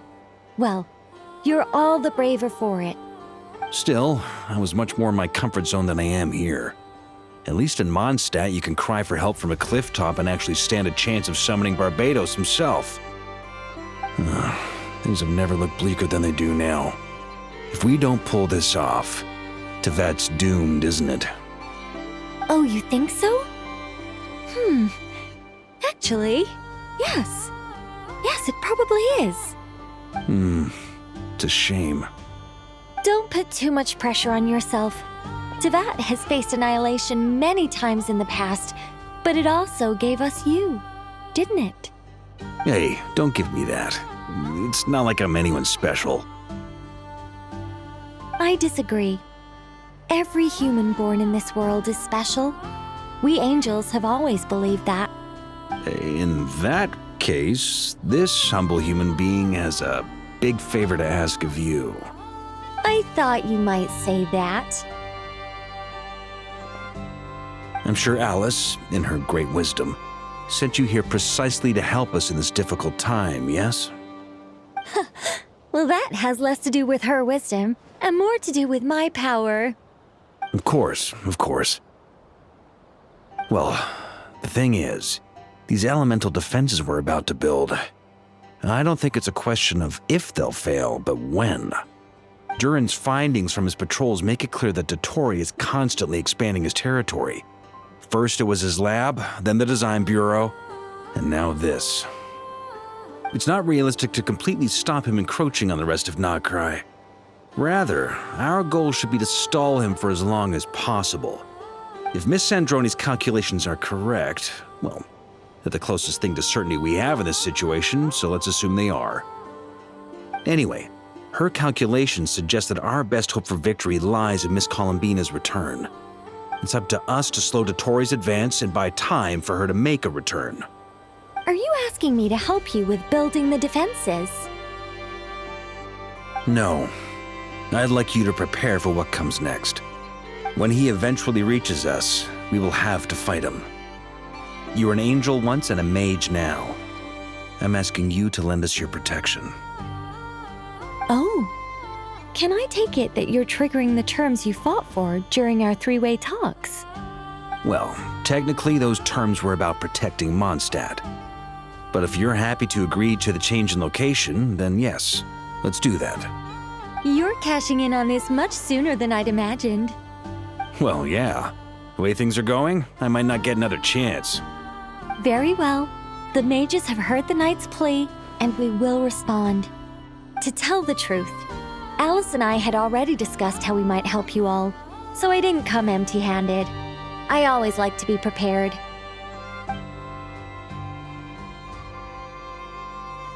This is... wow. Yeah. This is great. Seriously, thank you. It's been many long years since I had a chance to dazzle humanity with a little divine intervention. To humbly serve as a reliable and responsible guide. Anyway, Knight of Boreas, please accept this gift in recognition of your great virtue. Go now. May the angel's blessing deliver you safely to your destination.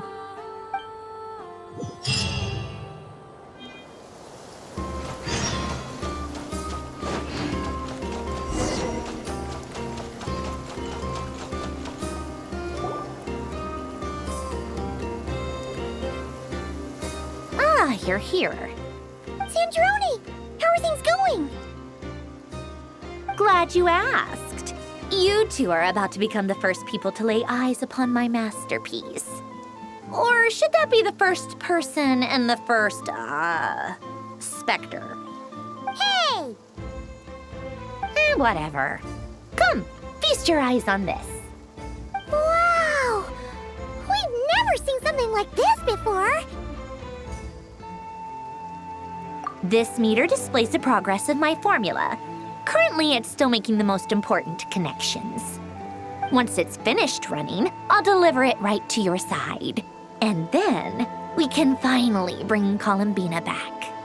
What do you mean, deliver it? Can't you just tell us over the Dodo communication device? It'll just be some numbers, right? Ugh, you're such a greenhorn. This isn't the kind of formula you solve in math class. It's a highly complex algorithm capable of constructing a framework of rules. Ugh, whatever. We'll be here all day if I start trying to explain it. All you need to know is the formula must be completed before we can bring Columbina back. I'll share the data with you. Nicole's agreed to let me use her information channel, so we just need to use the Dodo communication device like so, and... there. Now you can check in on my progress. Wow! Look at that! You're amazing, Sandrone!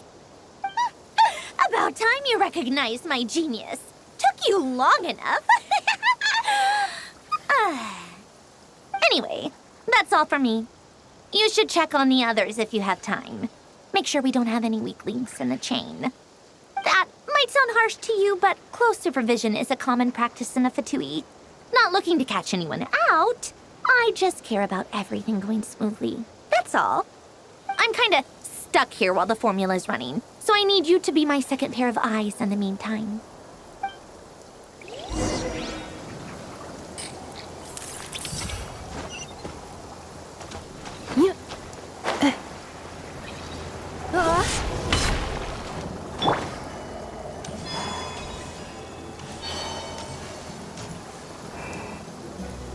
Thankfully, Miss Nicole has come to our aid. Nasha Town is now looking very well defended. Golden Flame. Yes, that's Nicole's power, all right. Based on the latest message from Grandmaster Varka, it sounds like they've reached an agreement. The situation should be more stable with her assistance. Everyone will have at least some degree of protection. Albedo! Durin! Hello there, you two. Are you well rested? That's good to hear. As per the plan, Albedo and I will be in charge of Nasha Town. As Dottoro's energy field expands, it's creeping ever closer in that direction. But we will do our best to hold our position. We fought side by side many times before, and always with great success. I believe this time will be no different. So don't worry about us. Focus on fighting Dottore.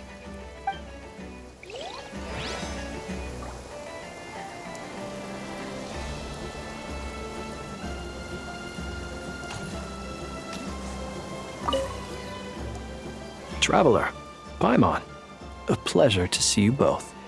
Twins! How's everything coming along? Fairly well, if I do say so myself. Personally, I am ready to confront Dottore head-on. Ooh, you sound much more serious than usual. To be honest, I am not usually fond of exercising my full strength. For one thing, it's hardly conducive to maintaining a low profile. Besides, I believe one should have the right to choose when to show their hand.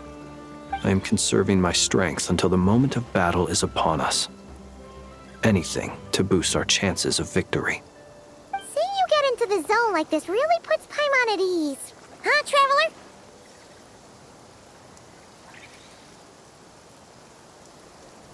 I consider it an honor to have your trust. Rest well. I look forward to seeing you both in your element during the battle.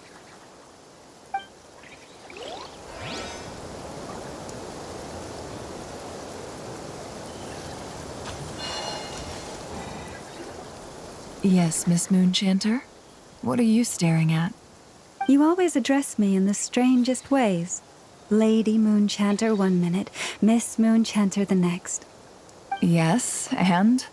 Are either of those incorrect? Not as such. It's just that I simply call you Nefer nowadays. Uh-huh. That's my name. What's your point? The point is I don't add any honorifics or titles. Meaning what? That maybe we're on friendlier terms now than we used to be. Is that how you see it? And I thought I was the one with eye damage. Never! Wilma! Paimon, Traveler. Just swinging by to check in on you. How are things going? Did you manage to get some rest? Don't worry about me. I won't slow us down. And I give my all to ensure our victory. Ah, yes. Allow me to give you two a quick checkup. All done. You're both in good shape. You're welcome. You'll have your work cut out for you in this battle against Dottore, so make sure to get some rest in first. Paimon will keep an eye on her. Don't you worry. I'm glad to hear it. Take good care of yourself, too, Paimon. Sure thing!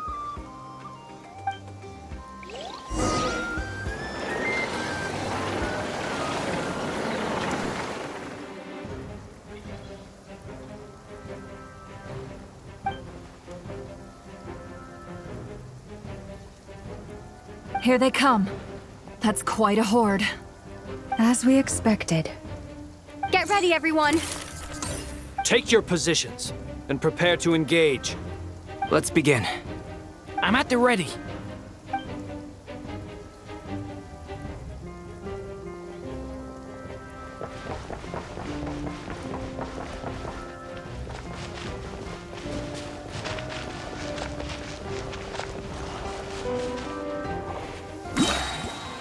Waste of time. Change of plan. Go! Bombs away! The night cometh. So couldn't. There's nowhere to hide.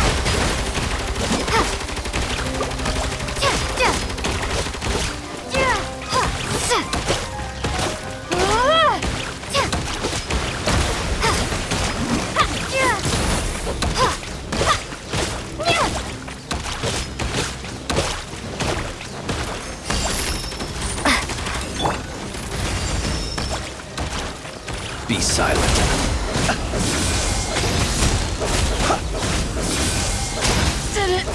Take too long.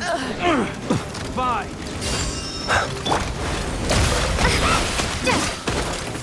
Got a present with your name Close on your it. eyes. Do you fear the dark?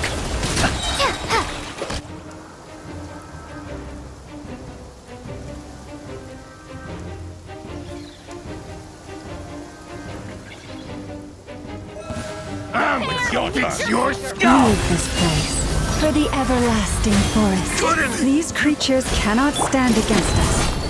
Come and fight and talk. Just don't let your guard down. That goes without saying. I'm hard.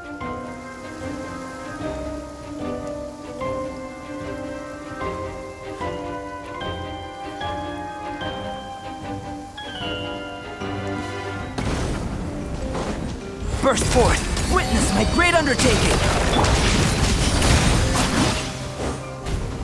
A turning point in space! Come into... That was easier than I thought. Naturally. What do you mean? Is it because as created beings go, we're of a high...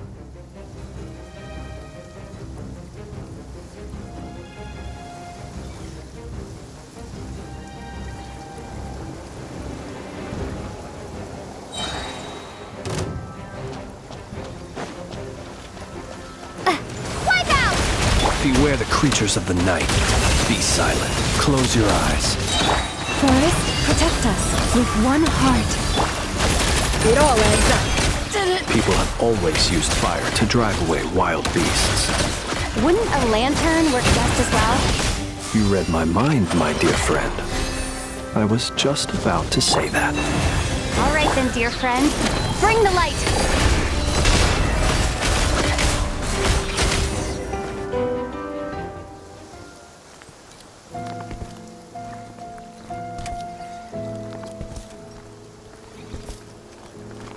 You're looking well. I trust you've had a good couple of days. Dottore. It's actually a good thing, in my view. If the subjects of my experiment were to die prematurely, it would throw quite a wrench in the works. And so, I must thank you all for your resilience. We are no longer on the same level, but you are nonetheless worthy of my respect. A creator god should be merciful and gracious after all. And in any case, it is only right that before I end your lives, the world is informed of the arrival of their new god.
The experiment begins.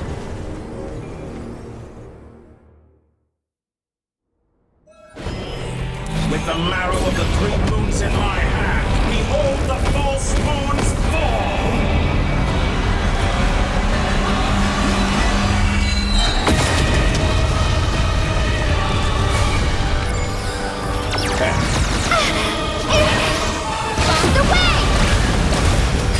You poor lost one for the everlasting forest. Moon's remnants fall!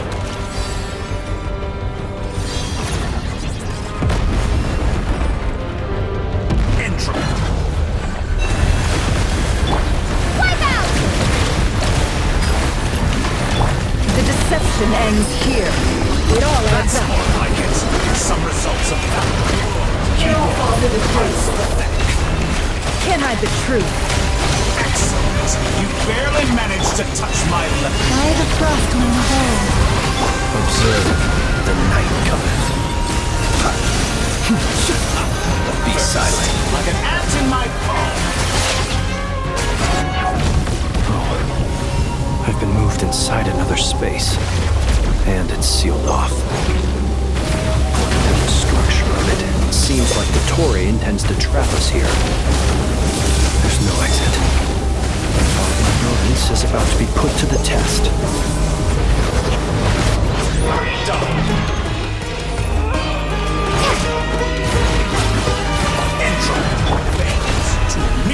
Leave this place. It all adds up.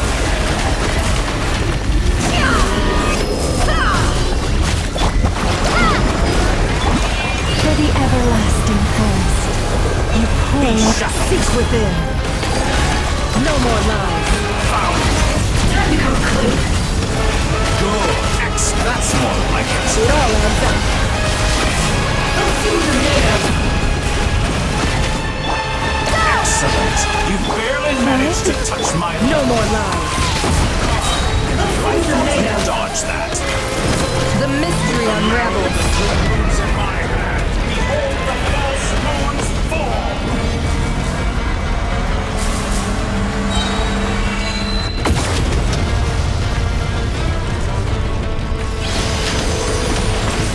Bombs away! Water jet! You poor lost land. By the frost in the The deception ends here. Can I the truth? Be sure. It all adds up. Good. Keep it up. That's more like it. Tell me, where will you try scurrying off to next? Looks like the Torre has opted for a divide and conquer strategy. But we will not allow him to triumph. Now, I shall pray for our victory. Protect us.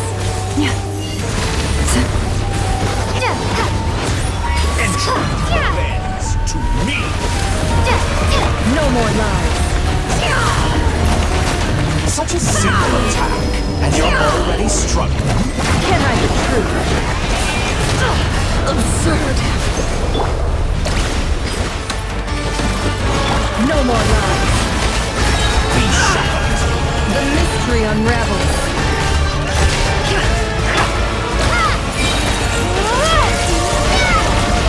It all adds up.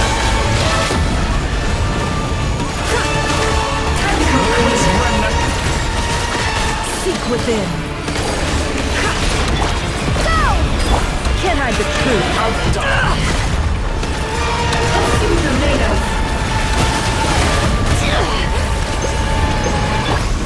Water jet!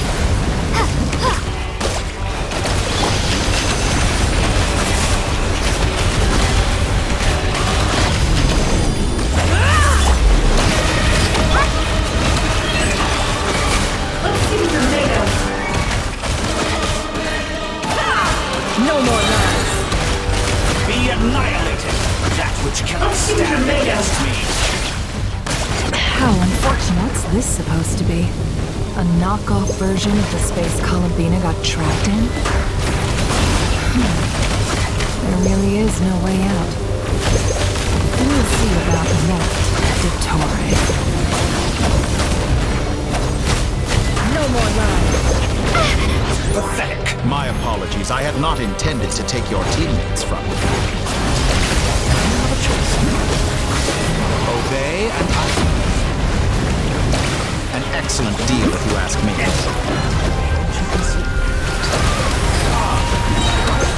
Dodge that.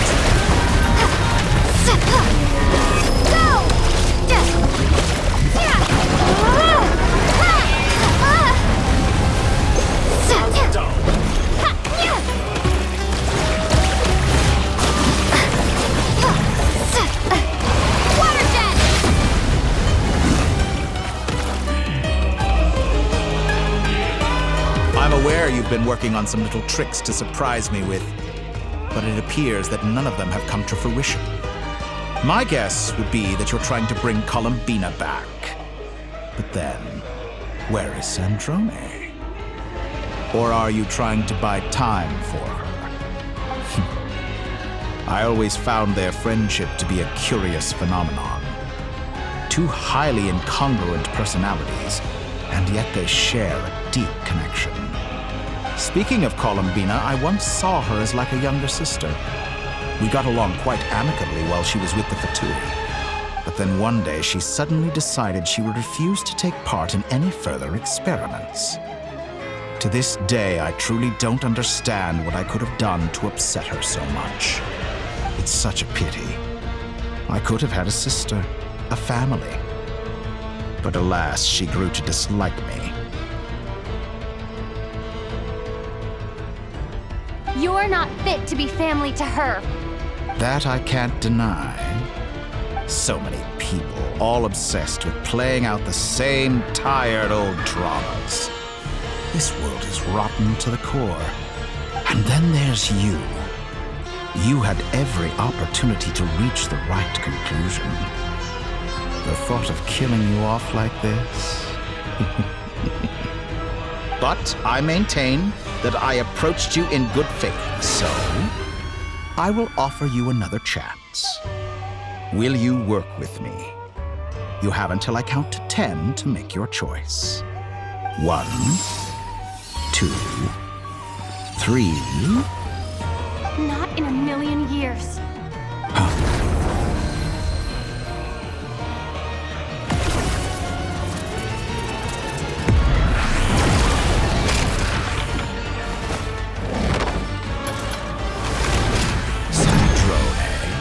What a pleasant surprise. I didn't think you'd join us all the way up here. You're as sick and twisted as ever. Don't fool yourself into thinking anyone's grateful for the chances you're offering them. Sandrone, the formula hasn't finished running yet. Funnily enough, I was just discussing a collaboration opportunity with the Traveler, and then I see you, who I must say is a good example of an opportunity gone to waste. Gone to waste? I said that everyone would get one chance, and you've used yours to march right back into the lion's den. So yes, it's an utterly wasted opportunity. And what makes you think I believe a word that comes out of your mouth? I was planning on disposing of your little formula after wrapping up more urgent business here. But since you've taken the trouble of serving it to me on a silver platter, I can simply bring it forward in the schedule.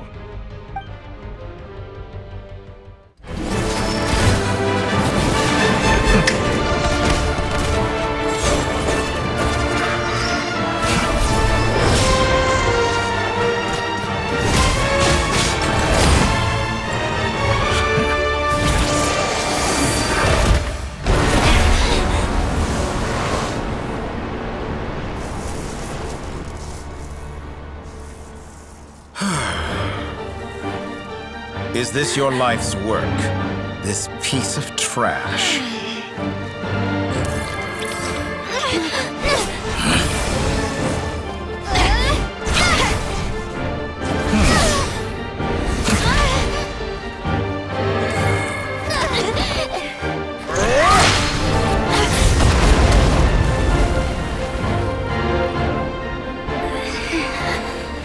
Your formula runs too slowly, Sandrone. You put your hope for success on others instead of fighting dirty. That is why you have failed. Now, whom should I slay first? Any volunteers? No one? How nice of you to leave the decision to me.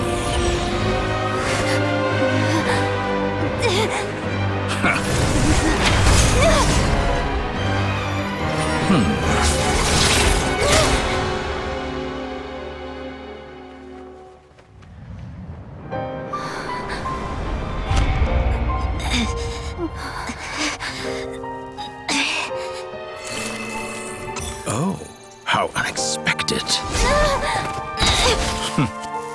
Sandrone, any last words for me, comrade?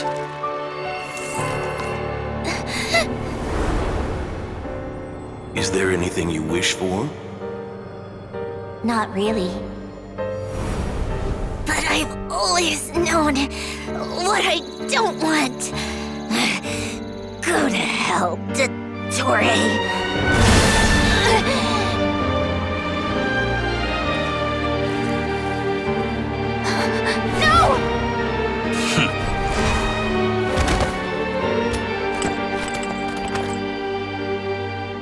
And now, you have failed.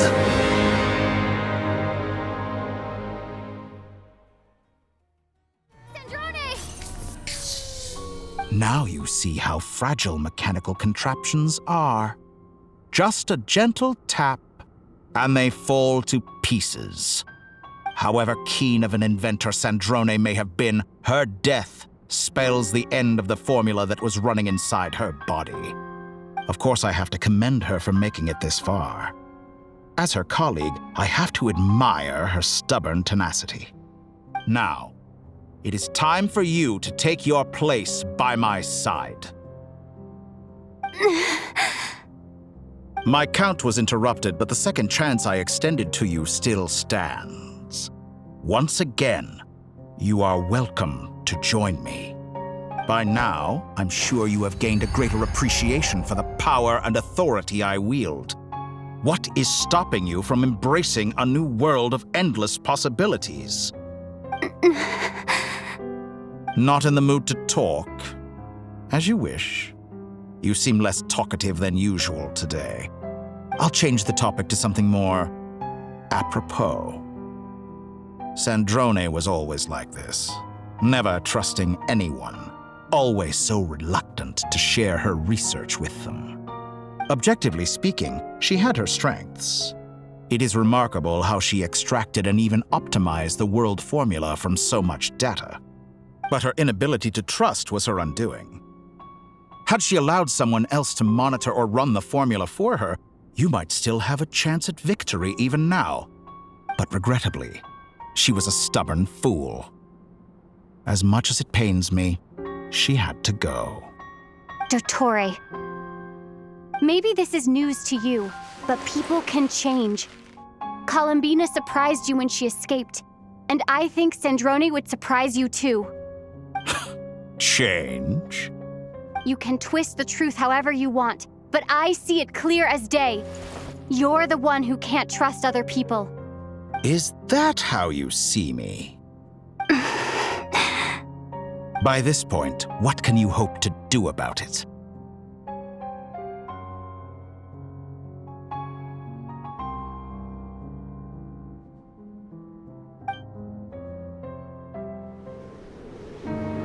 It is pointless to fight on. You've already lost. Wrong.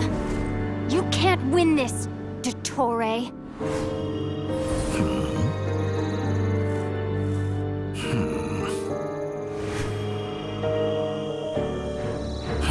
What?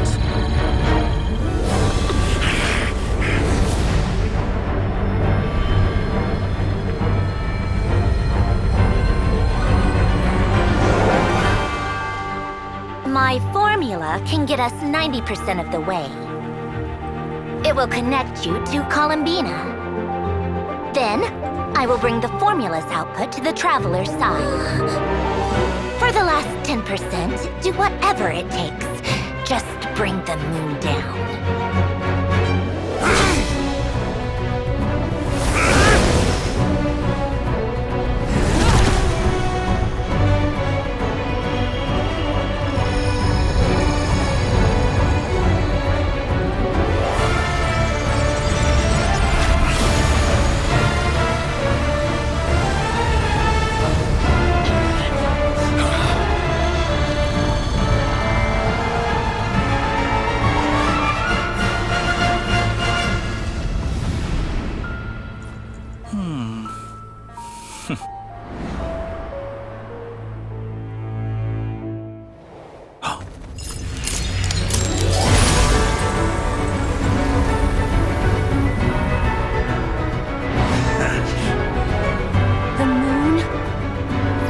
never be yours.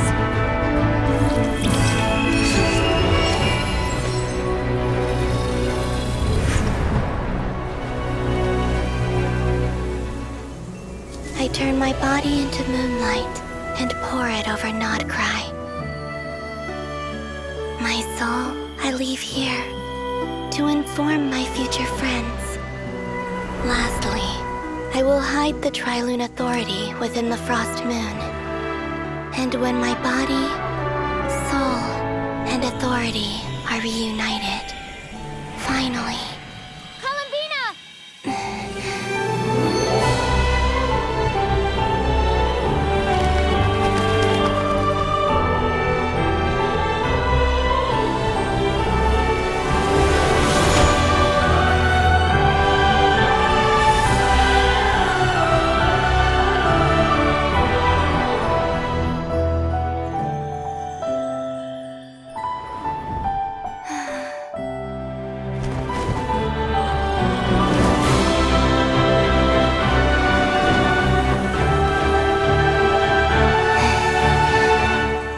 It's been too long. I'm back.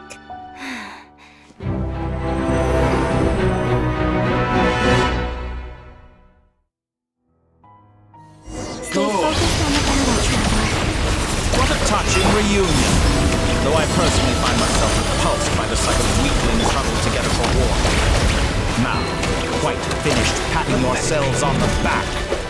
Show me how long you can struggle before you drown. Watch out, Columbina! I know. Wait for the right moment. We'll strike together. Moon's remnant.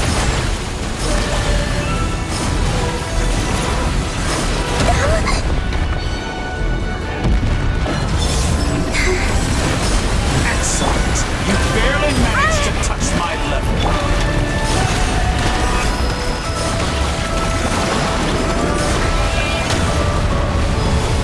Did you honestly think that would hit me? Go! Water jet! Wipe out! Surge. And here I thought you'd dodge that. Enough!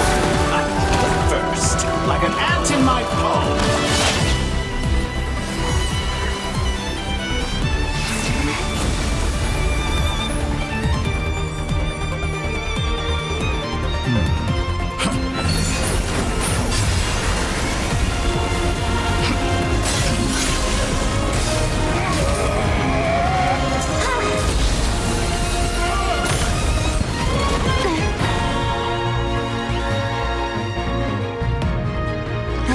You the new moon's blessing. The new moon shines upon you. I am growing weary of your sleep. It's over, Dottore!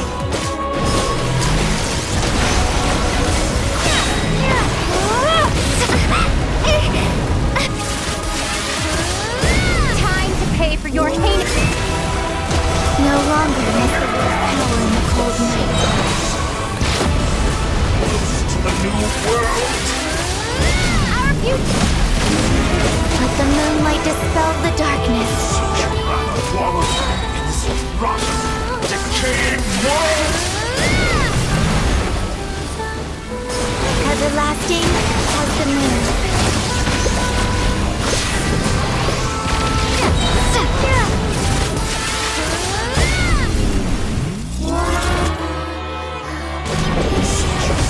Wallow in this rotten, decaying world!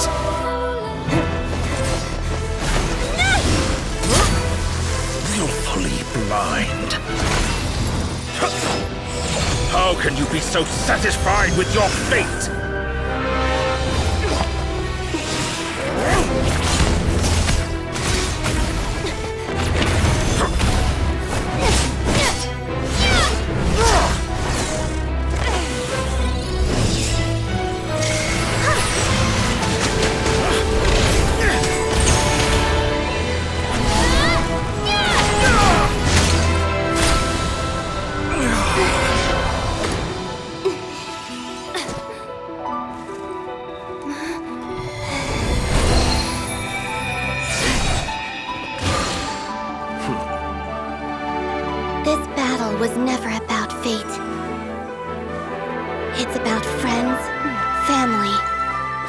home you stole from them.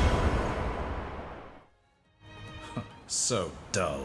Only the weak rely on each other for comfort. You shall see. Once I transcend fate, you will be nothing but fodder for my grand experiment! That will never happen.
No, this world is our home.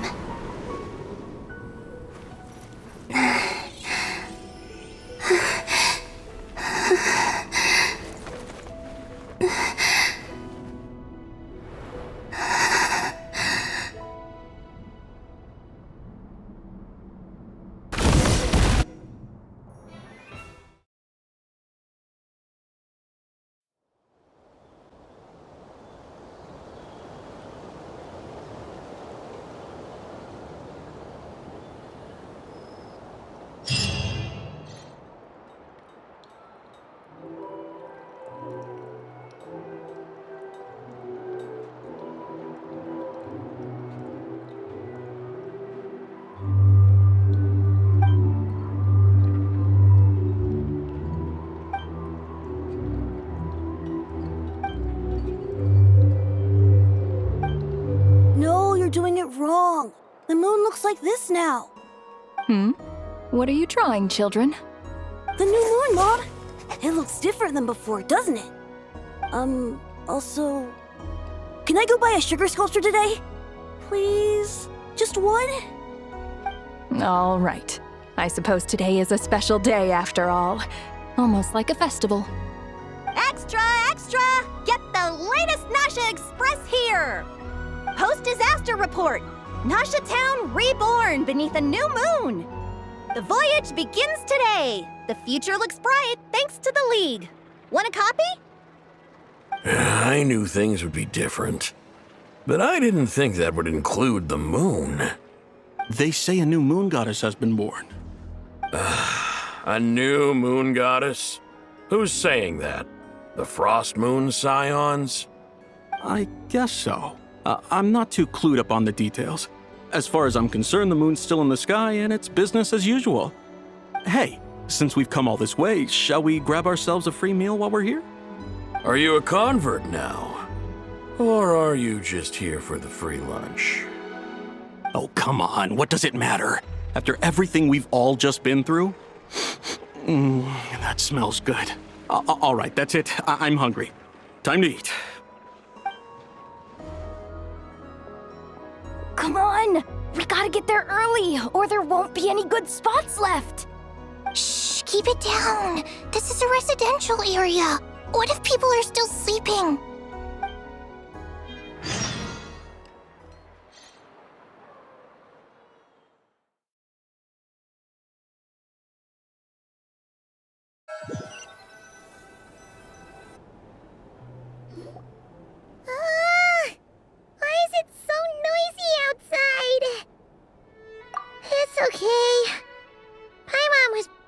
A week anyway.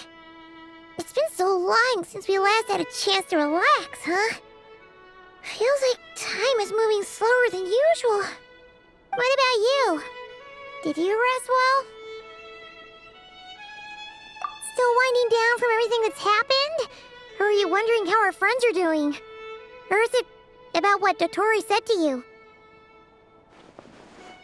Okay, if you say so.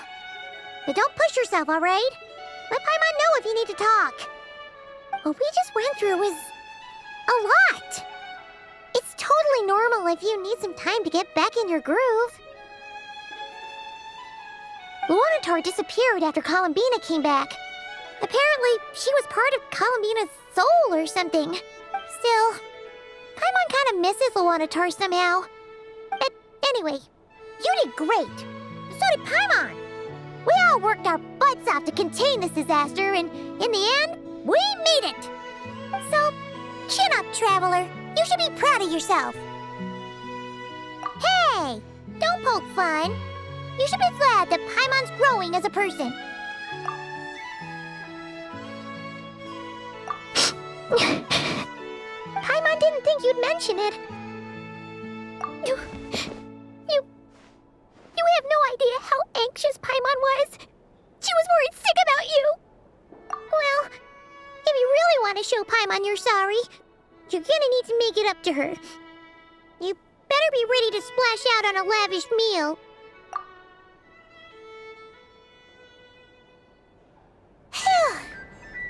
Okay. Paimon's full now. Huh? Oh, well... Hey there, Traveler and Paimon! Good morning! Morning, Yehuda! Here for some breakfast? Oh, I've already eaten. Just need some water. I was mostly worried you might forget what day it was today. So, I came over to remind you. Careful there, Paimon. Too much food will make you drowsy. Don't let anyone catch you hiding at the back and nodding off during the League meeting. You should probably be saying that to Aino. She's the baby of the group, if anyone. True. You know, I'm surprised that all these competing groups are actually coming together to try to solve things together. Definitely a first for Nod Krai. Well, nothing like a region-wide calamity to bring people together. After that, surely even the most self-interested people have to realize that going it alone isn't worth the risk, right? Try telling Boss Neff that. She's not exactly convinced that people are gonna get with the program. Really? But if she's so pessimistic about it, why'd she agree to be the Curatorium's representative in the League? Probably 'cause even though unity sounds like a pretty far-fetched idea, the benefits it would bring make it worth a shot. I think things will work out, though. I swear, Nod Krai feels like one big family now with everything that's happened. More than it used to, anyway. Paimon's with you on that one. And it seems like plenty of other people agree, too. Just listen to the bustling streets. All right. Everyone's been rebuilding these last 2 weeks, and the evacuees have been coming back in droves. Life's slowly returning back to normal.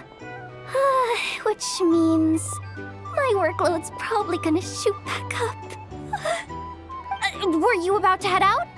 There's still some time before the ceremony begins, you know. Yeah, we were gonna take a stroll around the square and say hi to some friends first. Sounds good. See you later then.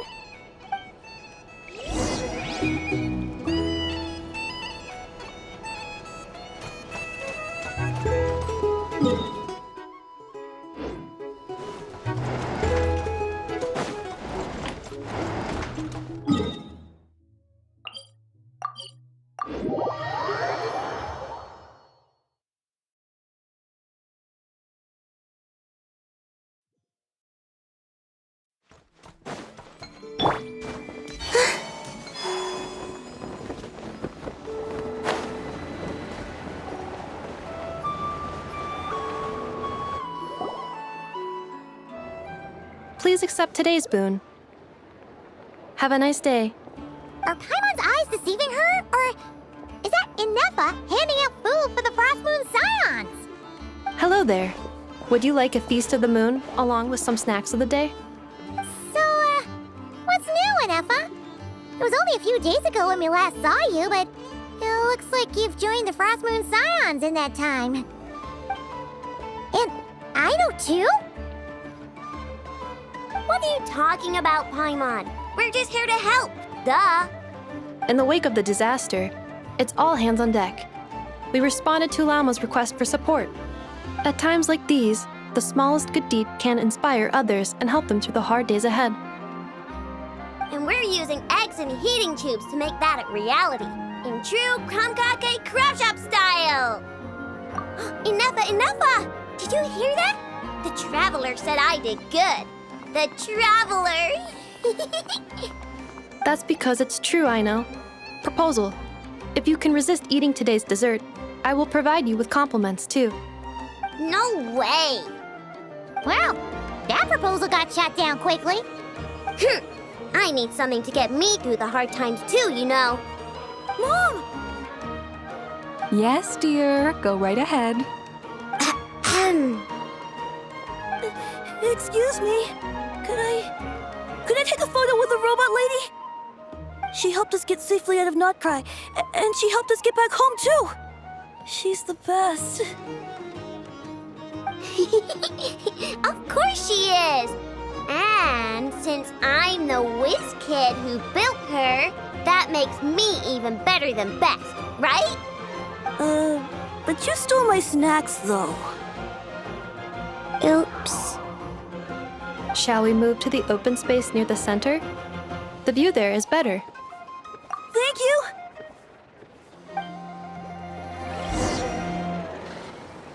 Aren't you the better pick for this job, Flint? You underestimate yourself yet again, Master Ilua. Not at all. I rarely come by Nasha Town. I don't know any of the big shots here. All in good time. Socializing is a step-by-step journey. But you're much further ahead on that road, aren't you?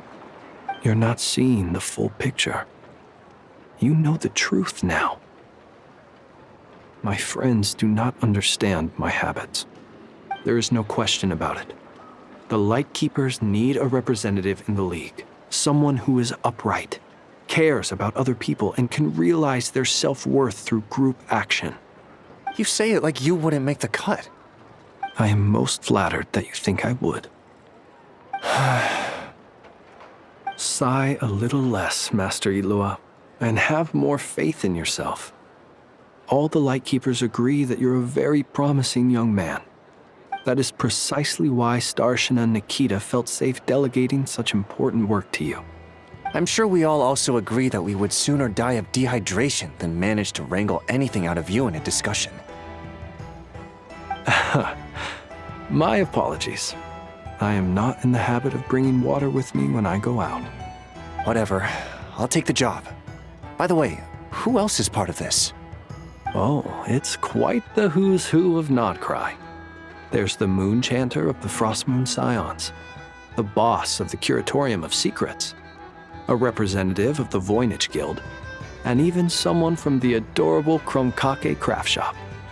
I'm sure you will find speaking with them to be a genuine pleasure. If you say so. I've never done this work before, so I'm honestly a little scared of making mistakes. But I'll do it. Not only is it our duty as Lightkeepers, but because I want to make Krai a more welcoming place. An admirable attitude to take. The beacons are lit, Ilua. We're but one step away from breaking through the blizzard. We have the chance to band together and build our shared homeland into an Elysium. This is unprecedented for Krai. An opportunity not to be missed. Yeah. You're right. I'll do my best. Quite a few familiar faces have arrived. Let's go, shall we?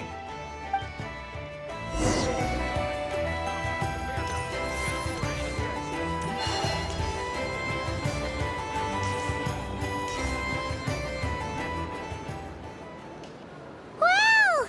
Everyone's here! You seem well rested.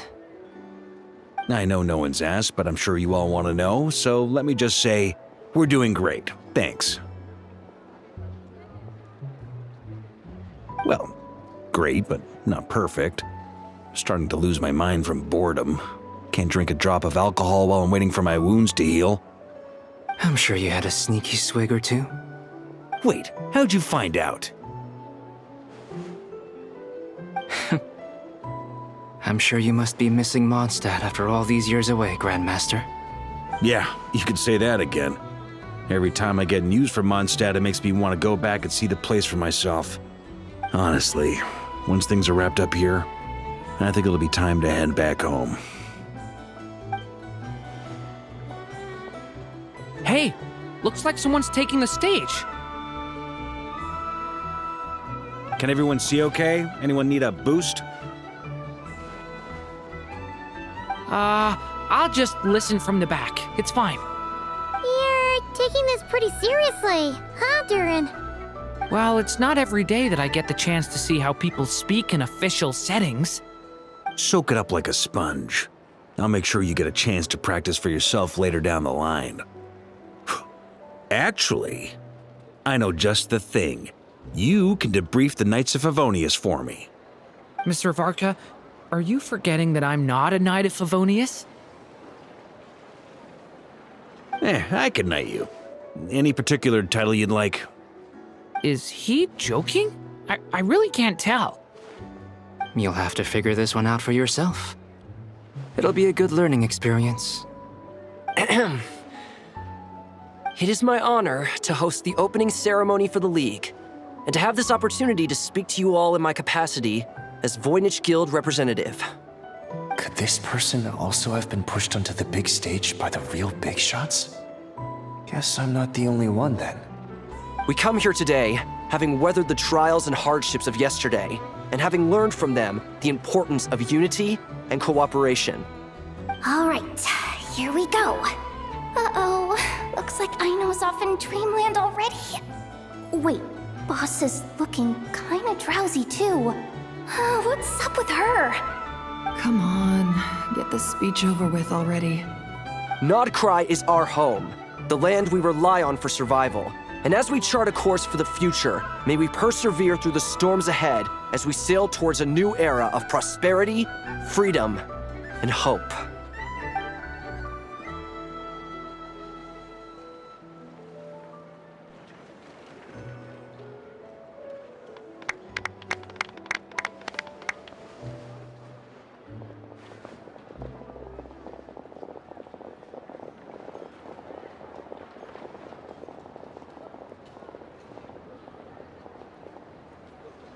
Looks like we'll have more opportunities to travel in the future. I'm sure you'll cope, Lady Moonchanter, given how fleet of foot you are. Unfortunately, I suspect I'll be too busy at the curatorium to act as your host. We have a busy schedule, not to mention an international network of contacts to manage. It'll be all right. I'll just check your schedule with Yehoda well in advance. And if she's not available, I can simply ask Ashru. You... So giving my employees extra workload isn't enough for you? You're really going to drag my cat into this too? I thought you'd approve. Aren't you forever increasing your employees' workloads? That's a bold statement. Are all the Frostmoon Scions feeling more audacious now that your moon goddess has returned? Columbina's return has brought joy to all who care about her. That includes both you and me. As for the Frostmoon Scions, we are learning how to thrive independently, without relying on the moon goddess.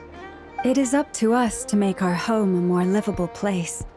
Joining the League is one of the steps we are trying towards that end. I like the word try. It's nice and non-committal. You can opt out at any time and still say you tried. You don't see a bright future for the Frostmoon Scions? Or did you mean the League? I'm just not as optimistic as you. The Frostmoon Scions should count themselves lucky that they have a leader as stubborn and enterprising as you. But Nod Krai's a big place, with all kinds of people. Most of them don't enjoy answering to a leader, or even listening to reason. Well, that's where you and your methods come in. Unless the Curatorium of Secrets is only here for appearances. For now, yes. And that won't change until this venture becomes worth my while. What would make it worth your while? Getting out more than I put in. Right now, I'd barely break even, but I'll grant that it's a good start for Nod Krai. Then maybe it's worth a try. All right, you can stop now. Or do I have to join the Frostmoon Scions before you'll get off my back? You'd be very welcome to join us. Hey, you two! Congrats on all your hard work! What are you chatting about? Nefer was trying to dissuade me from adding to her employees' workload. Also, she's considering joining the Frostmoon Scions. Sorry, what? Your conversations are always the most interesting. Would you two care to join me for some tea before heading to your next destination?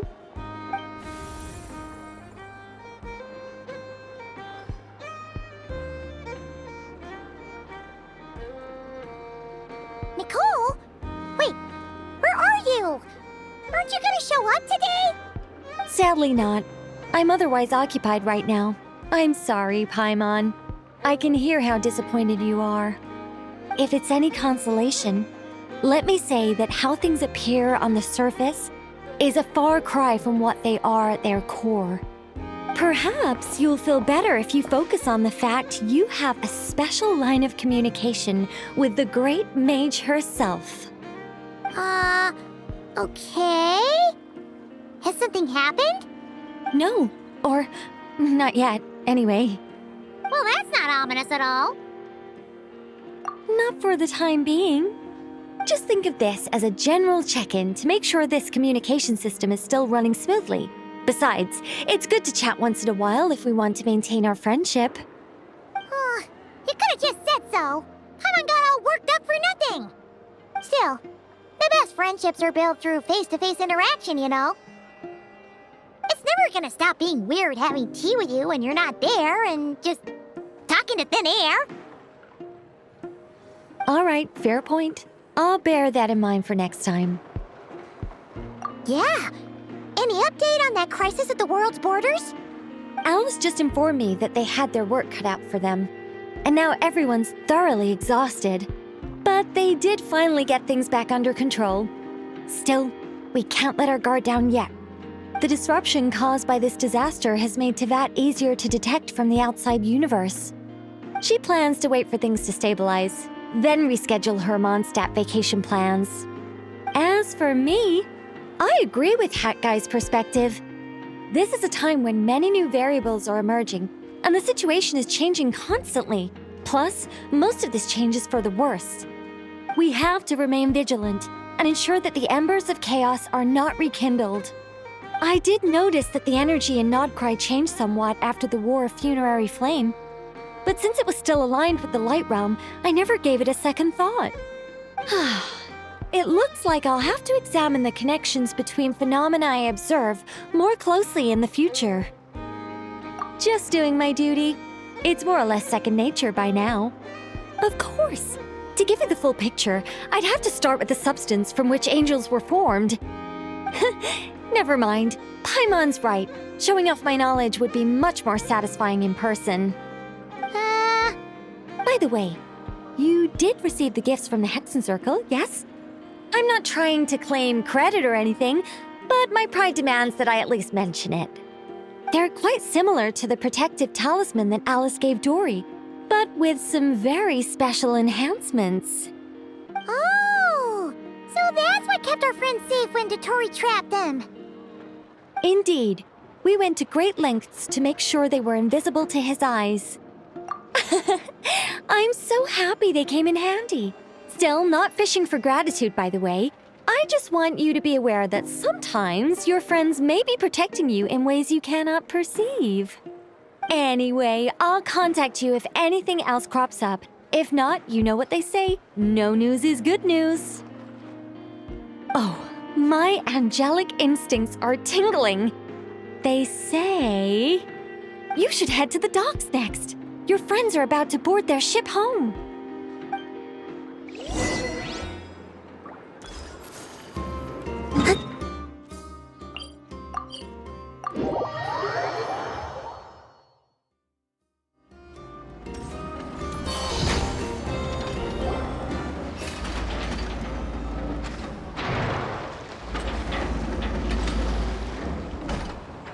You're here.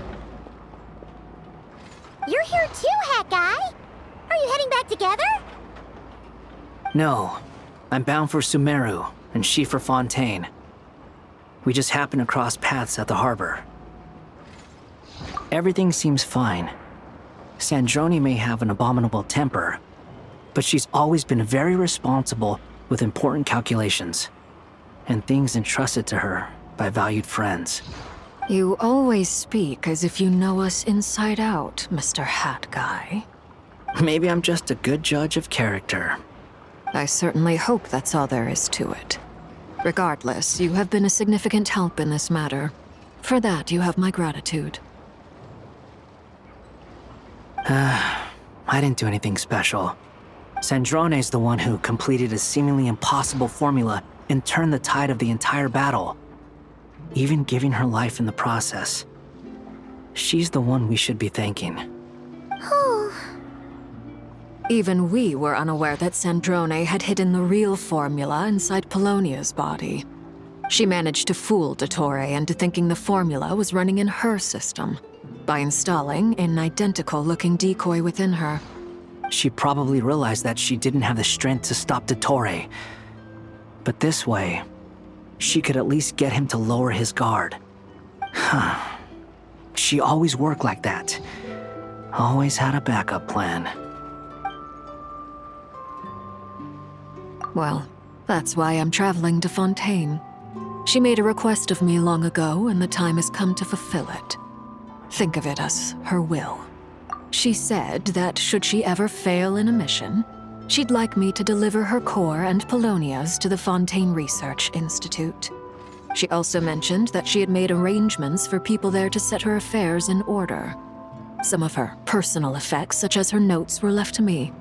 I've decided to take them back to the House of the Hearth, for safekeeping primarily, but also as mementos, I suppose.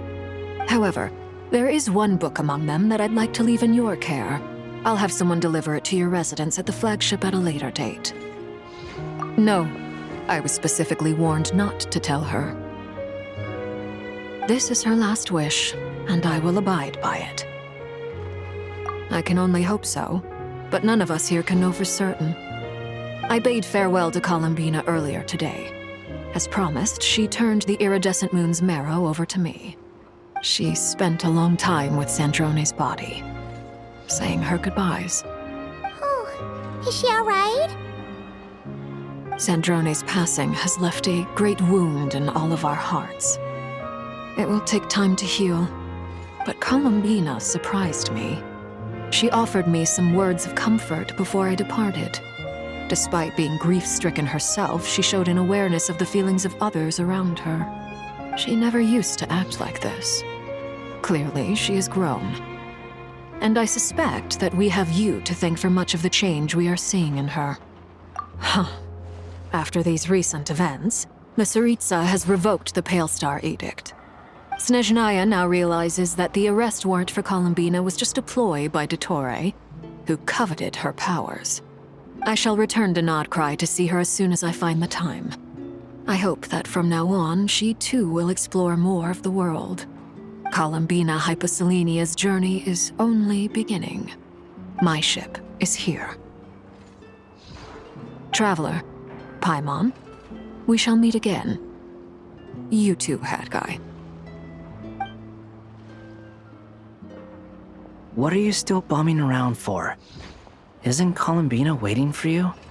I thought today was the day you'd agreed with her to go find out the truth about your sibling. You're afraid you won't like the truth when you see it. Well, this is new. I was starting to think that nothing could scare you. Don't say that! Wouldn't you be if you were in this situation? Fair point. But I'd say I have more experience facing up to unpleasant truths than the Traveler. They say blood's thicker than water. I know how much you need your family back. More than you need any of your friends. And I'm sure that all your real friends understand that too. No matter what the truth turns out to be, they will stick by you and support you, whatever decision you make. Finding the truth is important. But more important still is what you choose to do once you've found it. At least, that's the life lesson I've learned from my experience, grappling with the truth.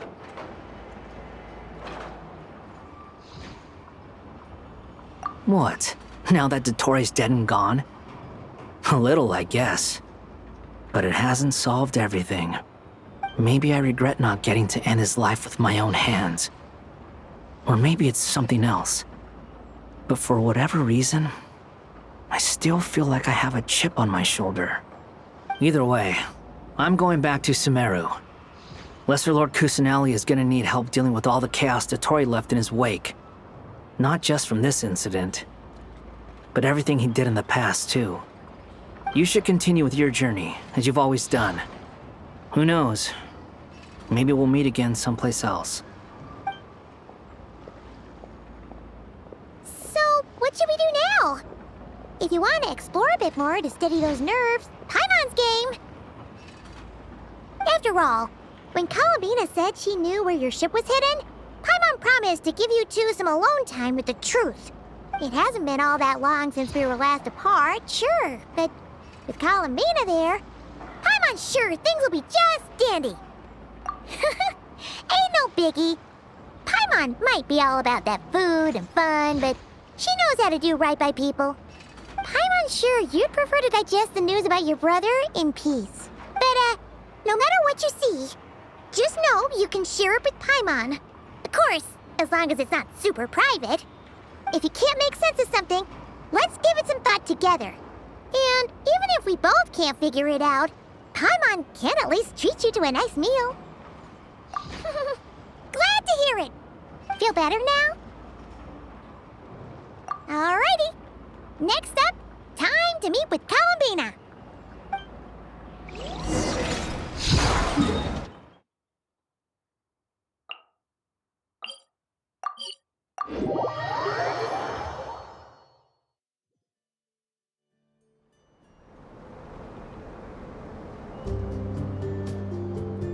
Columbina, we're here!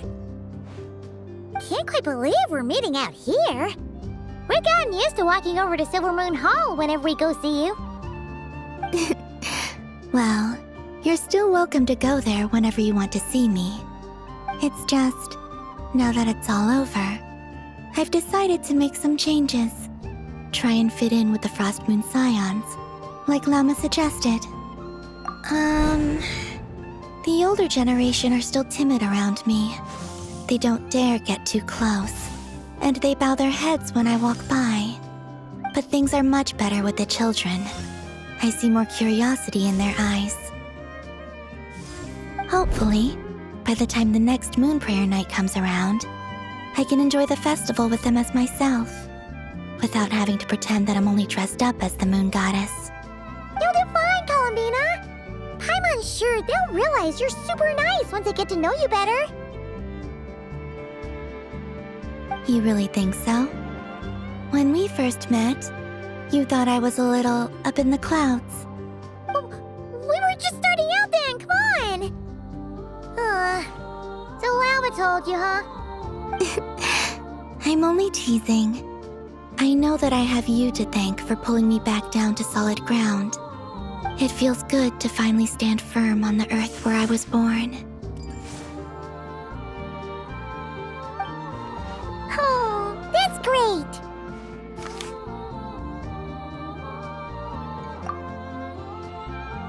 Thank you. I'll make sure not to lose it this time. Well Are you ready? Ether, what happened to our spaceship back then?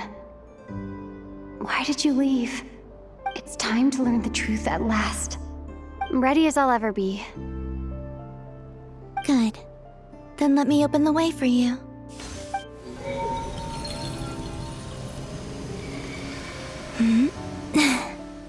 Where does this lead? To our shared destination. Huh? Do you remember me telling you about my missing prologue back when we just met? I said that my story began on the moon. But while I was inside the moon's reflection, I realized that my prologue was really hidden in the future. I just had yet to discover it at that point. The story of the time before I was born was in fact the story of my distant future. It's truly fascinating. But when I obtained the Trilunar Authority and returned to our present reality, I sensed something I hadn't expected. Your prologue. So you mean... Yes, your spaceship. All this time, it has been hidden on the Frost Moon, which lay beyond the sky. The great ruler of the firmament. The heavenly principles. Wait, them? Why would they do that? I don't know. Perhaps your ship contains something that is incompatible with Tevat. Or something that cannot be known. Oh, did I pick a bad time to say this? I know it must have been hard to work up the courage to do this. Maybe I should have waited until you were on the moon, with no chance to back out. That would have been kind of mean, you know.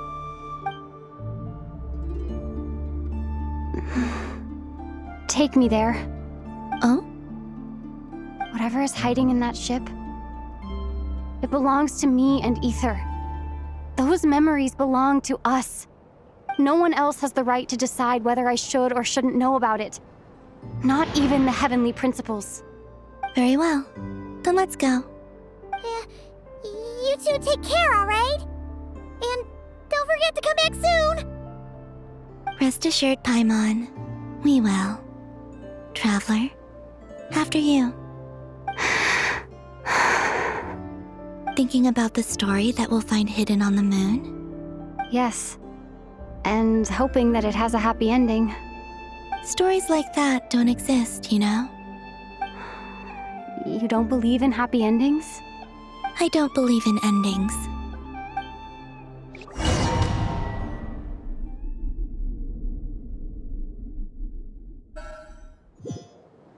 Where am I?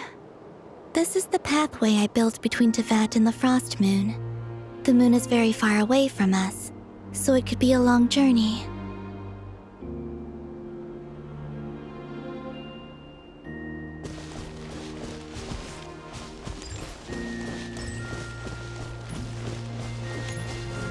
After I obtained the Trilunar Authority, I unwittingly saw past events from many of my friends' lives. One was Lauma. She was so young when they chose her to be the Moon Chanter. From then on, the Frost Moon Scions looked to her to bring messages from their goddess. But, for better or worse, I had left Hisi Island before she was ever born. It was not until much, much later that she met me. I think it's for the best. Because of the way things turned out, you had the opportunity to become friends. You're right. In that sense, I think we were both very lucky.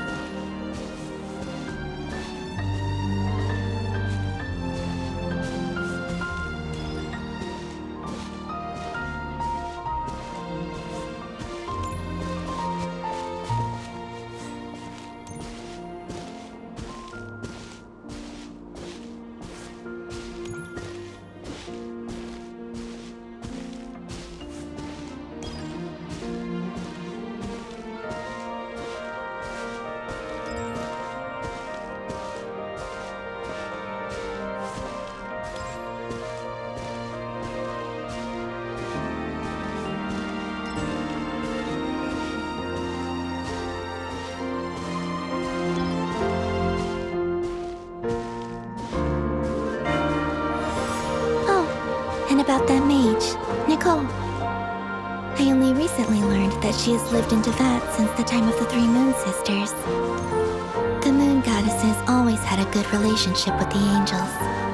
I suppose our friendship continues that tradition.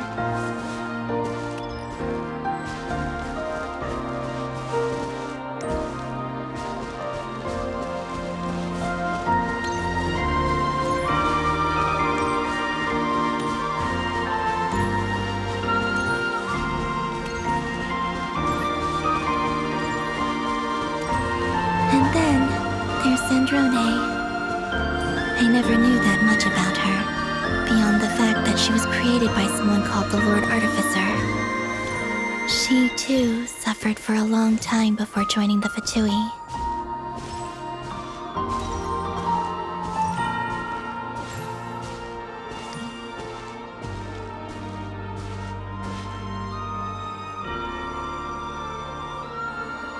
How I wish I could talk to her again, even if only to hear her say nasty things to me.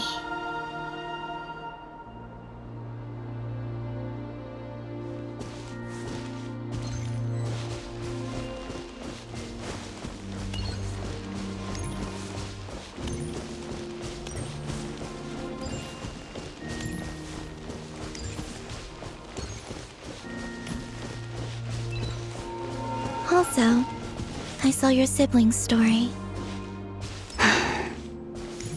I'm afraid I didn't see much. It seems that he rarely came to the surface where the moonlight shines. But I did notice that back when you first set out on your journey, he would often appear nearby, gazing at you from afar with a guilty look in his eyes. Ether. Let us speak no more of the past. I probably shouldn't reveal so much about my friends. It's not my place. Let the moonlight carry us forth. We are very close now.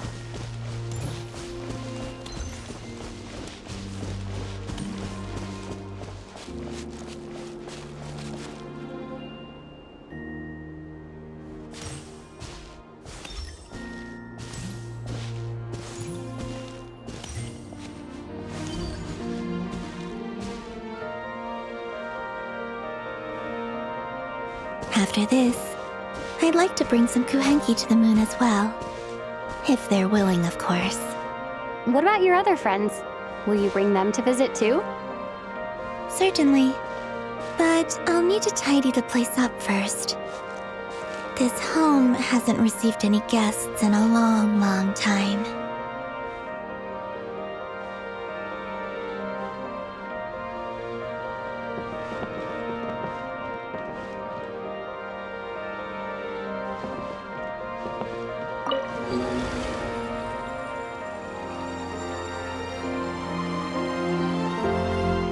I remember writing something similar with you on Moon Prayer Night.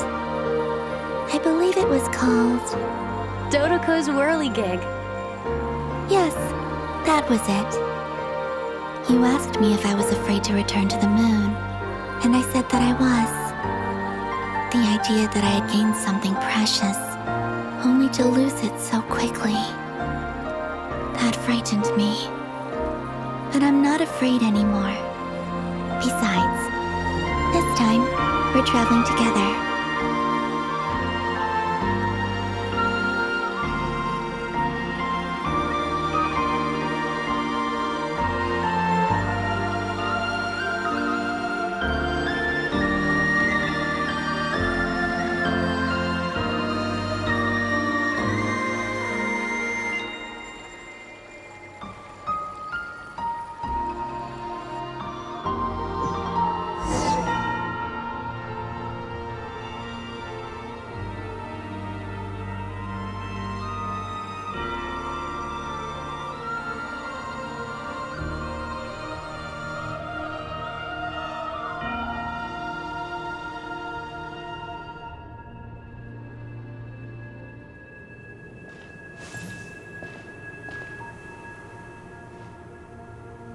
We're here.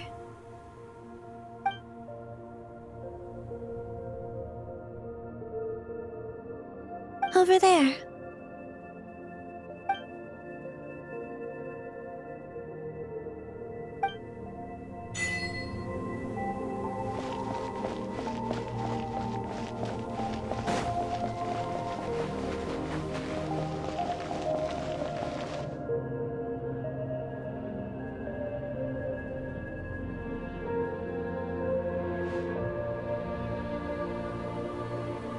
Our spaceship.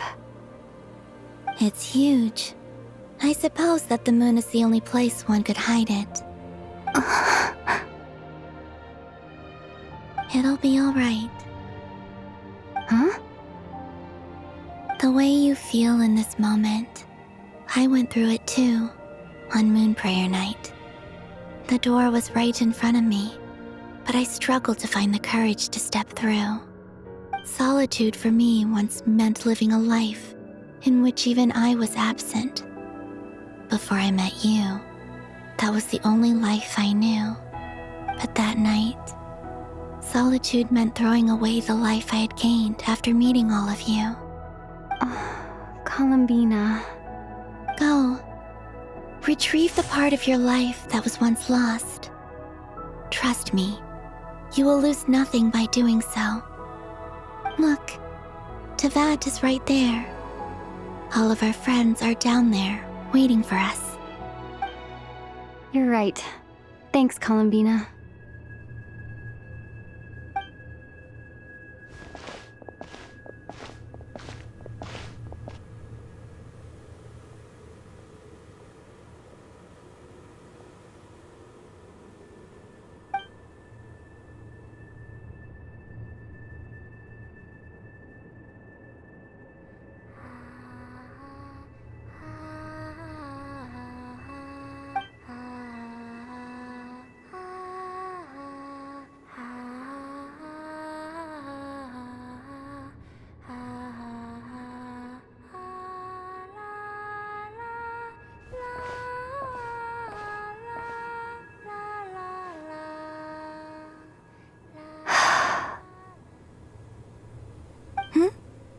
Finished? Yeah. Why did you take your eye mask off? Well, since my return, I've decided to take more opportunities to see the world with my own eyes. Besides, I've always wondered how Tevat looks from the moon. And what do you think? It's beautiful. I could spend a whole day here just gazing at it. What about you? What do you think of the truth you found? I haven't looked at another person's expression in a long time, but I think yours is saying it was neither good nor bad. Keep this up, and it won't be long before you give Nefer a run for her money. Oh, I don't think that's going to happen. I'm much more used to sensing what's going on around me with Kuvaki. I think I'll save my eyes for seeing special moments I really want to remember. I read the spaceship's flight logs. I always assumed that this was my first time in Tevat.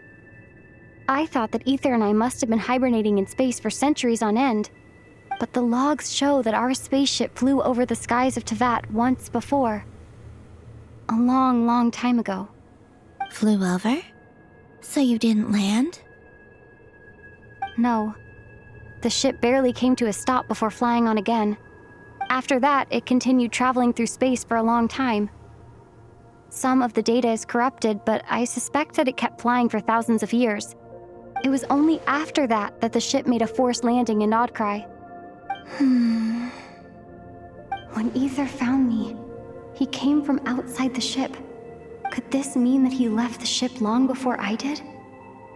Maybe even during our first pass over Tevat?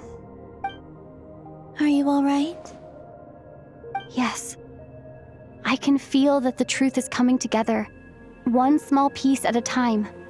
I remember Ether telling me that when he first arrived in Conria, he could not recall the past. So this might be something that even he doesn't know. Here, I made some space for you. Your mind must be racing, and this seems like the perfect place to relax and clear your head. Oh, wait, there's one more thing. What is it? Wait here a moment.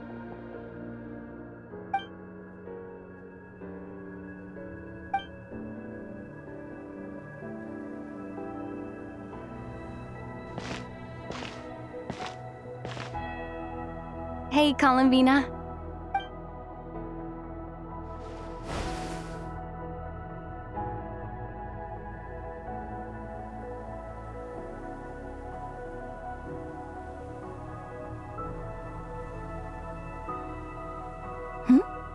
Is that a new outfit? An old one, technically. It's been in a cabinet inside the ship this whole time. It's a matching pair with Ether's. He always liked this set more. Huh. I don't think there's a huge difference. Really? Yes. It's still the same you. You're the same person, no matter what clothes you wear. Only Columbina would make an observation like that. Traveler, do you consider Tevat your home?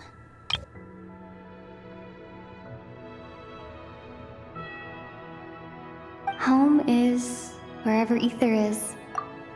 But then, after all the time I've spent here and everything I've been through, yes, I'd say it's my home. Would you change your answer if Tevat changed appearance? I mean, if the truth about Tevat turned out to be different than what you thought.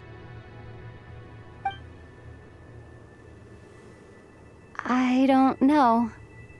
But I don't think so. The truth is not what matters most to me about Tevat.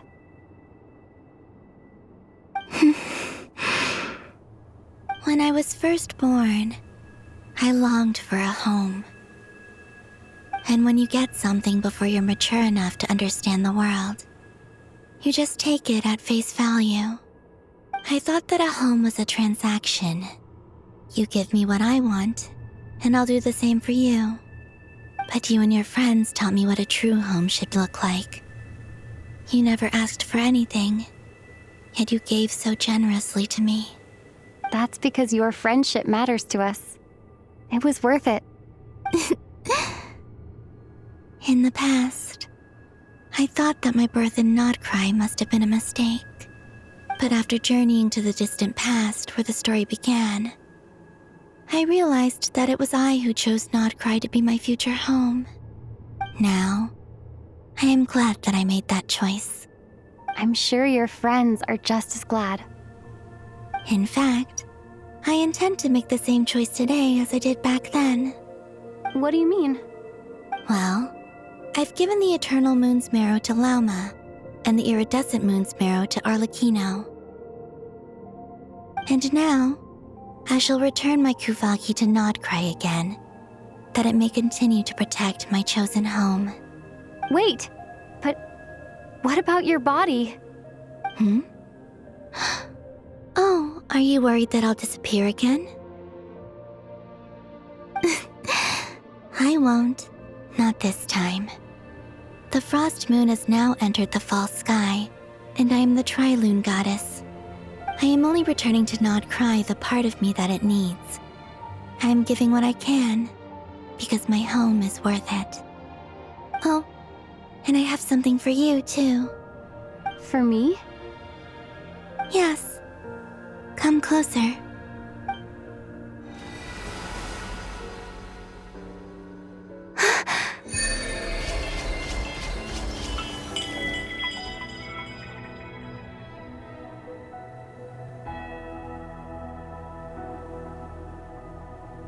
What was that?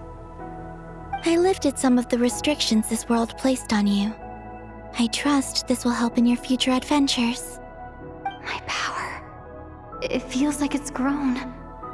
I can use the elements more freely now. Thank you. This will be a great help. You're welcome. I see you as family, and after everything you've done for me, In fact, no. It's not because I owe you. It's because you're worth it. Here, this flower is for you.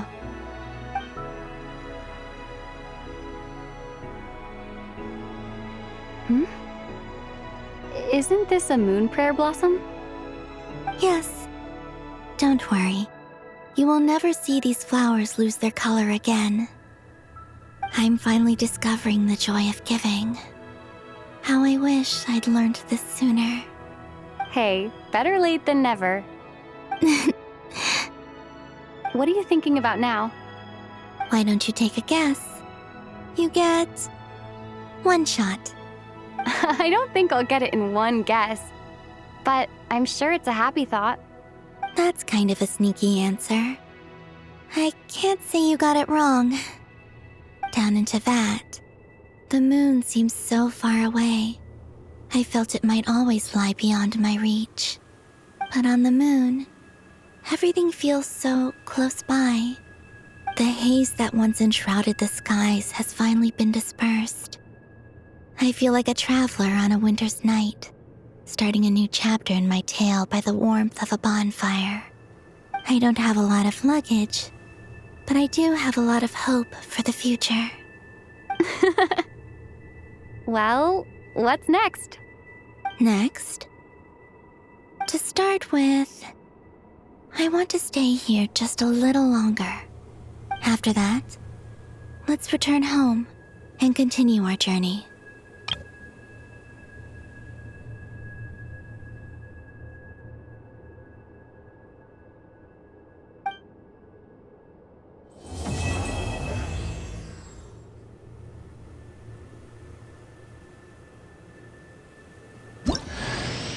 These clothes bring back so many memories.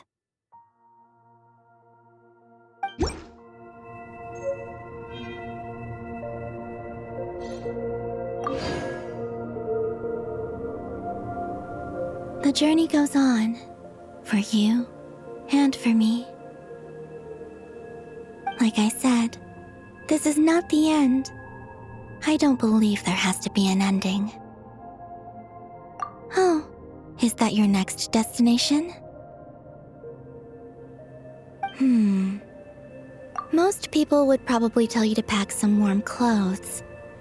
But I experience things differently than most people, so I can't know how cold it is. In fact, it is home to quite a wondrous heat source. I think they call it Kreshnik's torch. Every city in Snezhnaya is built around one of those. I sensed the energy it gave off as I was passing by on a railway train. It felt grand and distant. I also recommend the Korolievsky troupe in Snezhnograd. They give performances quite regularly, and entry was free for harbingers. I liked them a lot. Ice cold and sharp.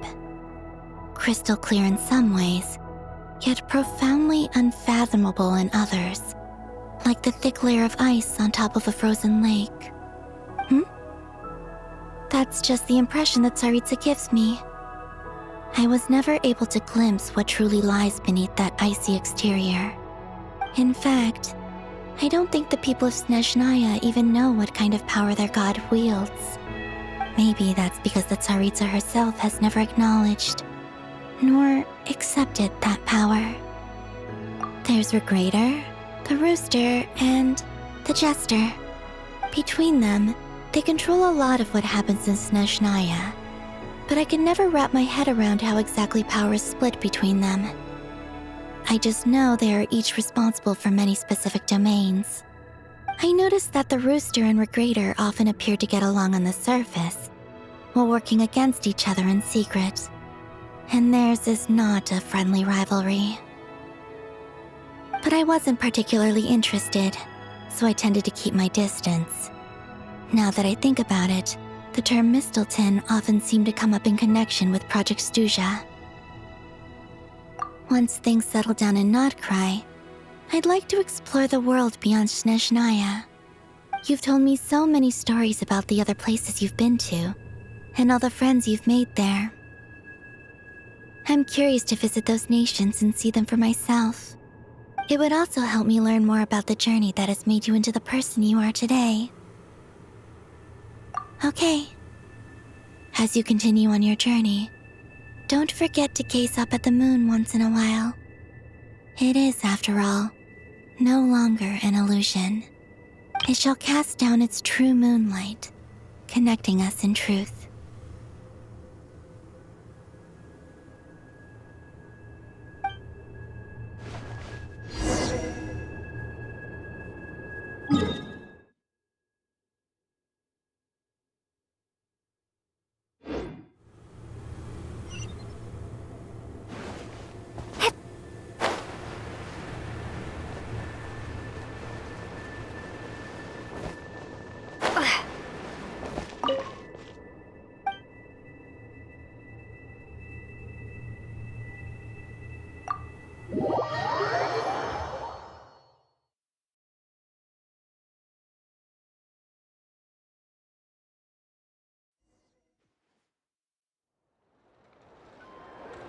to Jean, Acting Grand Master of the Knights of Favonius. Ugh, this preamble is such a pain to write. It's probably high time we got rid of this acting business. I trust that Dern has updated you all on recent events. Hope we didn't worry you too much. The good news is, we managed to come together and put a stop to the Doctor's evil schemes. With that, I think it's safe to say that Krai is finally out of the woods. As for the Fatui, not counting the Damselette, aka the Moon Goddess, who has left their organization, we found ourselves allied in this instance with both the Knave and Marionette. May she rest in peace. As ever, we find ourselves better off for making friends rather than enemies. But until we can ascertain the Tsaritsa's true intentions, the future remains uncertain. In a short while... Wait. How am I meant to surprise everyone if I tell them in the letter that I'm heading home? Well, that would be a huge waste. Okay, got it. I will begin sending the expeditionary team back home in waves. I'm sure they'll be able to answer any questions you still have. I hope they won't gloss over the details of my many heroic deeds. But if they do, I'm sure it'll be because they're just too exhausted from the long journey. I think of Mondstadt daily. Please give everyone my best regards. P.S. The honorary knight went above and beyond this time. Are there any other honors we can give her? I'll leave it with you. P.P.S. Please be extra nice to Klee for the foreseeable future. I cashed in on the last favor that the Hexen Circle owed us, so we need to earn some more goodwill. If there's any serious problems, feel free to stick me in solitary confinement when I get back. I'll do the time for her. Whew. And that, as they say, is all she wrote. End of an era. And with the moon shining down brighter than ever, I think everyone is going to sleep well tonight.